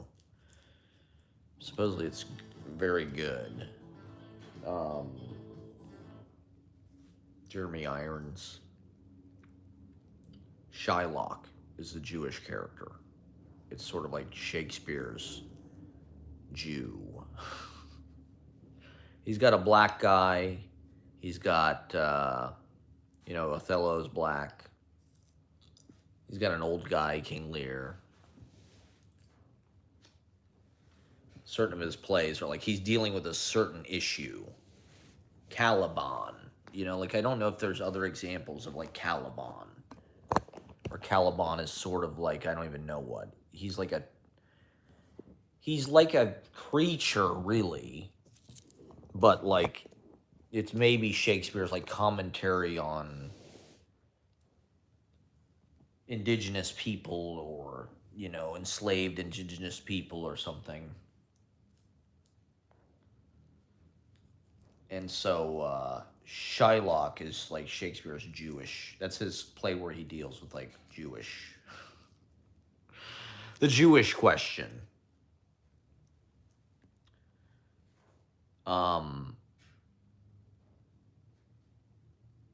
It's been a long time. I mean, I read it in college, and of course the things that you remember from it are like pound of flesh. Shylock wants a pound of flesh. And if you prick us, do we not bleed? The quality of mercy is not strained, I think, is in The Merchant of Venice. Because there's like a trial, right? The quality of mercy is not strained. It falleth like the drop of rain from heaven or something like that. And there's also like a sort of a game show scene. Some of these plays, like Love Labor's Lost, and I think Merchant of Venice, it has like some kind of like,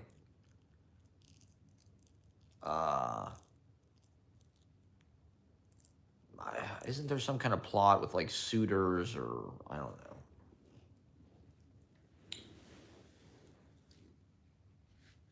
There's like different lovers, different pairs, or different, I don't know, potential suitors that are like vying. I don't remember. It's like I said, it's one of those plays where like there's a few different things going on. And then Shylock sort of stands out as like this well-drawn character and sort of an example of, I guess it's Shakespeare's view of Jewish people or something, is sort of how it's read or used. I don't know. The character's like a moneylender or something, right? I mean, it's almost like a fucking stereotype, really. Shylock, they use it as a fucking slur in a way.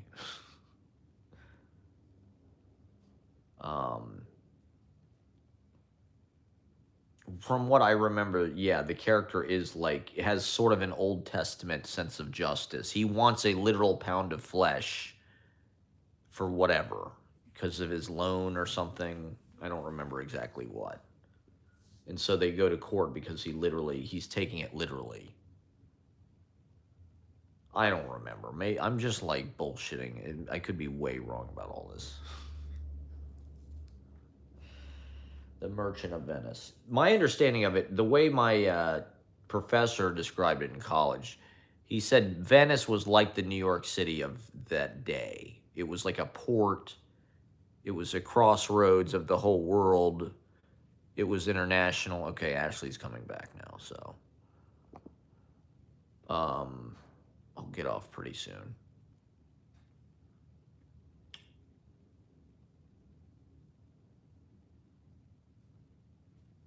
It was like a world city. And in fact, I think the first skyscrapers are sort of like pseudo skyscraper type tower things. Weren't they in Venice or some goddamn place in Italy? A lot of the New York architecture, Soho, comes from like Italian stuff. Venice and fucking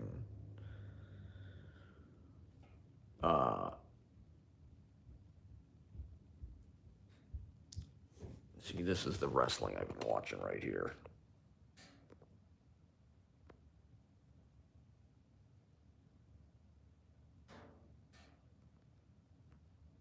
So, I don't know. I guess in a certain way, it's almost a play that's very modern. It's about a guy in the New York of the day.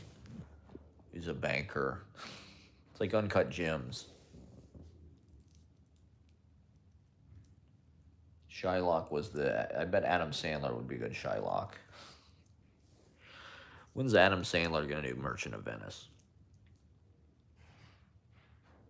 Let's really show his fucking range.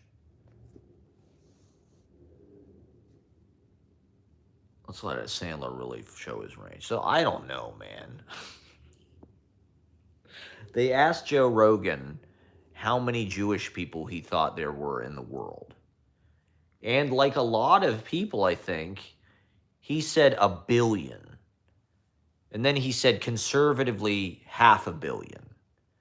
And there are 1 billion Christians, right, or Catholics. There are 1 billion Muslims. I don't know, are there 1 billion Hindus? Probably. So you'd expect the way that we talk about Jewish people, or I don't know, the consideration, you would maybe expect there to be as many Jewish people as there are Catholics or Muslims. But it's not even close, actually. I think there's only like 15 million Jewish people in the entire world. And 1 million of them live in New York City. That's kind of crazy to think about. 15 million is really not that many people. They're not like actively recruiting. Like, it's not a part of, like, with Christianity. They're not like trying to like convert people constantly. And so, it is kind of fucking crazy how prominent a lot of Jewish people are, considering that there's only 13 million of them in the entire world. But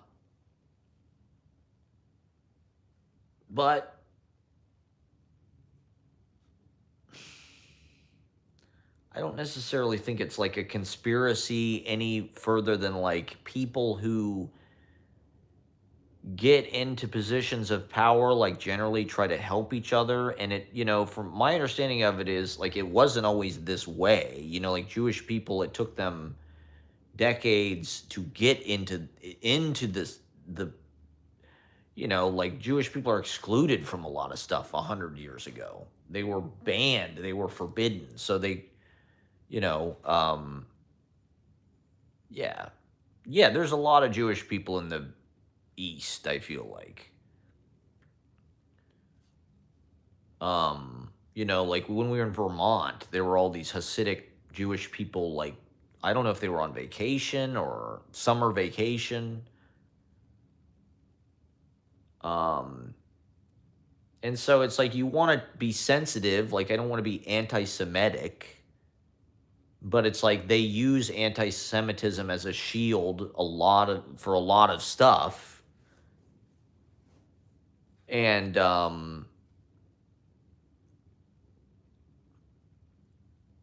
I do think that there's a lot of truth to like whatever fucking, APAC has a lot of goddamn influence, and they have a lot of influence in fucking Hollywood, and they have a lot of influence in like what gets seen, and the messages that get sent to people.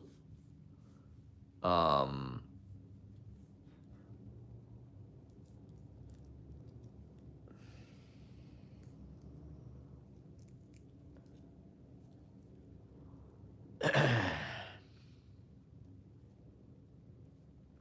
my understanding of it is that Jewish people have had to react to being persecuted as they have been continuously throughout history. And so they've had to develop alternate ways of surviving, whether that's like going into show business, right? Or money lending, right? A lot of people are like, well, why do Jewish people, they're all bankers. And it's like, well, they were forced into that because they weren't allowed to do all this other shit. That's my understanding of it. But people look at it like, well, it's like Jewish people, there's this conspiracy of like the Rothschilds, and they are like the Federal Reserve, and they own everything, and they really are fucking controlling us. And it's like, I don't know. I think there's like, okay, in Columbus, Ohio, there's Les Wexner, right? And Les Wexner is like the big boss of Columbus, Ohio. Like, he owns Limited Brands, right? Which is where most of the creative people that I knew who lived in Columbus, Ohio worked. Epstein was his lawyer. Epstein had power of attorney over Les Wexner. And so, if you're a cool person who wants to make money being creative in Columbus, Ohio, chances are you're probably going to work for Les Wexner, because what the fuck else are you going to do? And so it's like you're working for this pedo supporting, and God knows what this guy's motives are. He wants to control his workforce. He wants to control the consumer. He wants people coming into his store. He wants people buying stuff. He probably has fucking third world labor he's exploiting, or prison labor. Like, that all seems nefarious to me. And yet his name is on the fucking Wexner Center for the Arts, and he's a huge donor to Ohio State and all this other shit. And he's looked on like this philanthropist or something. But it's like, this dude owns everybody. This guy started a town, New Albany, in Columbus. He basically bought this fucking town and created this kind of like Stepford Wives community there, where all of his employees live, and it's sort of like he owns Abercrombie, so it's like very Abercrombie coded. It looks like fucking Grover's Corners or something from our town. Like, it's meant to be this, like, I don't even know, New Hampshire or something, like waspy fucking like village or something, but it's like, it's just this weird facade of all like this like dark, like sex trafficking and fucking, the fucking CEO of Abercrombie was like a child abuser and was like fucking a weirdo and a pedo and this and that. And so it's like, it's hiding all of this dark, like everybody's suspicious of, everybody's suspicious that there's this child abuse happening. These were the examples that I saw that were like real to me, that I saw in my community, that I'm like, yeah, this is suspicious. This is real. Why the fuck does this guy have so much power? We all work for him. He owns everybody. He's a billionaire.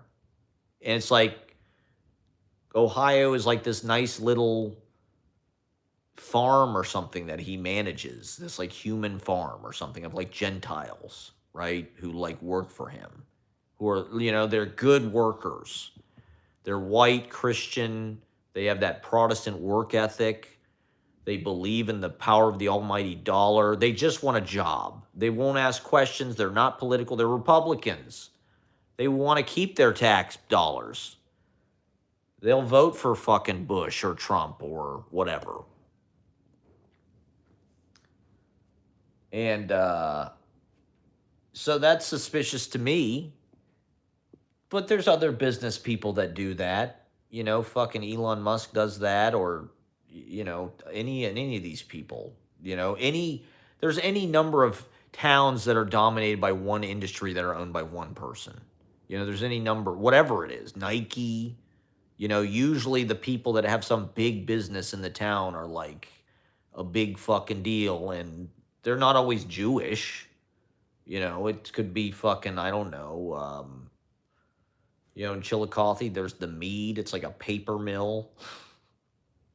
That's like the big thing down there. I don't know. In Cincinnati, it's Procter and Gamble, right? Or there's usually 2 or 3 companies in every big town that are sort of like the big fucking. Limited Brands was only one of them, but it did seem nefarious and like suspicious the way that this guy, the Victoria's Secret fashion show, they were responsible for a lot of that anorexic fucking mindset. And so they were spreading their fucking weird perversions over our whole society. And we were supposed to like, sell our fucking creativity and service to that. Like, it didn't really seem like what I wanted to do with my life. But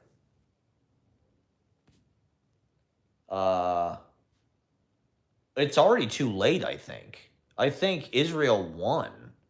I think America will collapse now. I think that's what we're headed towards. I think last year felt like sort of the beginnings of, hey, this is kind of fucked up. What's happening? All this Project 2025 shit. But like this year, it feels like palpable. It feels like probably before midterms, our country will collapse. I know that sounds fucking insane, but like this ICE thing, Trump being nuts, talking about invading everybody, his just general insanity, the way they want to escalate shit, the timetable they're on, the decisions they're making, the way that our allies are treating us. We're very close to Europe removing whatever, the treasury bonds or whatever the fuck they own. Like, they could easily cause our economy to collapse like that. And we're not that far from that happening. The fact that Canada established this trade alliance with China or whatever, and there's this realignment happening. Like, I don't think people realize like how fucked this is gonna make us. Like, these countries are pissed at us. Canada's fucking pissed. It's like they're our fucking neighbor.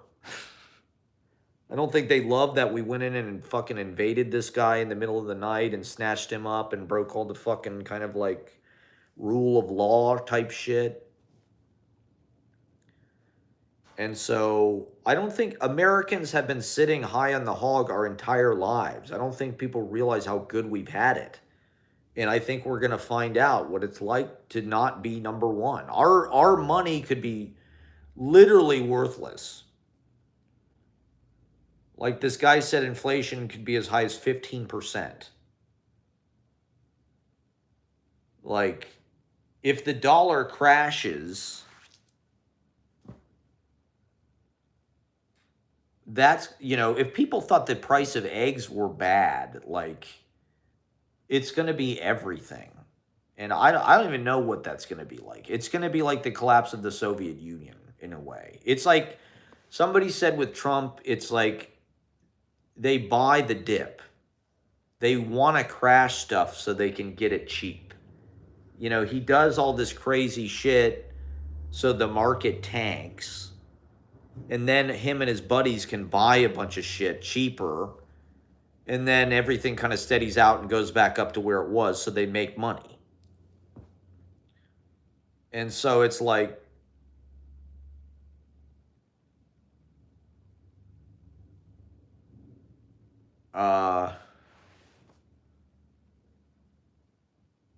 I think they want to crash the fucking country so they can get it cheap, basically.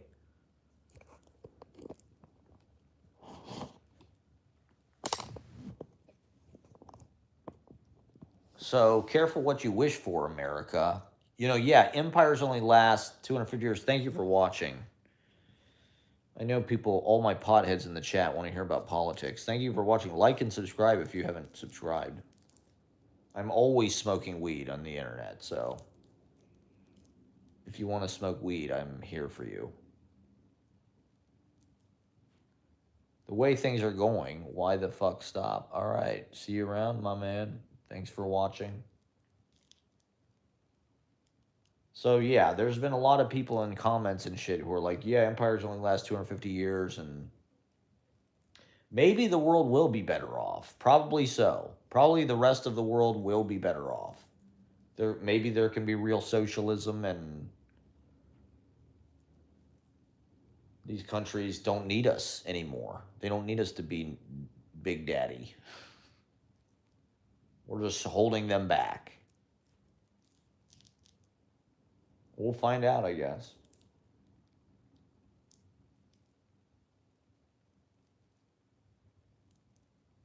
But I think people in this country might be in for a fucking rude awakening. Like, this is not going to be pretty at all. Hopefully it doesn't get out of hand. But I wouldn't hold my breath. I mean, the first time Trump got elected, look at what the fuck happened. Fucking pandemic. Shutdown. Worldwide insanity. This time could be worse. I mean, the first time we were kind of protected. You know, the pandemic, they just could take out a bunch of debt and give us money. But now it's like the United States has so much debt, and we're fucking with our allies. We're fucking with the people that lend us this money, that it's like, if they decide to call in our debt or whatever, our whole economy will collapse.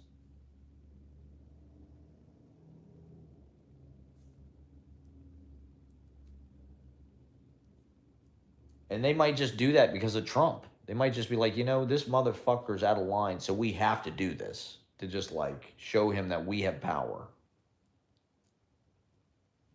We don't want to punish the people of the United States, but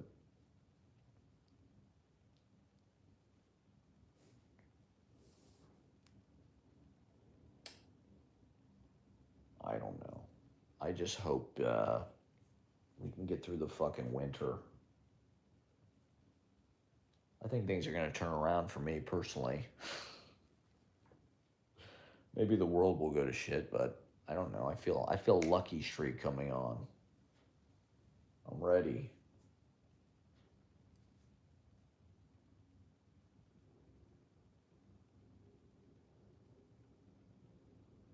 Let's get lucky. See, look, it's pretty multicultural. There's McMahon. You got an indigenous, and you have a couple indigenous. You got a Hawaiian guy or a Samoan guy.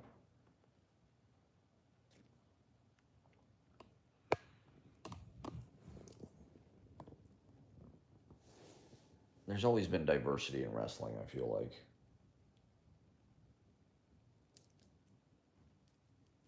Because there's so few guys that can actually be wrestlers.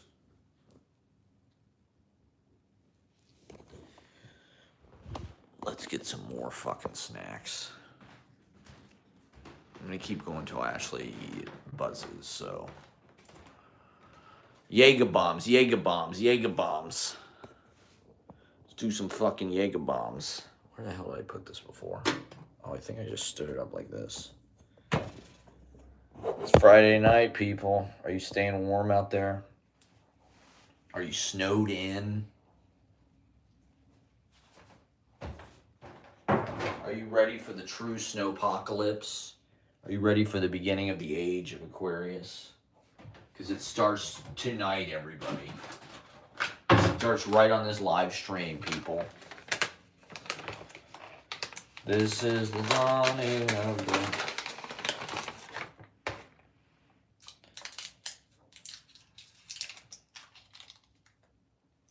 I think we just about covered it. I mean, I think I got some good clips here.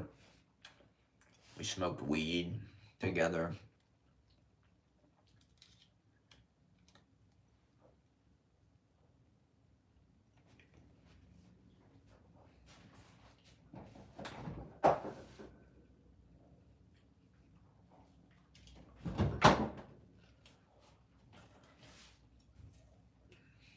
We caught up on international geopolitics.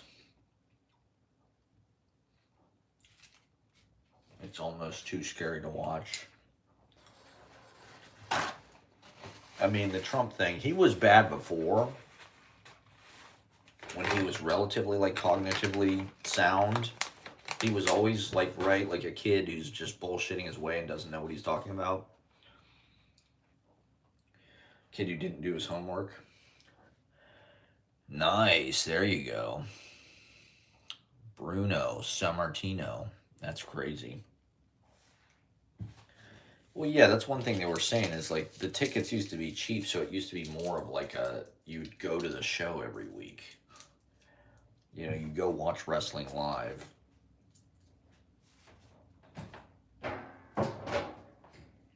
Because you could afford it or whatever.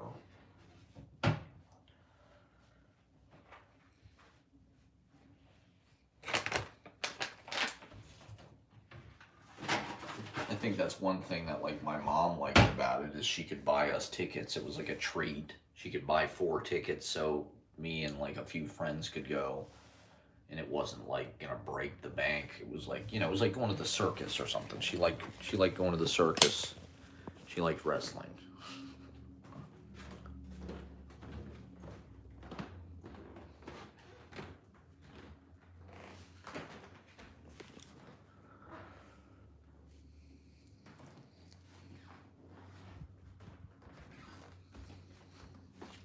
It regulates my nervous system.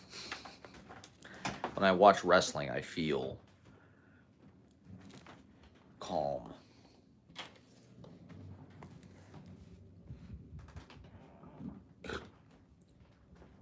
It's a way that I have of,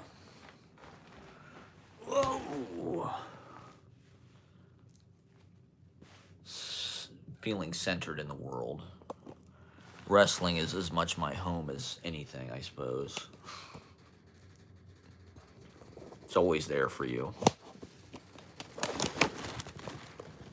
No matter what happens, there's always wrestling.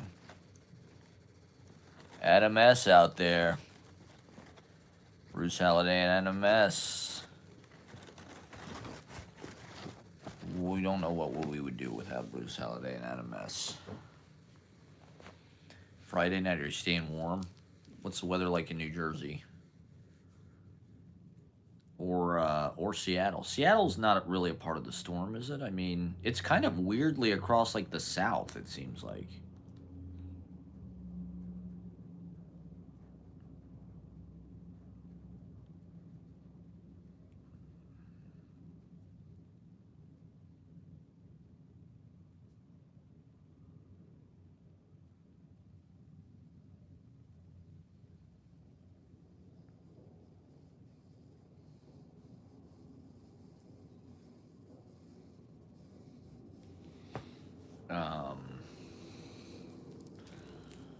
I mean, I like the snow. I can't wait to go to Central Park in the snow. My birthday, I don't know. Birthdays are a lot of pressure. You feel like you have to make it some big, significant thing, and, you know, I get to do the open mic. I've got a show Wednesday. I've got a show. Yeah, the ice is really what makes it horrible. If the snow freezes and it gets wet and becomes ice, that's when shit is, like, rough. But snow is not a big deal. They can just fucking plow it. The ice is when shit, like... All right, Adam S., you're an Aquarius too? January Aquarius.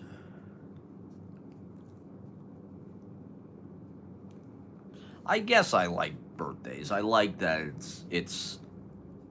it feels like a special day. It does feel like it stands out And it does feel like that's significant. January 21st, nice, hell yeah. Happy birthday, Adam S.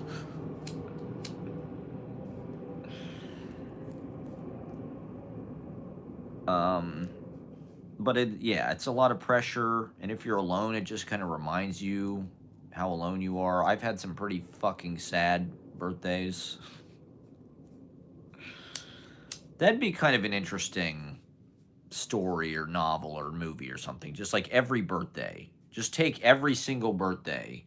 Like I've had big birthday parties with a lot of people, and I've had birthdays where nobody was there. It'd be kind of interesting to just see where the person is on every birthday as a sort of autobiography.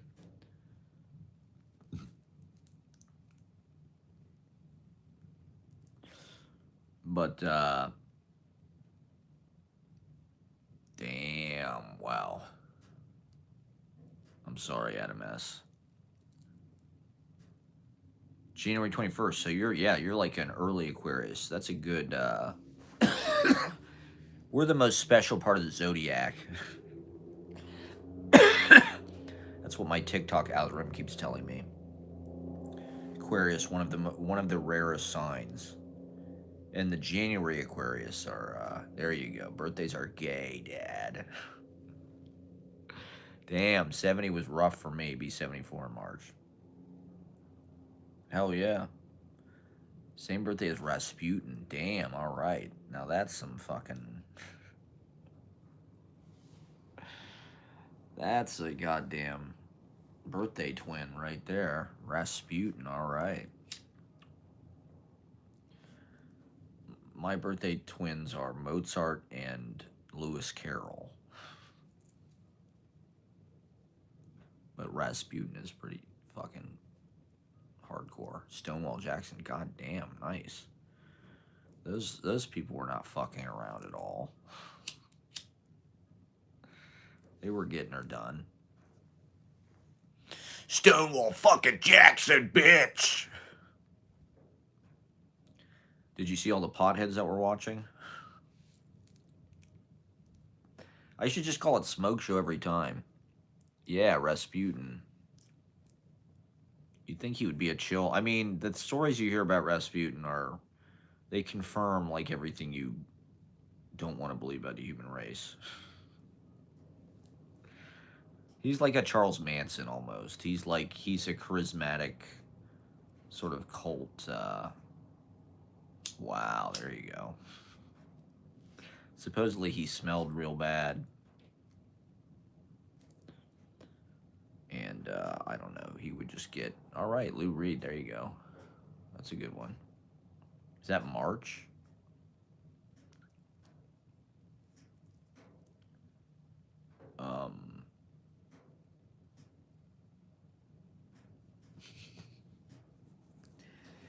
I mean, January... I didn't really realize it as a young person, but it really is not a good time to have a birthday.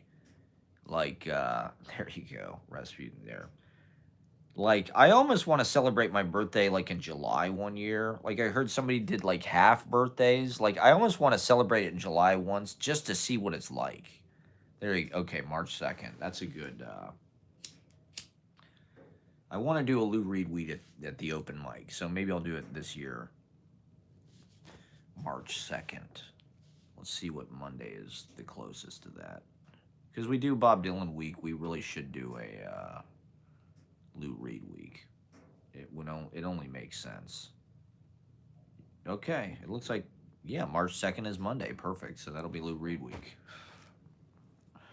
Mark your calendars. In Joe's Pub.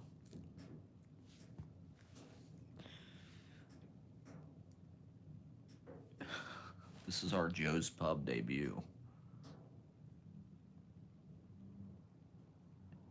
Yeah, I mean, I've been wanting to do a Lou Reed night at the open mic, and I think I heard somewhere that he was born in March because I didn't expect that. I expected him, I don't know, to be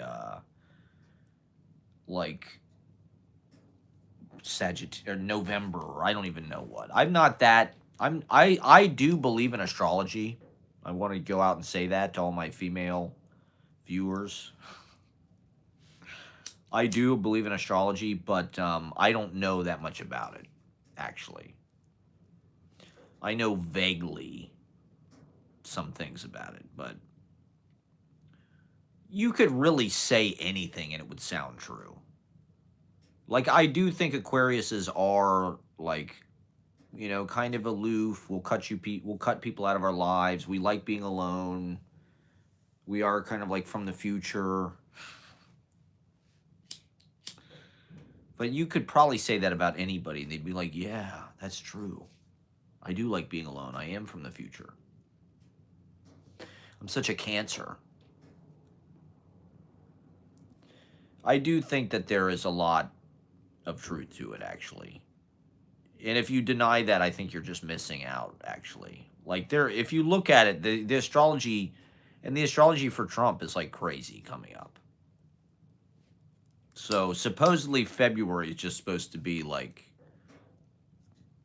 a big month. A lot's supposed to happen in February. So I don't even know. Get ready, people. Who the fuck knows? I'll probably be homeless.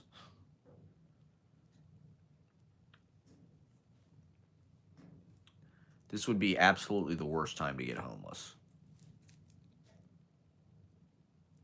So, keeping my fingers crossed.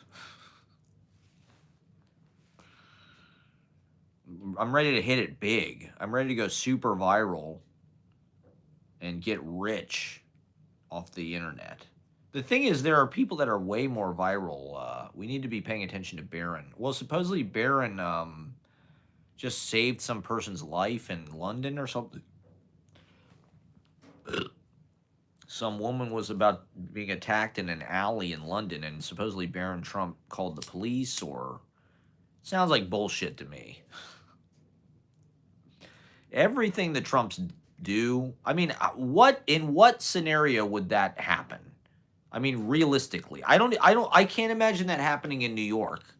I can't imagine Barron Trump walking down the street in New York and seeing somebody being attacked and being like, oh my God, I'm calling the police. I'm Barron Trump.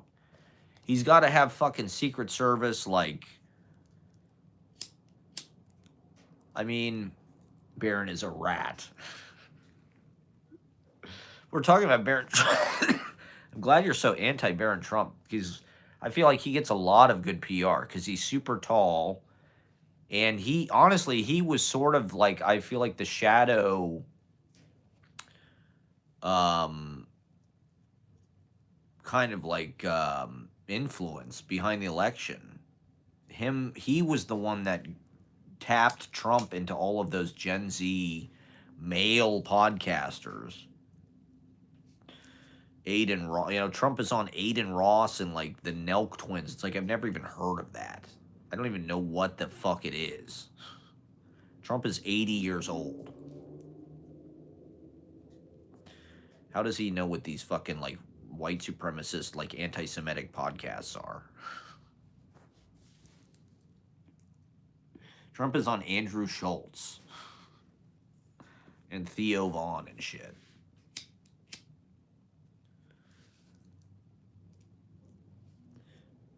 Barron, I think, is like a crypto. Who the fuck knows? Is he going to be the next emperor? It's going to be a dynasty now. Trump may die, but Trump Inc. will live on. Trump Properties, we'll never see the end of this. We'll see Donald Jr. will probably fucking run. Ivanka, I think Ivanka could maybe be president. Dude, she's so fucking hot, it's insane. I hate to say it. I kind of get why he wants to have sex with his own daughter. I hate it to put it that way, but dude, if your daughter was Ivanka Trump, I mean, come on. I'm just kidding. That's a joke. He's a sick fuck, okay? He's a sick, racist fuck.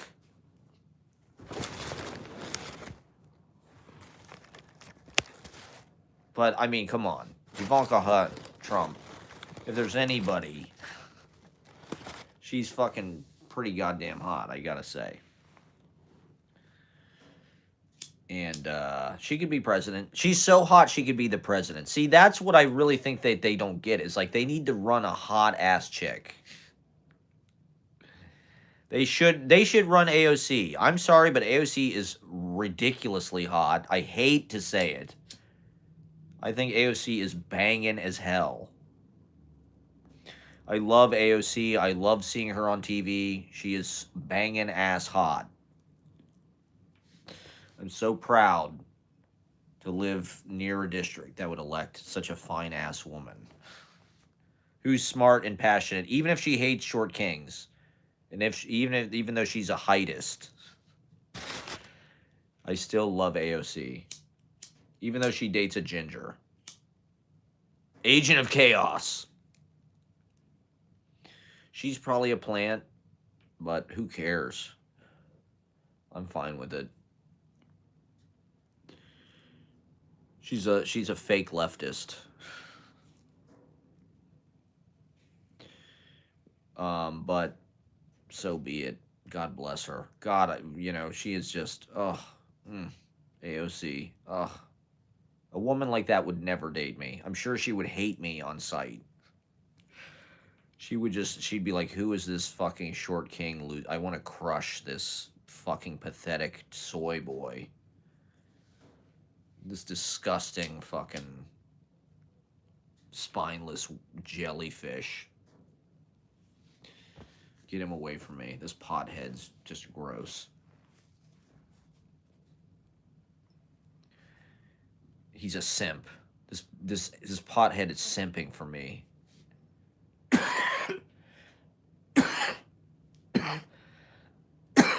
I don't care. I'll simp for AOC.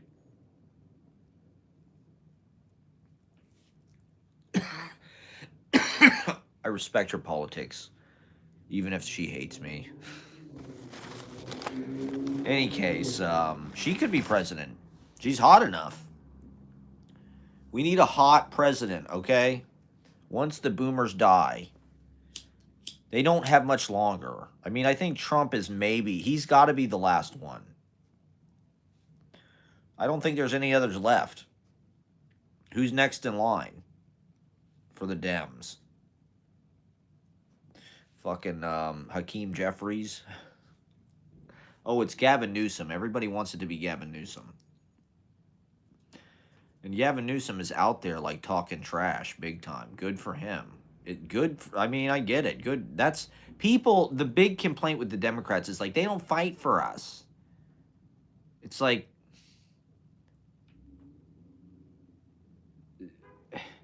I think people just like don't care what the Democratic Party actually does. They don't pay any attention to it. It's just the image of the Democratic Party is weak because it's either women like fucking Hillary and Kamala and AOC, or it's like these guys like Tim Kaine or Tim Walz who are just sort of like oatmeal. They're just like these sort of pussies. And so it's like people want the Democrats to fight for them. It's like, what are the Democrats doing? They're not doing anything. It's like, there's not a whole lot they can do. They don't have a majority in anything. The Supreme Court is rigged. Like, what the fuck are they supposed to do? Like,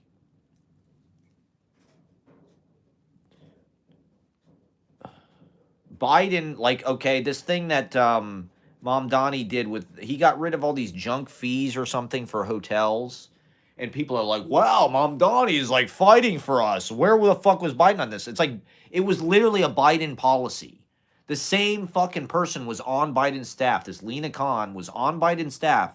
Like, people don't really give Biden, he was trying to be left. He tried to fucking get rid of the student loan debt. He did some shit that was like pretty far left. And the Republicans pushed them back like they always do because they fucking are stubborn assholes. They try to fucking stymie any